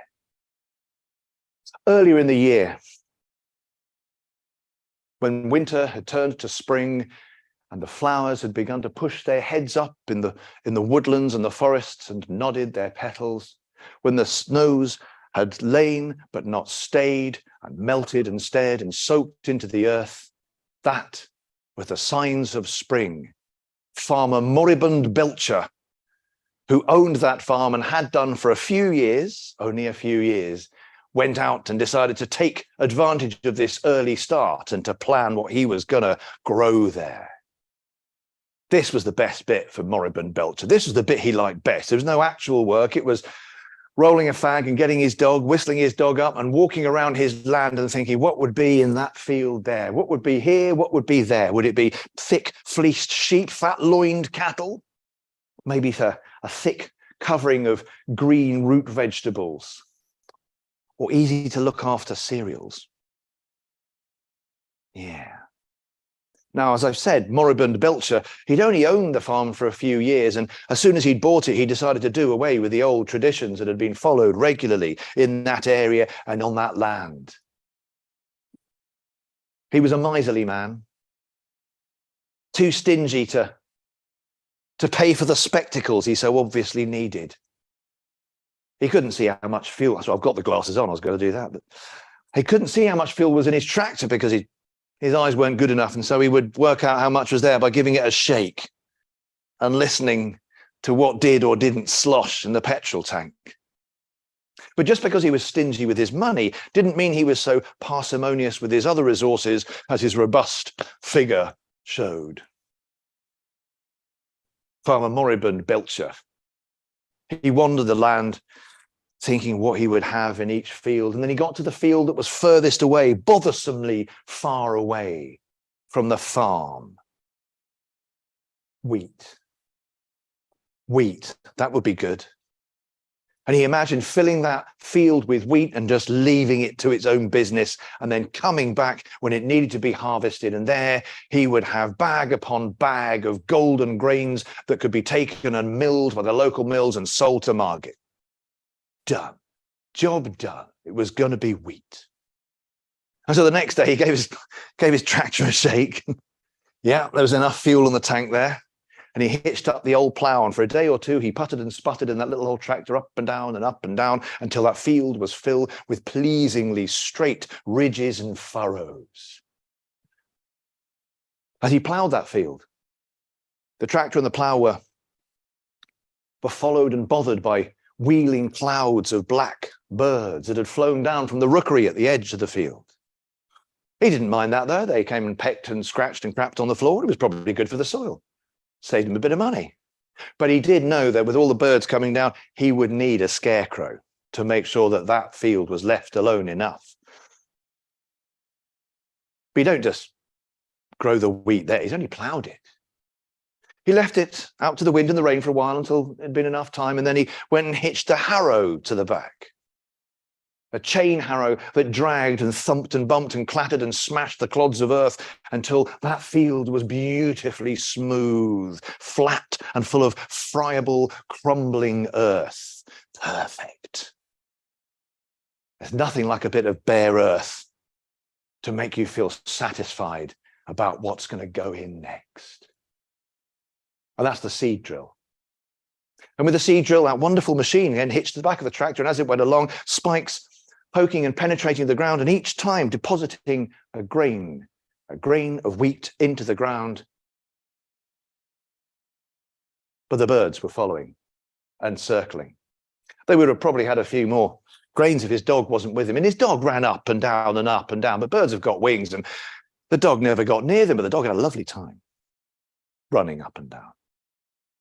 And so after it had been ploughed and harrowed and drilled, there it was ready, and the next morning, Farmer Belcher got his wheelbarrow with a bundle of sticks and straws and rags and tatters in there. He went out into the field, and there, put together, that cruciform man, like a golem made of sticks and straws and clothing.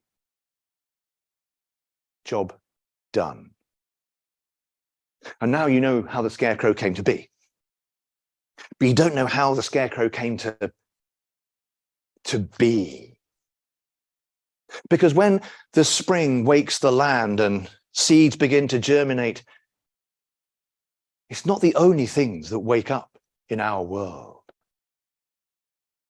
Because for time immemorial, for millennia before we had raised ourselves up off our knuckles, there were things that lived in this world, and the spirits that moved through and into the living things, and those things that were in the ground began to wake and move and travel through that subsoil, feeding off and giving life to new growth.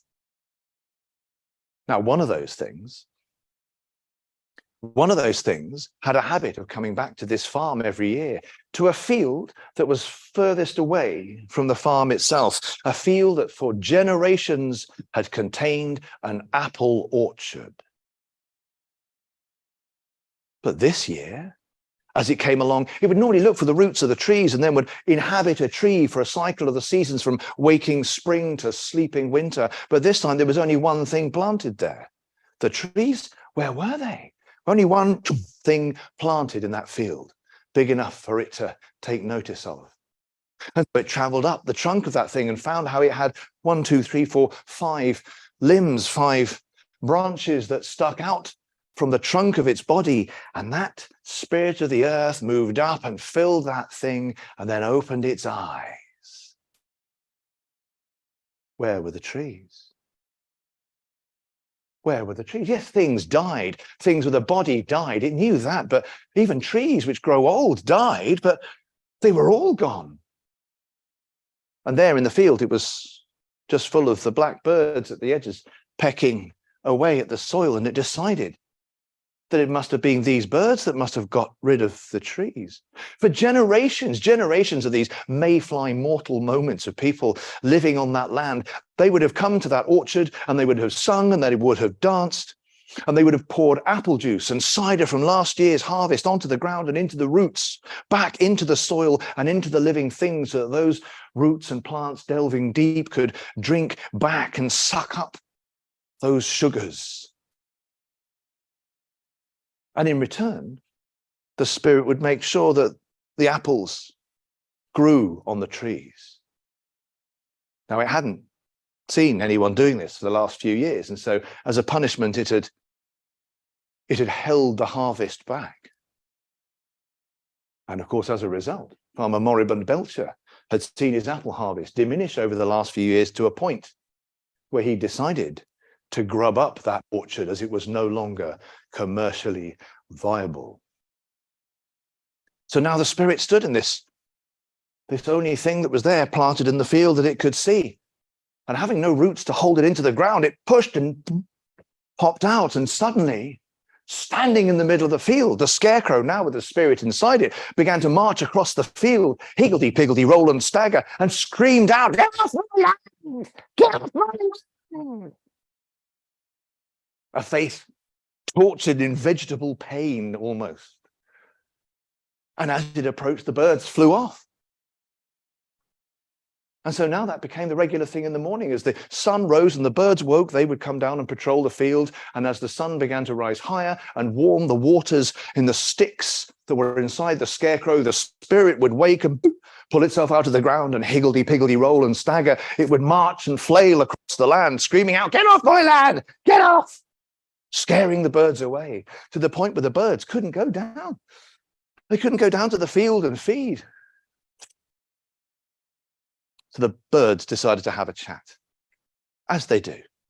You've heard them. If you ever walk past a rookery, morning, morning, morning, morning, morning, morning, morning, morning, morning, you can hear them all up there chatting away. Morning, morning, morning, morning, morning, morning. Now you've got wings, you can go places, but they wanted to lay their eggs soon, and well, they didn't want to go too far, because if you leave your eggs in your nest, then kites and buzzards could come down and take your eggs or your chicks. And so something had to be done. What were they to do? The other birds overheard them, and some of the other corvids, the jays, the screaming jays, the only corvids in the UK that are not black, are predominantly black. They screamed at the rooks and told them they should eat acorns like they did. Swallow them whole, and once you're stuffed, then begin to poke them into trees and come back later. But the rook said, "No, you're all right, thanks. It's not quite how we do things." A raven, came past and told the rooks, that they should eat the roadkill and the other carrion that was there. And they said, well, it's quite a good idea. But when the raven started talking about taking chicks from other birds' nests and began to speculatively observe the nests that were there, everyone kind of went back to their home and decided that that was okay, and they'd think about it, but thank you very much, and waited until that large corvid left. Then along came 2 magpies. Those monochrome birds, black and white, like they're wearing nice little waistcoats in inverse. And after a brief introduction to the rooks, who again went to their nests and worried, if you know about magpies, they will take chicks. The 2 magpies had a natter between themselves and spotted an opportunity. And so the next morning they watched as the rooks flew down to the field, and when the scarecrow woke up and higgledy-piggledy roll and stagger, it went across the field screaming and flailing at the birds until they left. The magpies flew down, and as it went towards them, get out, get out, get off, higgledy-piggledy roll and stagger, it came towards them, and instead of flying away, they bowed. He wasn't expecting that. They said, what do you want? Oh, good afternoon, my lord, said one of the magpies. Oh, my lord? Oh, he liked that. He was a spirit, an ancient spirit, and suddenly he was getting a bit of respect. And what can your lord do for you? Well, my associate and I were noticing that you were having a terrible time with those black-winged thugs up from the rookery, and we have a proposition. Mr. Footpad, yes, Mr. Cutpurse. Please explain to his lordship. Well, indeed. You didn't know magpie smoke, did you? My associate and I, what we can do for you is, if we ensure that the rooks leave the field alone, then in return you could sort us out with some eggs from the farmer. We haven't got any opposable thumbs and we can't get into the hen house, you see. Maybe you could do that, my lord? Indeed, my lord, said Mr. Cutpurse. Oh, that sounded like a good idea. And if he could just not have to bother or worry about those pesky rooks, and he could just get on with being in the land and being worshipped and being revered as he rightly should be, that sounded like a good idea. Well, I shall go and talk to the rooks, said Mr. Cutpurse. And if you would care to follow Mr. Footpad, he will show you what has happened to the apples from last year's harvest. Oh, yes, please. Yes, please, said the scarecrow spirit. And if he'd had a tongue to lick his lips, he would have licked his lips right then. And with Mr. Footpad on his shoulder, making sure that moribund Belcher was busy elsewhere, he guided him round through the farm buildings and there found one particular building, a small shed, a small barn or large shed, depending on which size you want to think about it. And there inside, in 1,000-gallon barrels, was the cider that the farmer had made from the last year's crop of apples.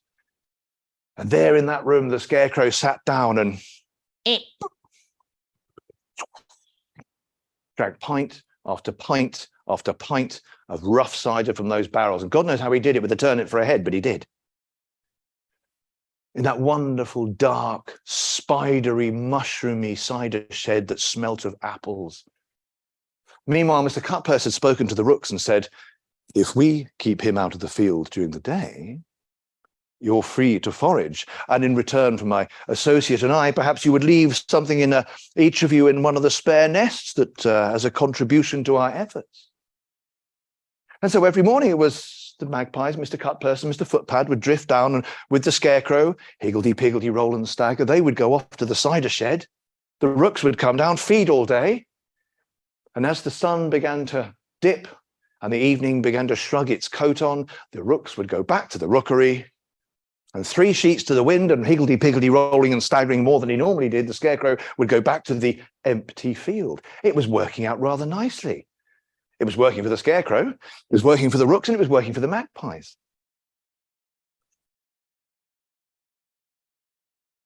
But the problem with people who think they're important without any actual real substance behind that is they always want a little bit more. Very nasty. Always a little bit more power, a little bit more respect, a little bit more. You see, one day the scarecrow decided that he wanted a bit more respect. And he asked the magpies to go and get him some peacock feathers, because that would make him look more glamorous and majestic. And now, of an evening when he came back and higgledy-piggledy rolled and staggered, he had peacock feathers sticking out at the back of his trousers and waving, and he would swagger into the fields with his peacock feathers, feeling fabulous. And oh, the rooks, oh, they ended themselves laughing at him, but all he could hear was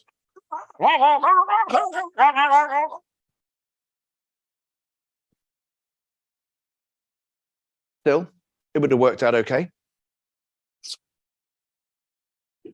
But then one day, the scarecrow turned to Messrs. Footpad and Cutpurse and said that he wasn't going to get them any eggs anymore.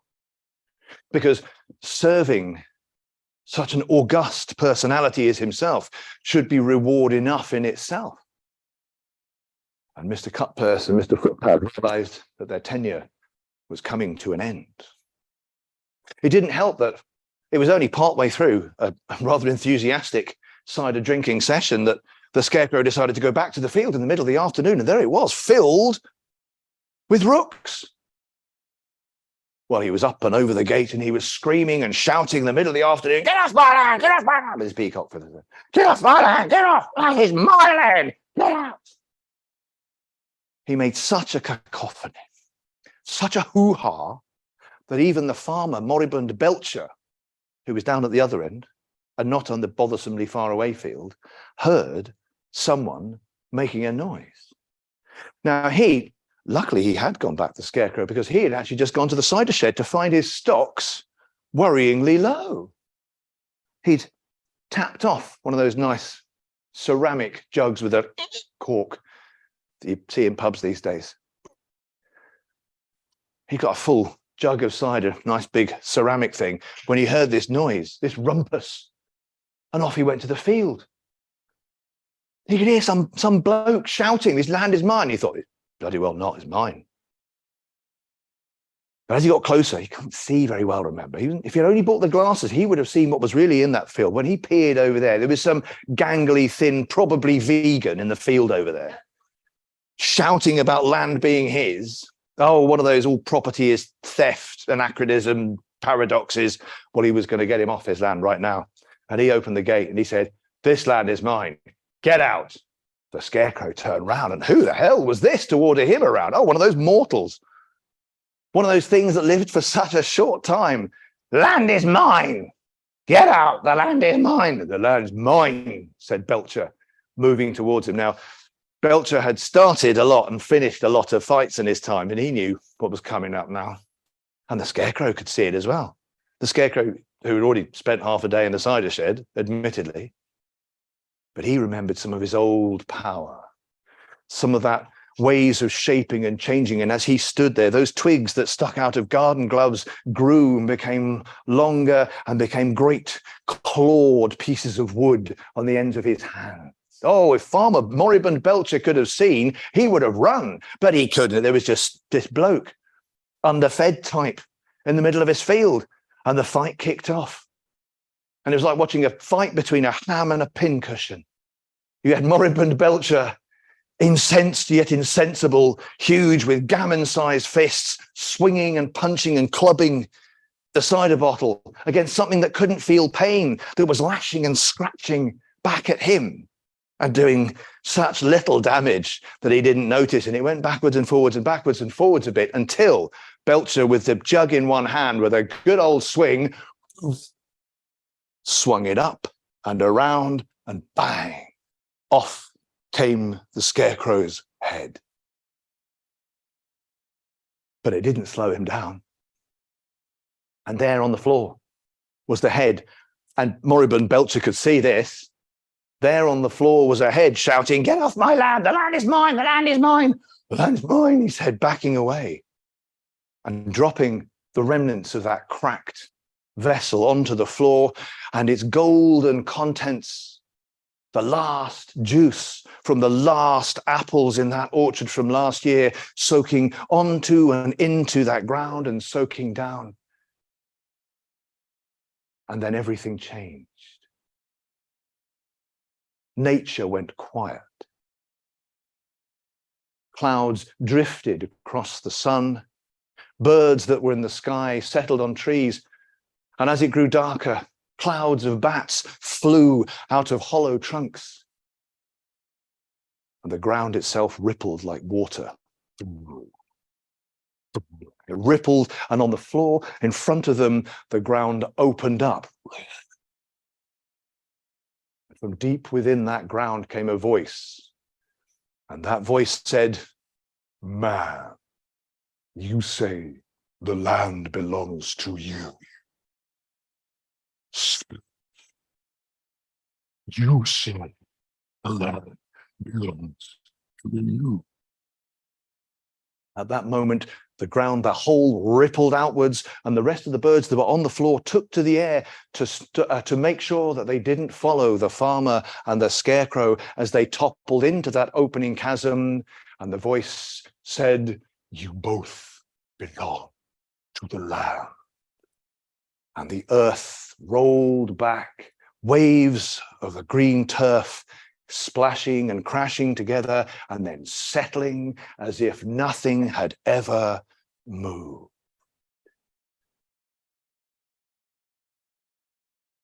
Well, it was a good harvest that year. I mean, it was a shame. Nobody really found out what happened to Farmer Moribund Belcher. He just disappeared one day, but strange things happen in the world. And then the farm went into new hands that took over the management and managed that land in slightly different ways. And so things come and things go, the people come, the people go, even the ancient spirits come and go, and everything continues to flow and roll like the wheel of time and the cycle of the season. Thank you.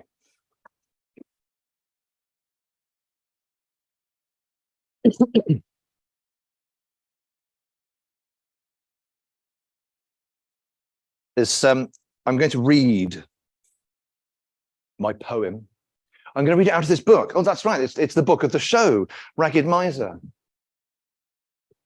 which can be purchased outside or online through my Facebook page. It has more stories than I'm telling you today.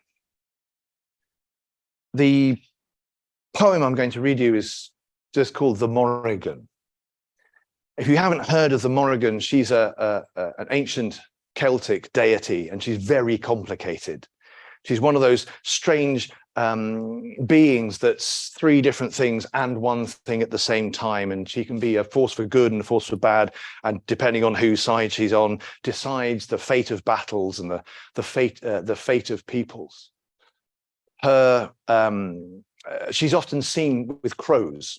She's associated with crows. And she can shape change into all sorts of animals, but her favorite shape to change into is the shape of a crow. So the poem that I'm going to read now is done in the epic style. So strap in and sit back. And it tells the story of some of the mythological backgrounds of Ireland and some of the ancient or mythological peoples that were possibly in Ireland. The Fomorians, the demons from the sea that came to invade Ireland, and the Tuatha De Danann and the Bright People. Sometimes they're historical Celts, and sometimes they're almost fae or fairies or elves, not little tweety fairies, but kind of big elves. And the battles between them, and so that's what this poem tells the story about. A story about the battle between them, and then perhaps the fate of the Morrigan herself.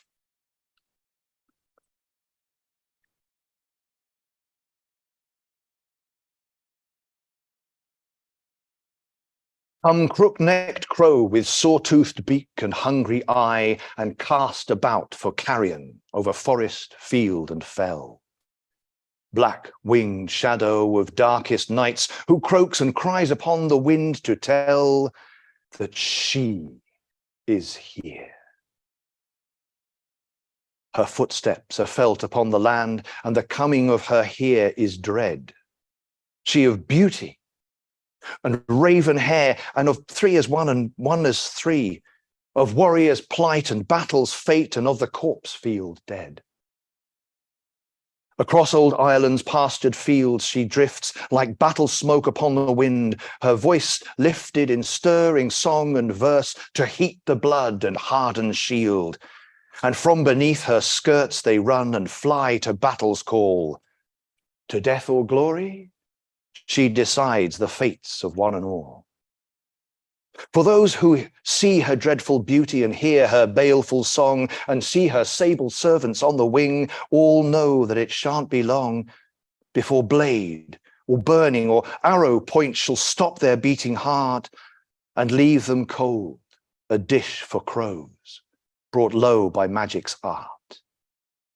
And when they see her blackened birds and ghostly mists appear, a shudder runs through strong men's bones, and they whisper, the Morrigan is here. In quiet space, in air and time, the Morrigan keeps her watch and waits, while armies muster at her call, and she smiles to see a hedge of spear shafts grow in fallow, fertile fields. To some she appears a maiden, fair, with milk-white skin and raven hair, but to others she appears as three, a sisterhood in Trinity. One of whom is known as Bav, the battle crow, with prophecy upon her tongue and words of slaughter or of victory for those beneath her gliding wings upon the battlefield. Another, Macha, is a sovereign queen whose horses, proud, will run and ride and stamp their hooves upon her fertile ground. And her third aspect, Navain, with her deadly scream of terror, drips venom with her voice, and those who hear her fall dead with fear as frenzied madness grips their hearts. Shape-shifter, skin changer, lycanthropa she is. And for all that she can be as woman-made, as wolf or eel or cattle or many animals she can also be, but of all these shapes, and as three as one and one as three, she does appear in favoured form on ragged wing, a crow. And flies and walks the ways of war where men do battle, and overhead takes wings and sings a solemn song. Those war-tangled heroes in the thick and press who hear her call and cry will know their doom, and whether they will return to home in victory or upon their shields. The Fomorians, foul-fleshed fiends, deep-water walkers and cave creepers, all had swarmed across the pure and fertile lands and murdered as they went. Their leader, Belor, the evil eye with one orb open and the other shut up like a clam, ready to lift its lid and shed killing, burning light on those whose lives he spent. Across the rolling waves from oceans deep and cracks within the earth they came, with thirsting blades and greed for ground, like a swarm over swords they ran, to pick bones clean, make treasure hoards, and burn and bodies break. To conquer and enslave all souls was their fell plan. And as the fair land fell onto its knees, banshees screamed the news, and wives and mothers wept their loss, their tears mingling with the gore of rivers red that now watered one-time peaceful meadows. And men slept cold and still beneath the stars, their eyes open to the sky. Their flesh, a mighty meal for those birds who in their black coats came a-banqueting to feast their fill. But these same crows that picked the bones and thatched their nests with the soft hair of those forgotten slain went and whispered gossiped words of war from their harsh throats to the ear of their mistress, dark and fair. And from this unwelcome intelligence, her eyes opened up in anger.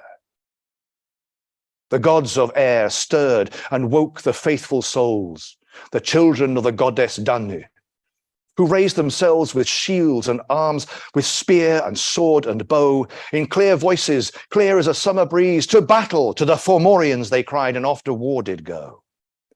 And as bards declaimed and heroes called their boasts, brave men and fear-filled boys filed on, and gave seed to future orchards filled with trees of bone. The Morrigan is here, to call the children of the goddess, the Tuatha De Danann and all their host, to drive back the Fomorians, back into the sea and into those cauldron wells and caves from whence they came. And from bright helms and burnished shields the sunshine shone, and swords were whetted on the stone, and bowstrings strung and sung like harps in the morning mist. As Karnik's trumpets in dragon voices made of brass screamed, "Fear, fly my foes into the brightening day." And when once were ready, one and all, and shield to shield they stood, the Morrigan, her eyes aflame, breathed winds and mists upon the land that carried the Tuatha over hill and vale towards that lumpen horde who saw the bright ones flying on the breath of gods towards their ragged lines. From the warriors' throats came forth a roar, defying the trembling demon flock, and wheeling swirls of crows took wing like thunderclouds of shrieking fate that cried out the names of those to die, the Morrigan's servants of woeful hate. The Tuatha rode the veils of mists and into battle came and struck and smote with blade and shaft and shield and tooth and nail until, as with such force, the bright ones fought with a Morrigan riding close. The Fomorians in slaughter wept and failed and bent and broke. Back to the deeps and wave-washed swells the evil ones were routed. The Morrigan, who drove her host to victory, both grinned and screamed, her beauty now distorted, as enemies of hers and of her land were cut and crushed before her until the fields were quiet. And at that dreadful end, the only sound that could be heard was the caw and croak of corvid folk, as men had left, and what now ruled was birds. All that was left of soldiers' dreams was cold and quiet on the plains. But for the Morrigan, her pets and poets cried their pleasure at finding battlefield treasure, not of gold or jewels bright, but skin and sinew and eyes now without sight. The battle was won, and the Fomorians, the enemies of old, were either dead or driven back, and peace once more did reign across the land, and feast and fire with ale and songs were raised in thanks. The old gods of that isle smiled and breathed once more before the coming of the new god that would drive them from their homes and halls. And in that time past, the Morrigan, both one as three and three as one, did smile, and her dark beauty shone across the land for fear, for fame in death or glory. And while her footstep today is soft, quiet to our ears so, know that she watches from the perches through the eyes of every crow. Thank you.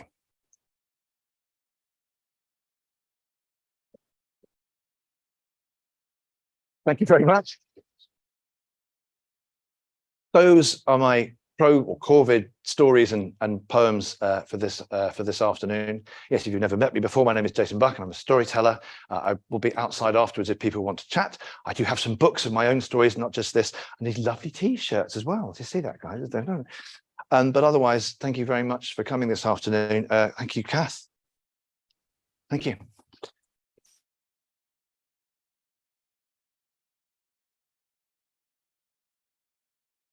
Well, thank you for coming, everybody. I think you'll agree that was lyrical, thought-provoking, entertaining, beautifully crafted, beautifully expressed, just absolutely bloody typical of you. Thank you. Once again, everybody, Jason Buck. Thank you.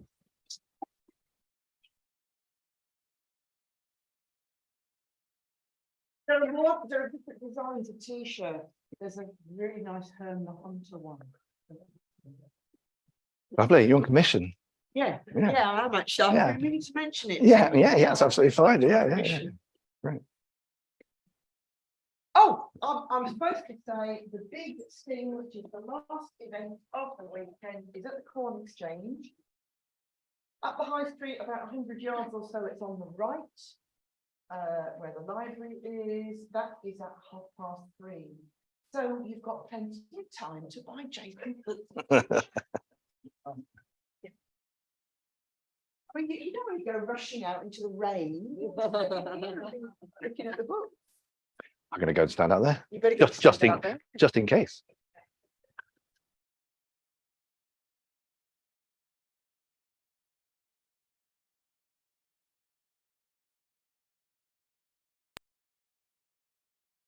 So I hope you enjoyed the brilliant Jason Buck. He's an awesome storyteller. I have watched him tell time and again, and this time I had the chance to tell at his side, which was awesome, really.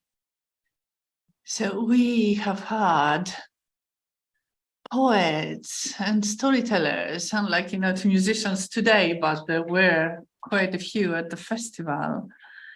And we had Claire, who gave us a little bit of info about the Much Wenlock Festival at the beginning, and she is with us now. Hello, Despina. They were amazing stories, weren't they? Yeah, absolutely. I love those anyway. Yeah, great. I'm just gonna go and get somebody. Somebody's just gonna come and interview me for a moment. But in the meantime, I've talked to you before, Roger. What are you up to now, Roger? Oh, I'm stacking. Stacking. This is the sad bit. This is the bit. No, Tom. You could Tom.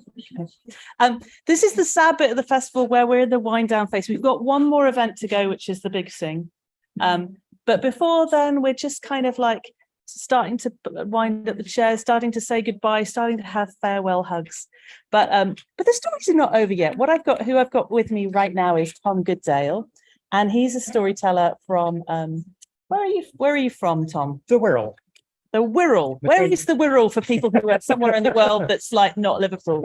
It's between Chester and Liverpool. So it's a peninsula. You've got the Mersey on one side, and over that, across the Mersey, you've got Liverpool, and then you've got the Dee on the other side, and the other side of that, you've got Wales. So you've got Rhyl and Flint and places like that. Well, have you got a story for us, Tom? I could tell you a story. Yes. Yes. Okay. I'm going to hand you over so you can hear Despina. Aha. You go through a story. Hello again, Tom. Hello. Good to see you. Hello again. I told you I would find your line, didn't I? Yes. But earlier, we did not have the chance to hear you tell a story. So, Tom, please tell us a story. Okay. Nasruddin was bored. Nasruddin, he'd travelled the world. He'd been a magistrate, he'd given sermons in mosques, he'd taught many, many things. He'd had a wide and varied career. And now he was bored. He didn't know what to do next. So he thought about it for a bit, and he thought, I know what I'm going to do. I'm going to become a smuggler. But of course, he was going to become a smuggler. He needed to think. He needed something to smuggle. And he thought about it for a while. And then he knew just what he was going to smuggle. So, a couple of weeks later, he was down at the border crossing. There he was, bag on back, donkey, panniers, the lot. And he queued up. And eventually he got to his time to cross the border. And the border guard did what all border guards do and said, so, sir, why are you crossing the border today? Well, Nasruddin, he was an honest man. I'm smuggling. Border guard was a bit puzzled. People never told him they were smuggling before. Surely you're joking, sir. No, I am an honest man. I would not lie about that. I am smuggling. Okay, what are you smuggling? Well, that's not my job. That's yours. So the border guard, well, he searched Nasruddin. He searched in his pockets. He searched his backpack. He searched the donkey. He looked through the panniers. He even looked in the donkey's mouth and the donkey's heels. Nothing. No gold, silver, jewels, no secret papers, no precious artwork, nothing. So, of course, the border guard had to let him go through. But next week, Nasruddin was at the border again. Backpack, donkey, panniers, the lot. And he queued up. So, sir, why are you crossing the border today? I'm smuggling. Oh, no, not you again. Please, yeah, I didn't find anything last time. Yeah, surely you're joking. I wouldn't joke about that. So the border guards searched in backpack, pockets, nothing. Panniers, donkey's mouth, donkey's hooves. Could not find anything at all to be smuggled. No gold, no jewels, no precious jewelry, no precious paintings, no secret documents. So he let him go through. Another week passed. There was Nasruddin, backpack, donkey, panniers, the lot. So, sir, why are you crossing the border today? I'm smuggling. Oh, no. But the border guard did his job. He searched Nasruddin, head to foot, backpack. He searched for donkey, panniers, mouth, hooves. Nothing. No gold, no silver, no jewels, no paintings, no papers. Let him go through. And this happened week after week, month after month. And the border guard was getting more and more frustrated. There was this man who said he was smuggling and he couldn't find. Well, a year passed. And Nasruddin, he got a bit bored. He'd been a successful smuggler. It was time to do something else. The border guard was relieved. He no longer had this strange guy coming through. And so the years passed. And eventually the border guard retired. And one day he was sitting in a tea shop, drinking some tea, eating some baklava. And he saw somebody coming through the door. So, I recognize him. Oh, yes. And he called him over. He said, sir, are you, I'm sure I recognize you. You're the man who kept on coming to my border crossing and saying that you were smuggling. Yes, I remember you. You were always so polite. But, sir, I never found anything. Please, were you smuggling? And as I said, of course I was smuggling. I wouldn't lie about that. But oh, please tell me. What were you smuggling? Oh, donkeys.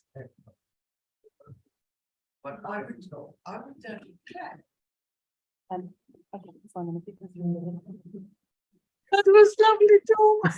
I didn't see it coming. I swear. Brilliant. Thank you. Lucy liked it. Thanks, Lucy. Lucy's clapping virtually. Thank you, Lucy. Thank you, Tom, for the story. Okay, I think I'm passing over to somebody else now. So I'll pass you over to Simon Hayward. Hey, thank you. Hello there. Hi, Despina. Good morning. Good morning. How are we doing? I'm fine. I'm interviewing very interesting people, so I'm very pleased. I've had poets and storytellers, a lot. Yeah.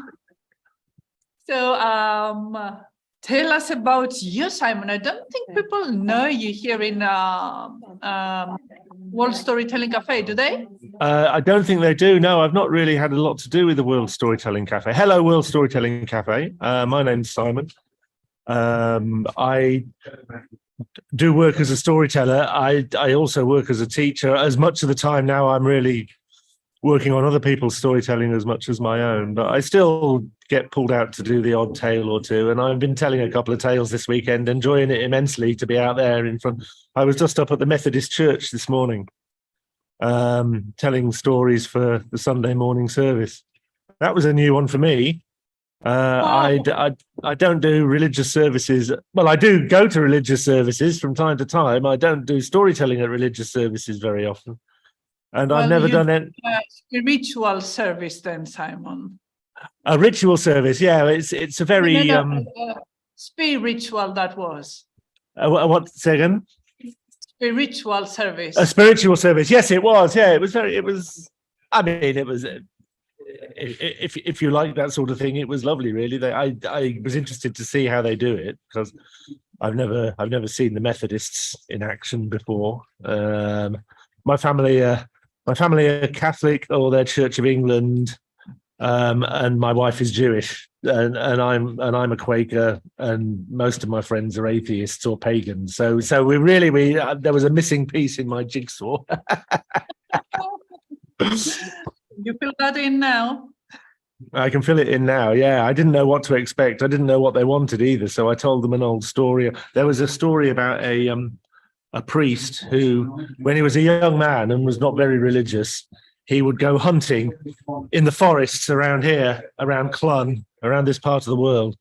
And he stayed out too late one night and accidentally stumbled across a party in a great hall.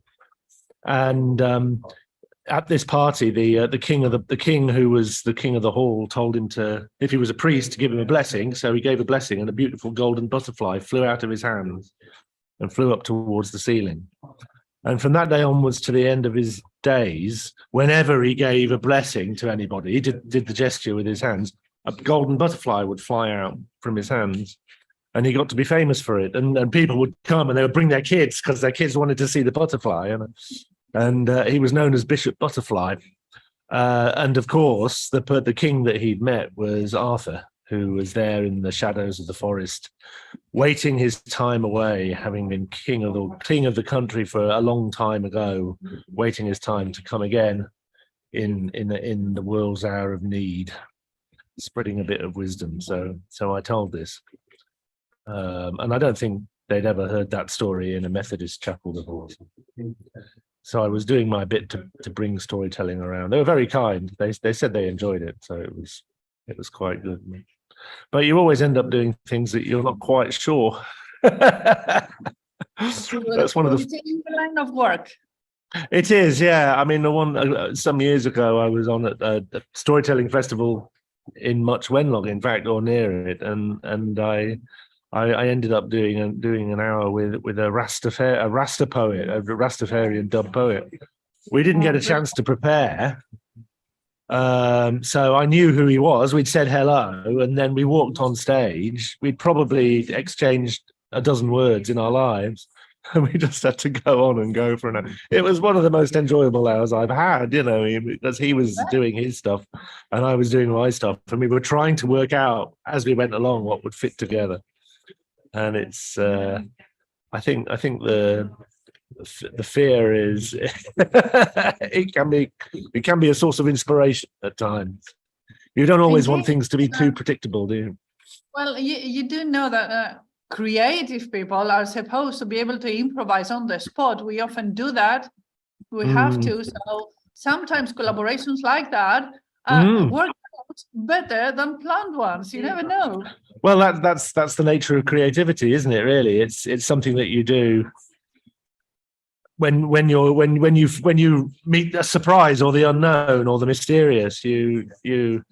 It's your response to it. But also we're very lazy and we like our comfort and we like things to be predictable. And also we like things to be safe. We want to do what we know will work. Yeah, it's so natural. We're humans, after all. we're human. Yeah, we are human. Yeah, I'm not saying this. I'm not judging us for this. But it's also acceptable that you can adjust outside your comfort zone. You can, yeah. I think you can, but I've been wanting to ask you about the West Wind thing you're doing. Can you tell us a little bit about that? the House of the West Wind. The House of the West Wind, yes, please. Yes, the House of the West Wind is really Shona Lee's organisation rather than mine. It's something that she set up.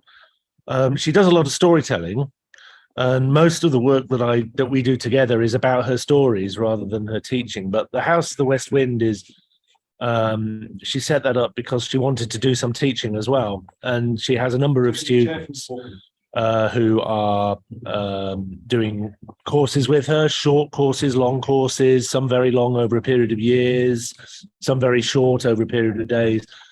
And they study various aspects of her family's storytelling technique, and they learn storytelling. But the fascinating thing about it for me is that they learn the family storytelling tradition, But it's not just about storytelling. There are people who are applying it to the teaching of language teaching. There are people who are applying it to coaching, to therapy, to training, to medical practice, to political research. There was somebody who was doing a project in which they were looking at ways to bring it to the understanding of environmental or ecological politics, or so really it's one of those, as you know, once you learn to look at things in a certain way, in order to tell a story you have to understand the story very, very well inside out. Once you've got that understanding, that's not just an understanding of the story, that can be an understanding of the world. So you can take the story, you can take that understanding out into the world and You're go, absolutely well, right. You just put it in a different scale, because it's the same thing with painters. You know, painters never feel that their work is quite done. They always want to add a few brushes. It's the same thing with storytellers. I mean, we feel like we start to understand a story, and then it keeps on working in the back of our head for years sometimes. And even though you are able to relate to it and tell it, it keeps evolving inside you, and it keeps changing you and your perspective as well. I find this, and I find this more clearly the older I get, which is really the stories that fascinate me most are the ones where I can come back to them and back to them and back to them, and every time I come back to them, I see something new or fresh or something there. And there are stories where you understand them. That's it. It has two aspects really, because the story is there in the first place. So what really changes is the way that you look at it. Yeah. And these new bits you find are in reality new bits inside yourself. Yeah, I suppose that's true. Yeah. Yeah, that is true. You know, you're bringing your own, learning of life and knowledge of the world to bear to maturity, I'd call it. I think maturity is the word. Stories help us mature. I think they do. Yeah, I think they do. But I think sometimes that can be quite. I mean, the big one for me recently is I'm sort of in love with the stories of King Arthur. I really do enjoy looking at them a lot. And what I've found painfully, the more I've come to study them, is that actually most of the characters in the stories of Arthur are not very nice people. You know, they might be trying very hard to be nice, but really they are humanity with all of their flaws and all of their failings. They're not great heroes. They're not particularly wise. You know, they just struggle through and get things wrong. And really, that's. I think, Simon, this is how that's the case with all heroes. Yeah, it's not black and white. It's not good and evil. All heroes struggle. And this is it. The ancient myths, which is my genre of preference, the heroes there are very, very humane, and you can see how they take wrong decisions. They make wrong decisions, and they do horrible things, and then they try to cleanse themselves and repent and find a way around it and become good again. You know, it's not the good guy and the bad guy. This is not how it is. It's not black and white, because we're not like that. That's it. Yeah, I think sometimes we want the heroes to be heroes. You know, we want the good people to be good, and of course we do. You know, we want people that we can look up to, but it's not always that easy or that simple. And I think, I think it's the interest in the stories as I come back is in seeing that. And of course, you're quite right. I mean, it's in the ancient mythology. You know, Greek mythology is full of these stories of. I mean, the Greeks gave us the language to talk about it. You know, the language of hubris and nemesis and all of those things. So, but you'd expect heroes to be monster slaying and doing just only heroic acts, whereas. It's not like that. They do stupid things in their lives, and then they try to come back to the straight path again. You know. Yeah, they're in search of redemption. You know, they're looking for redemption. You know, and kind of aren't we all? And sometimes people do not accept to cleanse them if their crime is especially horrible. You know, or stuff like that. So they Yeah. have to find their way around it. And this makes sense because people who listen to the stories do not need the perfect image to project. They need something they can relate to. Yeah. And Yeah. as Lucy very eloquently put it, stories sometimes help us connect with our child parts. Yeah. Wise and our fun self. We need that too. We Yeah, need well, the element of, comedy. this is it. I find that is so true, and I find this every time I go to students, and they all turn up and they go, I want to be a famous writer, and they go, I have to write a great book, or I have to write a very successful book and stuff. How do I do it? How do I get it right? And it can be difficult sometimes to get them to the point to go, no, you don't. You know, when a child goes to play with their toys, the child doesn't go, how do I get this right? You know, I have to. I remember. I mean, toys were different when I was a child, but I would be in a sandpit with these little figures from science fiction films and TV, and I wouldn't be sat there going, well, I really must. I have to get the character right. Then what's the motivation for this one? You just sort of go like that and start to play. And I think telling students that they have to remember how to play. I mean, they know how to play. They go off and don't need to be perfect. They should not be seeking perfection. You just do it. Start doing it. What is the slogan of Nike? Is it? Just do it. Yeah. Yeah. You just start doing it, and then you process it as you go along. Yeah, well, this is what I tell them is that it's there's a phrase trial and error. You learn by trial and error, and everybody says, the best way to learn is by trial and error. But what everybody forgets is that learning by trial and error requires error. Yeah, you have to be willing to get. It's not the best way to learn. It is the only way to learn. This is how we learn. Yeah, we this should is it. appreciate our mistakes as long as we don't repeat them time after time. Yeah, That's we need it. to learn. Yeah. But you know, they get these. They all come in and they sort of go, "I must be excellent. I must be excellent." One year I was running a creative writing class, and in the end I got to the point whereby if I asked them a question, nobody would answer at all, and I thought they just didn't like me. But then I realized that they didn't want to answer the question because they didn't want to give the wrong answer. So in the end, I went down and I bought a box of chocolates, and I labeled it wrong answers, and I said a right answer is its own reward. A wrong answer is rewarded with chocolate. And every time I asked a question, if they gave me a wrong answer, they gave me free chocolate. And when they realized that I meant it, I really was going to give them chocolates, they started giving me wrong answers just for fun, you know. And then at that point, we got a discussion going. And 3 years later, those students are coming back to me and saying the day I began to understand was the day you started handing out chocolates in class. That is a brilliant trick, Simon. I might use it with my adult students. It's a very good idea because you can make a child understand that more easily than you can do an adult when this thing has already been imprinted in their minds that we should not make mistakes. Well, this is it. Well, we should not make mistakes in class. This is the thing. I mean, I happen to know, don't ask me how, but I happen to know that those students would then, when they left class, they would go out and they would have their social lives and they would, have fun and be creative and make all sorts of interesting mistakes, like setting off the fire alarm in each other's halls of residence for fun, and all that kind of. But the struggle for them was taking that playfulness and bringing it to class. So to get them to the point where they can bring it to class, and then at that point they start. They are already creative. They're already creative people, but then they start to realize. They just let go. Yeah, that's it. Yeah. Lucy says she wishes she had been in your She class. had been in that class.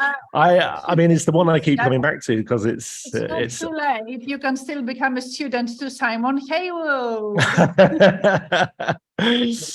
Well, yeah, or the House of the West Wind. This is the thing: is that I'm doing. As I said, most of the work that I do with Shonali is on her stories rather than her storytelling. But I'm now getting to the stage where she does most of the teaching. And in fact, I will say that most of my approach to the teaching of creativity, I've borrowed from her anyway, or from her family tradition. But I am getting more and more involved with teaching bits and pieces of the tradition, and we are doing stuff together. So perfect. Well, I should thank you for being here and sharing your wisdom with us. You're very welcome, Despina. It's lovely to talk. Educating trick. I'm going to use it, I promise. Go on, go ahead. It's there for everyone to share. Thank you. I have another friend with us, Fiona, who is going to tell us. Are you ready? Yeah. I will put you in the picture then. See you soon, Simon. Thanks. See you, Despina. Goodbye. Goodbye, World Storytelling Cafe. Bye. It was good to see you. So Fiona, welcome. Thank you, Despina. We are connected at the World Storytelling Cafe, and we have a global audience, people who are watching us from other countries and continents, for that matter, because Walid, our tech guy, is in Marrakesh. Oh, yes, I know Walid. You do Well, know I don't really know Walid. I know who Walid is. There are many people who don't know you. So would you please like to introduce yourself, tell them who you are and what you do, and then we talk. Thank you, Despina. Yeah. So my name is Fiona Collins. I live in Wales, and where I'm a storyteller. I work in English and I work in Welsh. And so I'd like to say diolch am y cyfle I fod yma. Thank you for the opportunity to be here in Welsh. And it's been lovely to come to Much Wenlock. I haven't been here for a long time, and to enjoy a little bit of the festival here. And it's lovely to meet you, Despina. You too. Even though you're a storyteller, yes? Yes. Yes, I didn't have the chance to hear you tell this time. I didn't come to tell stories, actually. I came because there has just been an event to remember a dear friend, a poet who died earlier this year. Oh, please do tell us about him. His name was Les Barker, and he was really much more famous than I ever realized. He was a poet at folk festivals. A lot of his poems were very, very funny, but he also wrote about, things in the world that concern him, about politics and so on, but always with a light touch. Did he write in English or in Welsh? Well, he came from Manchester, and he began his career all in English. But when he retired from his proper job, which I think he worked for the council in Manchester, when he retired, he moved to Wales. He moved over the border to our country and decided that he wanted to be able to use the language of the land where he was living, a bit like me, really. And that's where I met him, was in Welsh class. Oh, you've met him in person then? Oh, yeah. In fact, I knew him for quite a long time before I realized how famous he was. And it was only when I was asking him about maybe, being involved in some activity together, we started talking about dates, and he said, oh, that's not going to work because I'm going to be on tour in Australia. Whoa. And oh, you're internationally famous. So yes, but he was very committed to learning Welsh. At one stage, he was going to 3 classes a week. Wow. And he began to write in Welsh, first by translating his own poems into Welsh, and then he began to write in Welsh as well. And we had another poet here today. I don't know if you know him, Martin Dawes. I do know Martin. He's trying to learn. Yeah. He incorporates a few verses in his poems. Martin and I went to Ireland together, to the Republic of Ireland, to a festival called the Copper Kingdom, which sounds wonderful. And it was a collaboration between the west coast of Wales and the east coast of Ireland, because there's nothing in between them except sea. And on both those coasts, there had been a very huge copper industry with mines, and the copper being whatever you do to it to make it. Which was a literal name then. Oh yes, it was, and both those industries have completely died up. And in fact, that eastern coast of Ireland suffered terrible poverty, and many of those people who had been mining families emigrated to USA. I guess in Wales also, I'm sure some of them went, but others found other employment. And this was a festival sharing the different art forms. So it was organized by archaeologists. It Brilliant. was, you know, because of the geology, because of the earth and the industrial remains. The history that connected the Yeah, places and then. the people, yeah, Mhm. across the sea. And so there'd been events where people came from Ireland to Wales. But he and I went, and a couple of other people, and I told some stories in a local school. We did an evening together with poetry and stories and some musicians as well. Yeah, so, and I've done events for him in Bangor. We don't live very far apart from each other. And we've even worked in the school together on a project. He was so nice managing the project and I was the artist. Oh, perfect. So I'm glad he was here. Yeah, and I'm really glad that, you know, lots of us who've moved to Wales, we're respecting the language of the country. Yes, now. absolutely, absolutely. You want to speak it. I hadn't realized until I came here how totally different it is. I can see many connections or other common words with English. No, the only words that are in common really are either words that have come that the Romans brought, like where and in fact the words are more connected with the Latin, like window is fenest, and the Latin is fenestra, Yes, yes. and also in Italian. Yes. And then modern words in Welsh, because Welsh was a very oppressed language and a very oppressed culture, actually for hundreds of years, but you know, in the late 19th, early 20th century, children could be punished if they were heard speaking Welsh. Same thing that happened with Irish then. Yeah, and with many languages. Scottish, Gaelic as well. Yeah. I have Chechen friends who, you know, were only allowed to speak Russian in their school, and I expect the same thing. You know, when I think the same thing was true. The same in Spain. Yeah. It's a good way to control people if you take their language away from them. You know, George Orwell in 1984, you know, if you don't have a word for a concept, you can't think of it. It has to have a name. I don't know if it's a good way to control people. It is certainly a very good way to oppress people. That's what I mean. It's Powerful. we're talking about the same thing. Yeah. However, Welsh language has sustained. It's having, you know, and more so even than Irish. I think in Ireland, they've really kept their culture alive. You know, many people know about Irish music. Welsh stories. Welsh folk music is not so well known, but the language has been maintained in Wales. It's under threat, you know, it's been a struggle, but there's been different movements that have brought it forward, you know. So for the new generation, the kids learn both languages at school. They do. In some areas of Wales, their schooling is all through the medium of Welsh. So they learn every subject through Welsh. In some parts of Wales, parents can choose for their children to go to a Welsh medium school or an English medium school. Oh, so it's either one or the other. English medium school, then they will learn Welsh as a second language. Nice. Yeah. Okay. But no, in some areas there's not a choice. Like in the Northwest Wales, all the schools are purely teaching through Welsh. Yeah, which can be a challenge for families if English is, we say, iaith yr aelwyd, the language of the hearth. If their home language is English, but they're learning in Welsh at school, parents feel they can't help the children with their work, with their homework and so on.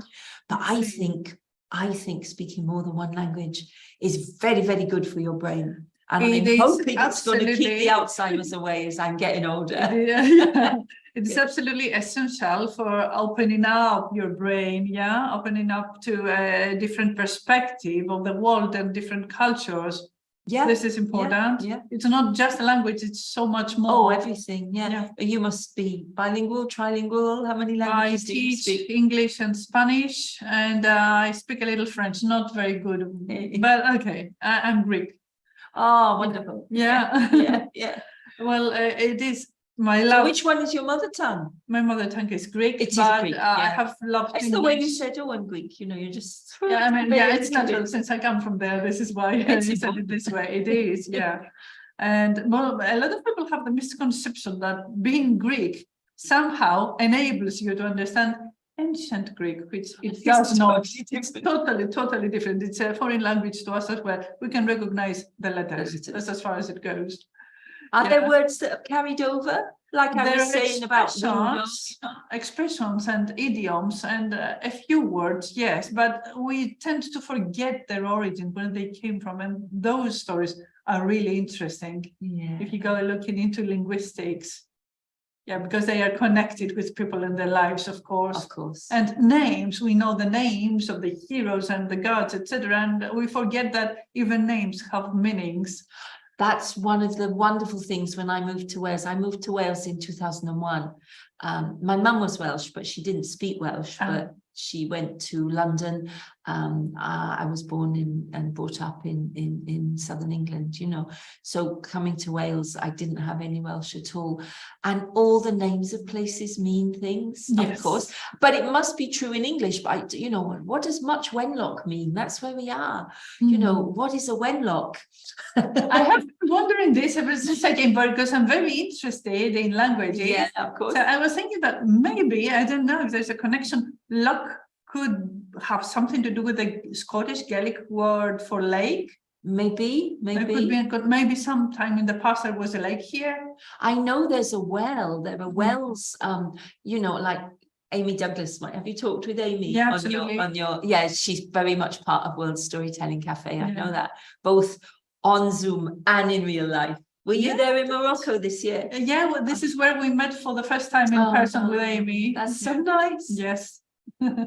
What they're doing is wonderful. Hooray for World Storytelling. Yeah, bringing people together, places. And especially what I really love, and I should go to it more often, I've only been a few times, when John has the young storytellers. It's every week, I think. It is every week. Yeah, and then some of them, they're all over the world and sharing their stories. I've sent some of my students to tell stories there. That's so good. Occasionally, yeah. And sometimes we have students from Africa or Gaza, Palestine. Yes, I've seen some of the Palestine. Yeah, Gaza. Oh, my darlings, yeah. So it's really nice because kids can actually understand why they're learning the language for the first time, maybe, you know. Yeah, and using it. I mean, I now have this is with adults, but I have a group. It's not a formal class teaching Welsh. I'm not trained as a Welsh tutor, but so many people in our village and around about were interested to learn some Welsh. So we call it group siarad, talking group, chatting group. Nice. And we meet on Monday evenings for an hour. It's been going since January, and I'm so proud of them, we had when would it have been? We had an evening in our village hall. That's where we had the class, in the little room upstairs. But we had the village hall, and we had an evening. We had someone come to sing some songs that the learners could join in, and lots of the first language Welsh speakers came. You know, so it was a mixture, and there was tea and Welsh cakes and a raffle. You've got to have a raffle. If you're in Wales, you've got to have a raffle. And some sing, you know, but sitting and chatting. And the Monday night after that, these lovely people in my group, you know, all different ages. There's a couple of young mums, there's a retired gentleman, there's there's only 7 or 8 of them, but they were so happy because it was the first time that they'd talked with natural Welsh speakers and understood and been understood. So that's the most important thing. This is how you build bridges. Because it's amazing that the two keep very separate somehow. And sometimes you might have a friend and you don't realize that they speak Welsh because you always speak English when you meet, or you know, you tend to go to things that other English speakers are going to, and the Welsh people are going to the things that other Welsh people go to. So you keep it divided, let's say. We're trying to bring it together. So that evening was so good like that. And we're going to have, when it's coming to Christmas, we're going to have an evening again. They don't know yet, to bring everyone and sing some songs. Secret. Yes. Don't tell them in Carrog. That's my village. Don't tell people in Carrog. I don't know is this everybody I don't think any of them are watching at the moment. So okay. We could be okay. It's on YouTube as well, you never know. And maybe, Fiona, maybe sometime we can have some younger teller who would like to tell a story in Welsh on some Tuesday? That's an idea. I must, yeah. So Are you at it every time, every week? Not every time, because normally I have classes, but when I can, I am there. Yeah, no. John Grove is there every week. Oh, John's. Oh, it's Narissa. Hi, Narissa. Every time when I see Narissa in real life, I get really surprised because I first met her on Zoom, and I forget she lives outside her little box. I'm in the centre of Much Wenlock here, and behind me is the Corn Exchange, so one of the historic buildings in Much Wenlock, and we're here for the final throw of Guess the Word in Edgeways Festival, which is called the Big Sing. So behind me are Wenlock Male Voice Choir and loads of festival goers who have lots of words in front of you. Are you going to join in the song? Are you going to join in the sings? I'm just going to approach closer, and we'll maybe hear a song. Let me know if it's no good on Zoom, and then I'll have a chat to a couple of people about how they found the festival. Nice to see you here. What are they up to over here?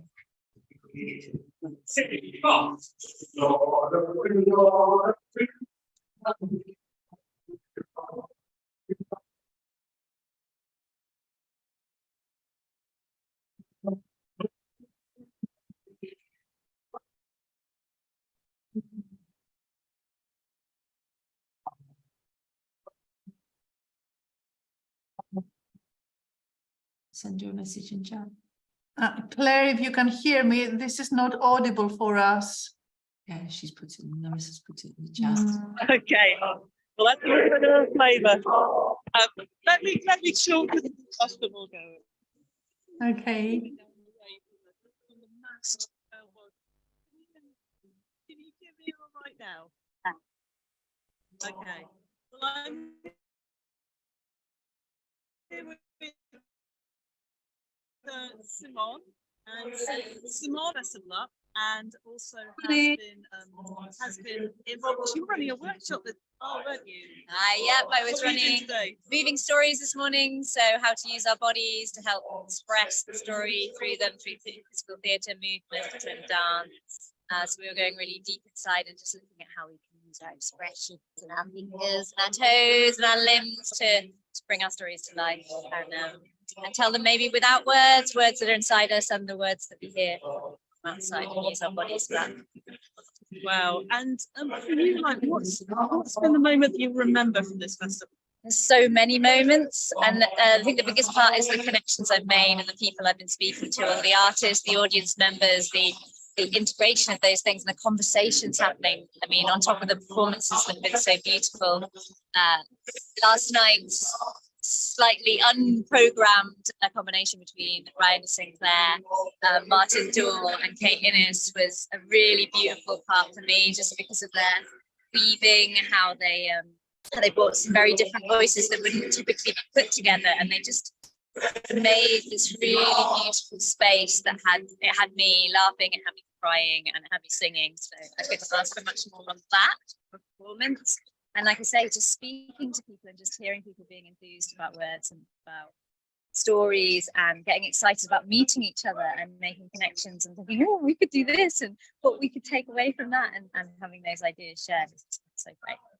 I know you've also been involved in outreach work around the local region, and also thinking about how we can expand the range of voices on at the festival. Would you speak to that? Well, yeah, I mean, it's something I think that we're all always trying to hear the voices that we want to hear, the ones that we don't normally hear. But like, it's great to hear someone who's honed and is beautifully skilled in an area, but there's some people who just don't get that opportunity or could hone that opportunity. And we've really been looking to kind of go out into communities, find those places, go to places where there might be access issues to coming to this space. So places like homes for the elderly and into schools, into the cities, so going into Wolverhampton, going into Telford and Wrekin, and going into, you've heard from sure from Salton, she's been doing South Shropshire, and then we've got Camachel that's been going and doing Wolverhampton, and Mark Petty at the Telford and Wrekin, and going to those places and seeing how really seeing how we can connect. Like we've been creating stuff in those places, but how do we actually find access? How do we actually link those things up? And those are actually still questions, and we're working towards it. Actually, if anyone has anything, they're like, oh, I've had this great idea of how to link that in. We're really happy to hear about that. I really love to hear about that, because actually it's more about asking people what they're missing. What are you missing? What don't you have? What can't you access? What haven't you seen? What would you like to see more of?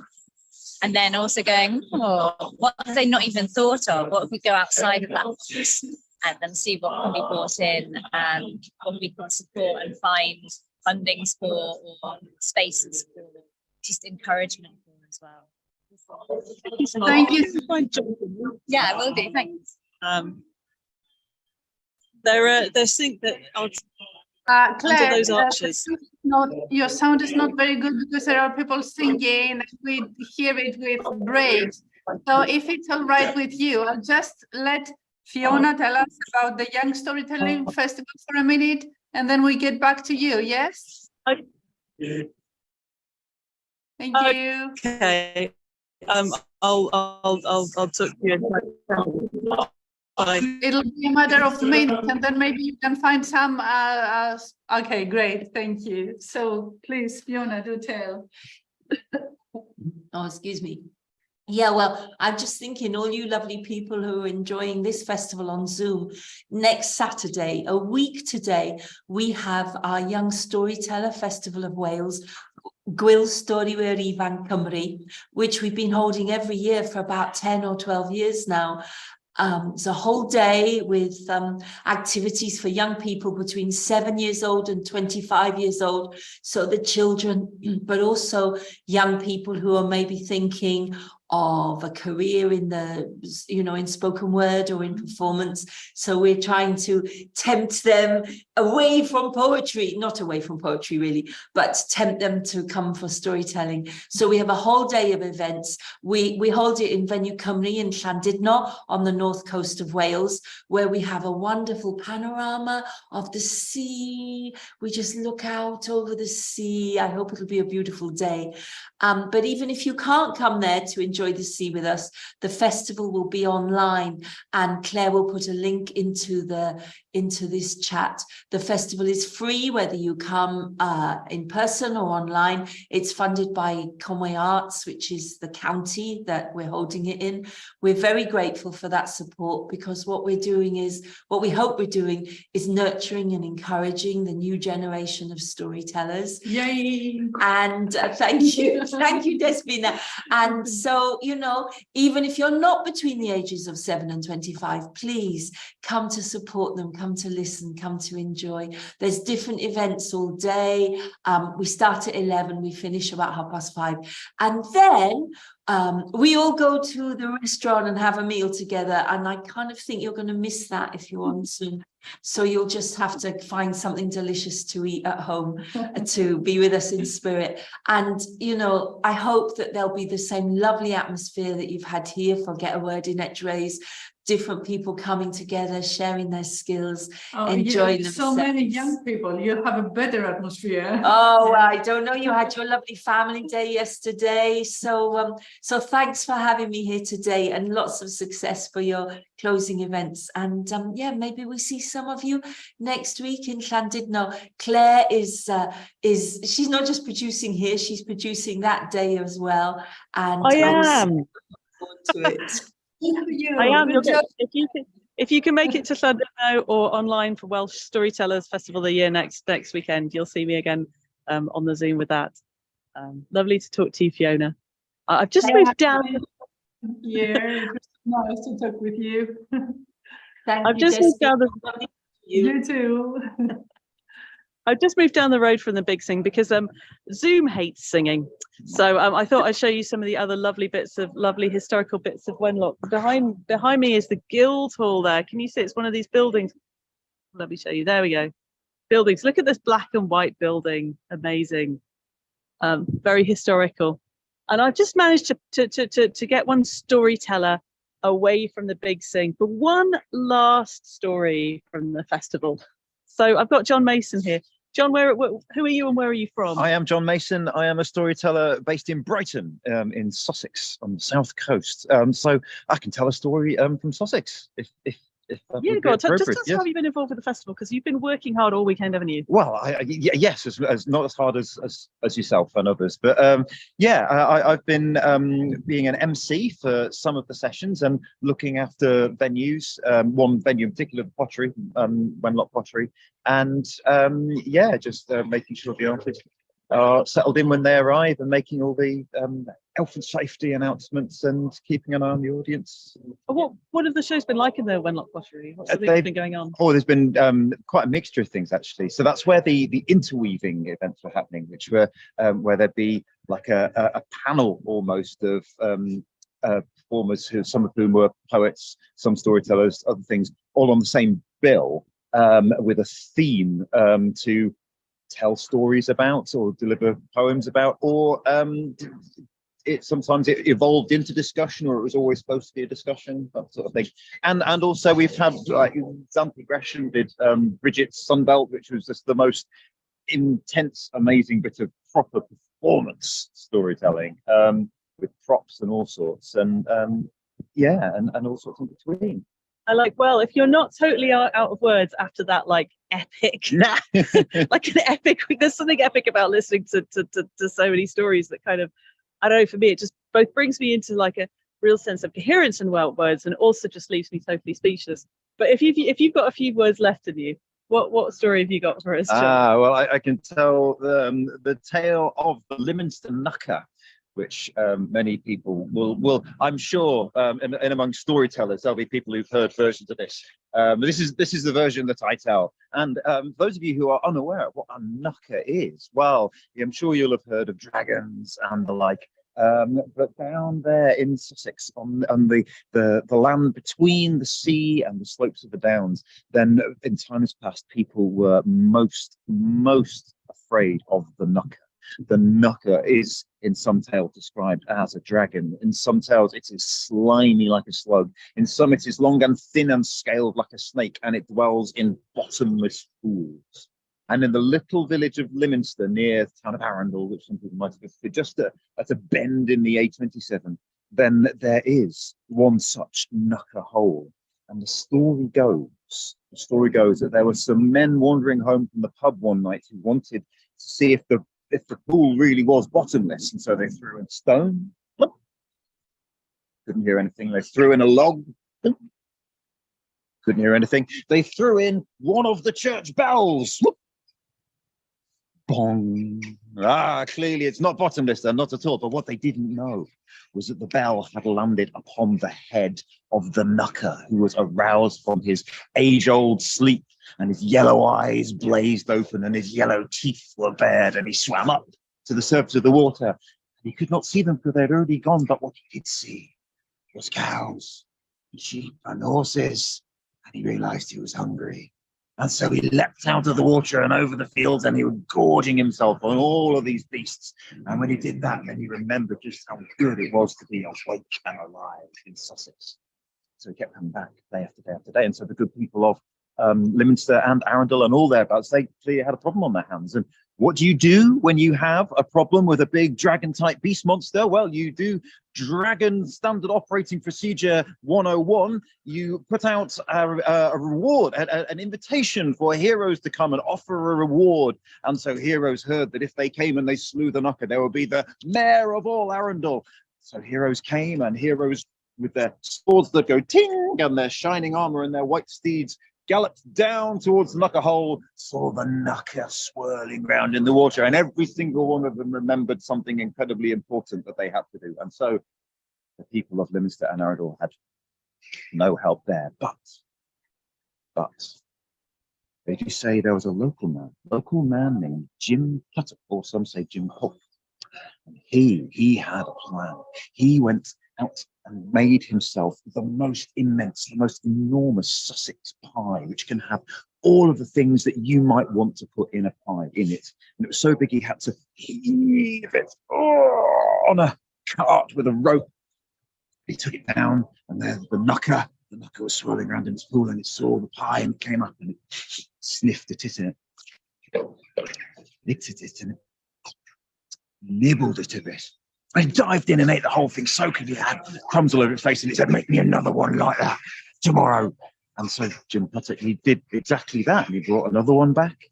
And then the Knucker did the same thing, and then he brought another one back as demanded on the third day. And the Knucker did the same thing again. But then something was wrong.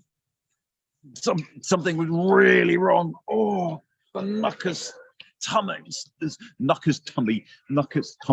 Yeah, you get the picture. Its guts were swirling and bulging and bloated, and it had never felt this bad before. What it didn't know is that Jim Puttock had been out into the woods and gathered all the mushrooms that they tell you when you're little you should never touch because you don't know if they're poisonous or not. But he'd been to forest school, so he knew which ones were poisonous, and he chopped them up, boiled them up, put them in the pie, and the Knucker gobbled the whole thing down, and it looked different. It said, "What was wrong with that pie? There was something different about that one. What have you done?" The Knucker exploded. The Knucker all over the landscape.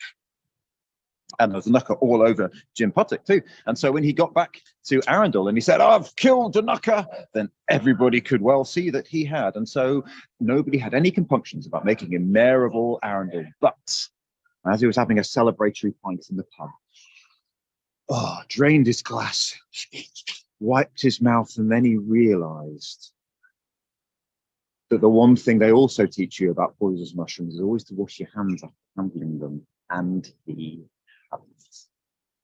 And so Jim Puttock did not survive that day either, although I do not know if his end was as dramatic as the Knuckers. But I do know that there is a gravestone that you can see there, commemorates him and his victory over the great beast of the Sussex coast. Thank you so much for that story, John. A story from Sussex told in the middle of the market town of Much Wenlock in Shropshire. Thank you so much, John.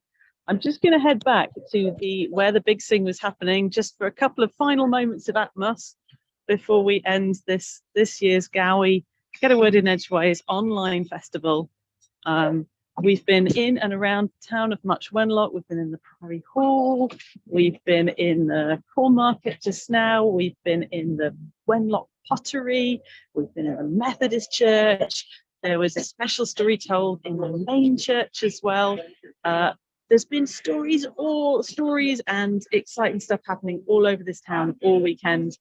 Stories and poems and a bit of rap too. So it's been an exciting one, hasn't it, Svina? Brilliant. Let me see who else I can find to talk to.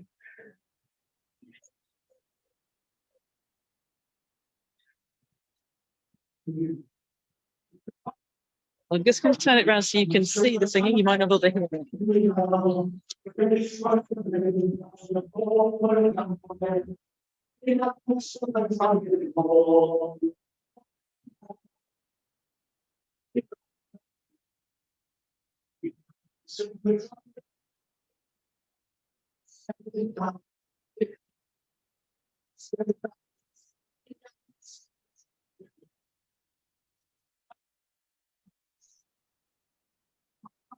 Okay, now I've got with me Mike Rust, who's the festival director. Just for a few final words here. On at the end of this song. Okay. Final goodbye from Mike Rust. Yeah, thank you for being here and I hope you had a nice day. All right, great. I've got Jonathan Day here with me as well. What's your final words on the festival, Jonathan? I think it's been really, well, it's not good to say this, but it's surprisingly amazingly good. Yeah. And we're about to introduce rap into an ancient oral tradition. Are you going to do some... Only the three of us know. Oh my God, so you're about to see something We're about to do it right now. I think it's actually now. All right. Not sure if this is going to come over on Zoom, but Jonathan's just told me he's going to rap.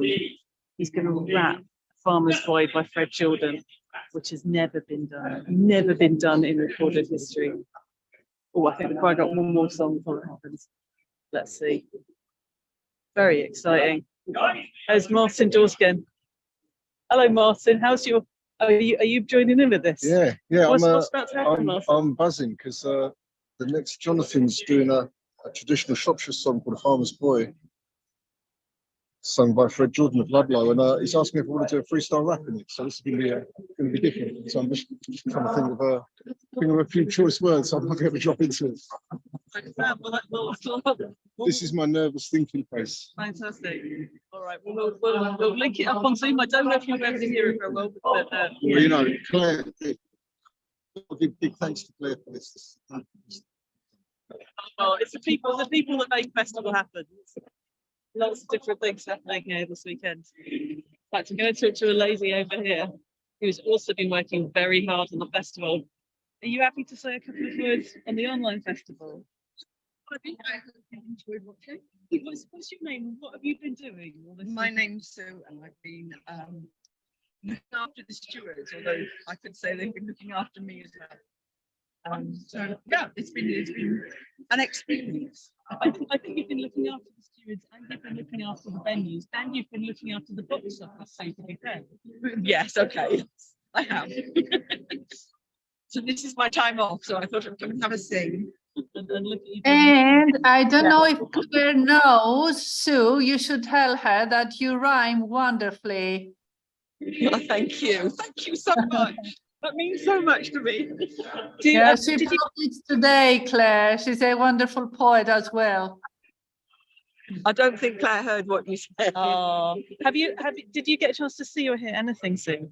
Yes, I went to the starting poetry writing workshop, and it's been one of the most meaningful things I've done.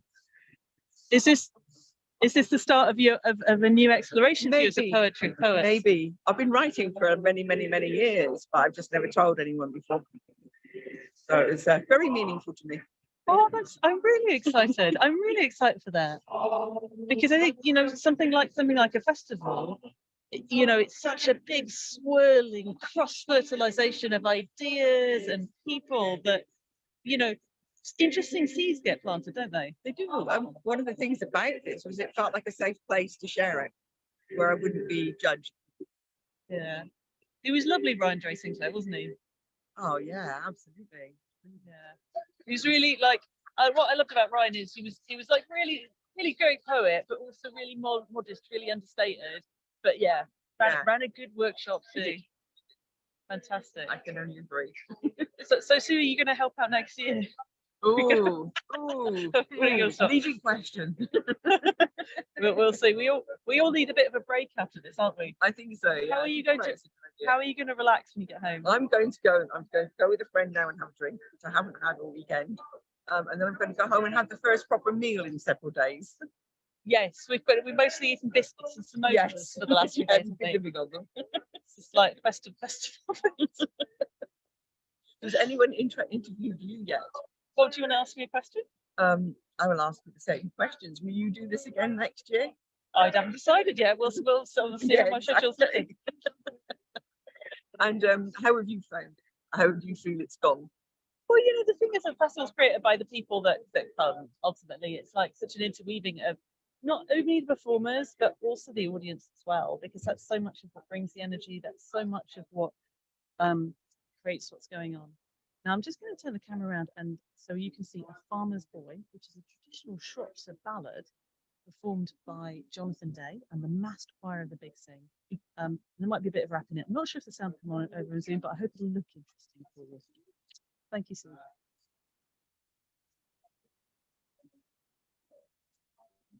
All right, what's that? So this is called The Farmer's Boy. And hi. Modern technology. Okay. The sun had sunk beyond yon hill when across yon dreary moor, weary and lame, a poor boy came up to a farmer's door. Can you tell me where'er there be one that will give me employ to plough and sow and reap and mow and to be a farmer's boy? To be a My father's dead, and my mother's left with 5 children, large and small. And what is worse, my mother says, I'm the eldest of them all. Though little I be, yet I'd work hard if you would me employ. To plow and sow and reap and to be a farmer's soul and to be a. And if you now know, boy, do one favor I do. Shelter me till the break of day from this cold winter's blast. At the break of day I'll haste away elsewhere to seek employ. To plow and sow and reap and to be a farmer's boy.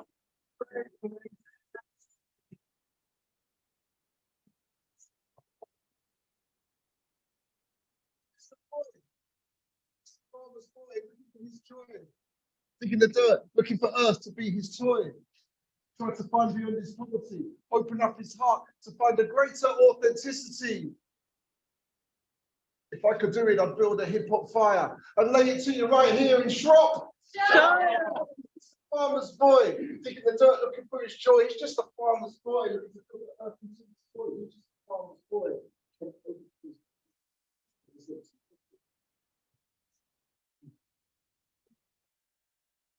Count off found in a process around and make my prayer for those that can't be, those that can't complete, those that can't find that cycle that gets broken, they remove it. The next day, encourage them to find just the father's boy and keep it in our heart and our minds. The farmer's wife cried, try the lad, let him no longer seek. Yes, father, do, the daughter cried, while the tears rolled down her cheek. For a boy who will work, it is hard to find, so father him employ. Don't let him go, but let him stay and be a.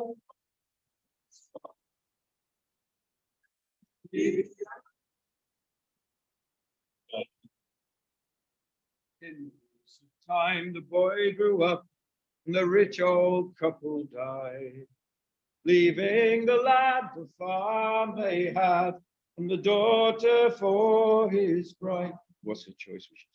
Now the boy that was a man now is, he often sings and he smiles with joy. And he blessed the day when he came back to be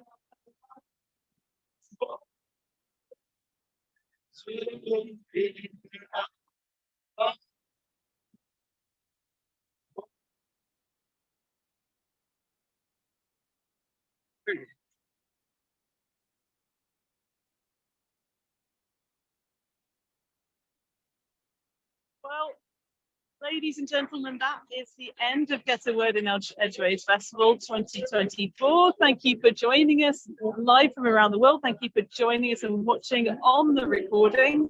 May there be more stories, may there be more poems, may there be more rap in all of your lives. Thank you, Despida. May we be well and meet again. All right. Thank you to everyone who's come, and thanks to everyone who's joined, and thank you to all the people that told the stories before, and thank you to all the things that inspire the poems and all that. Goodbye, everybody.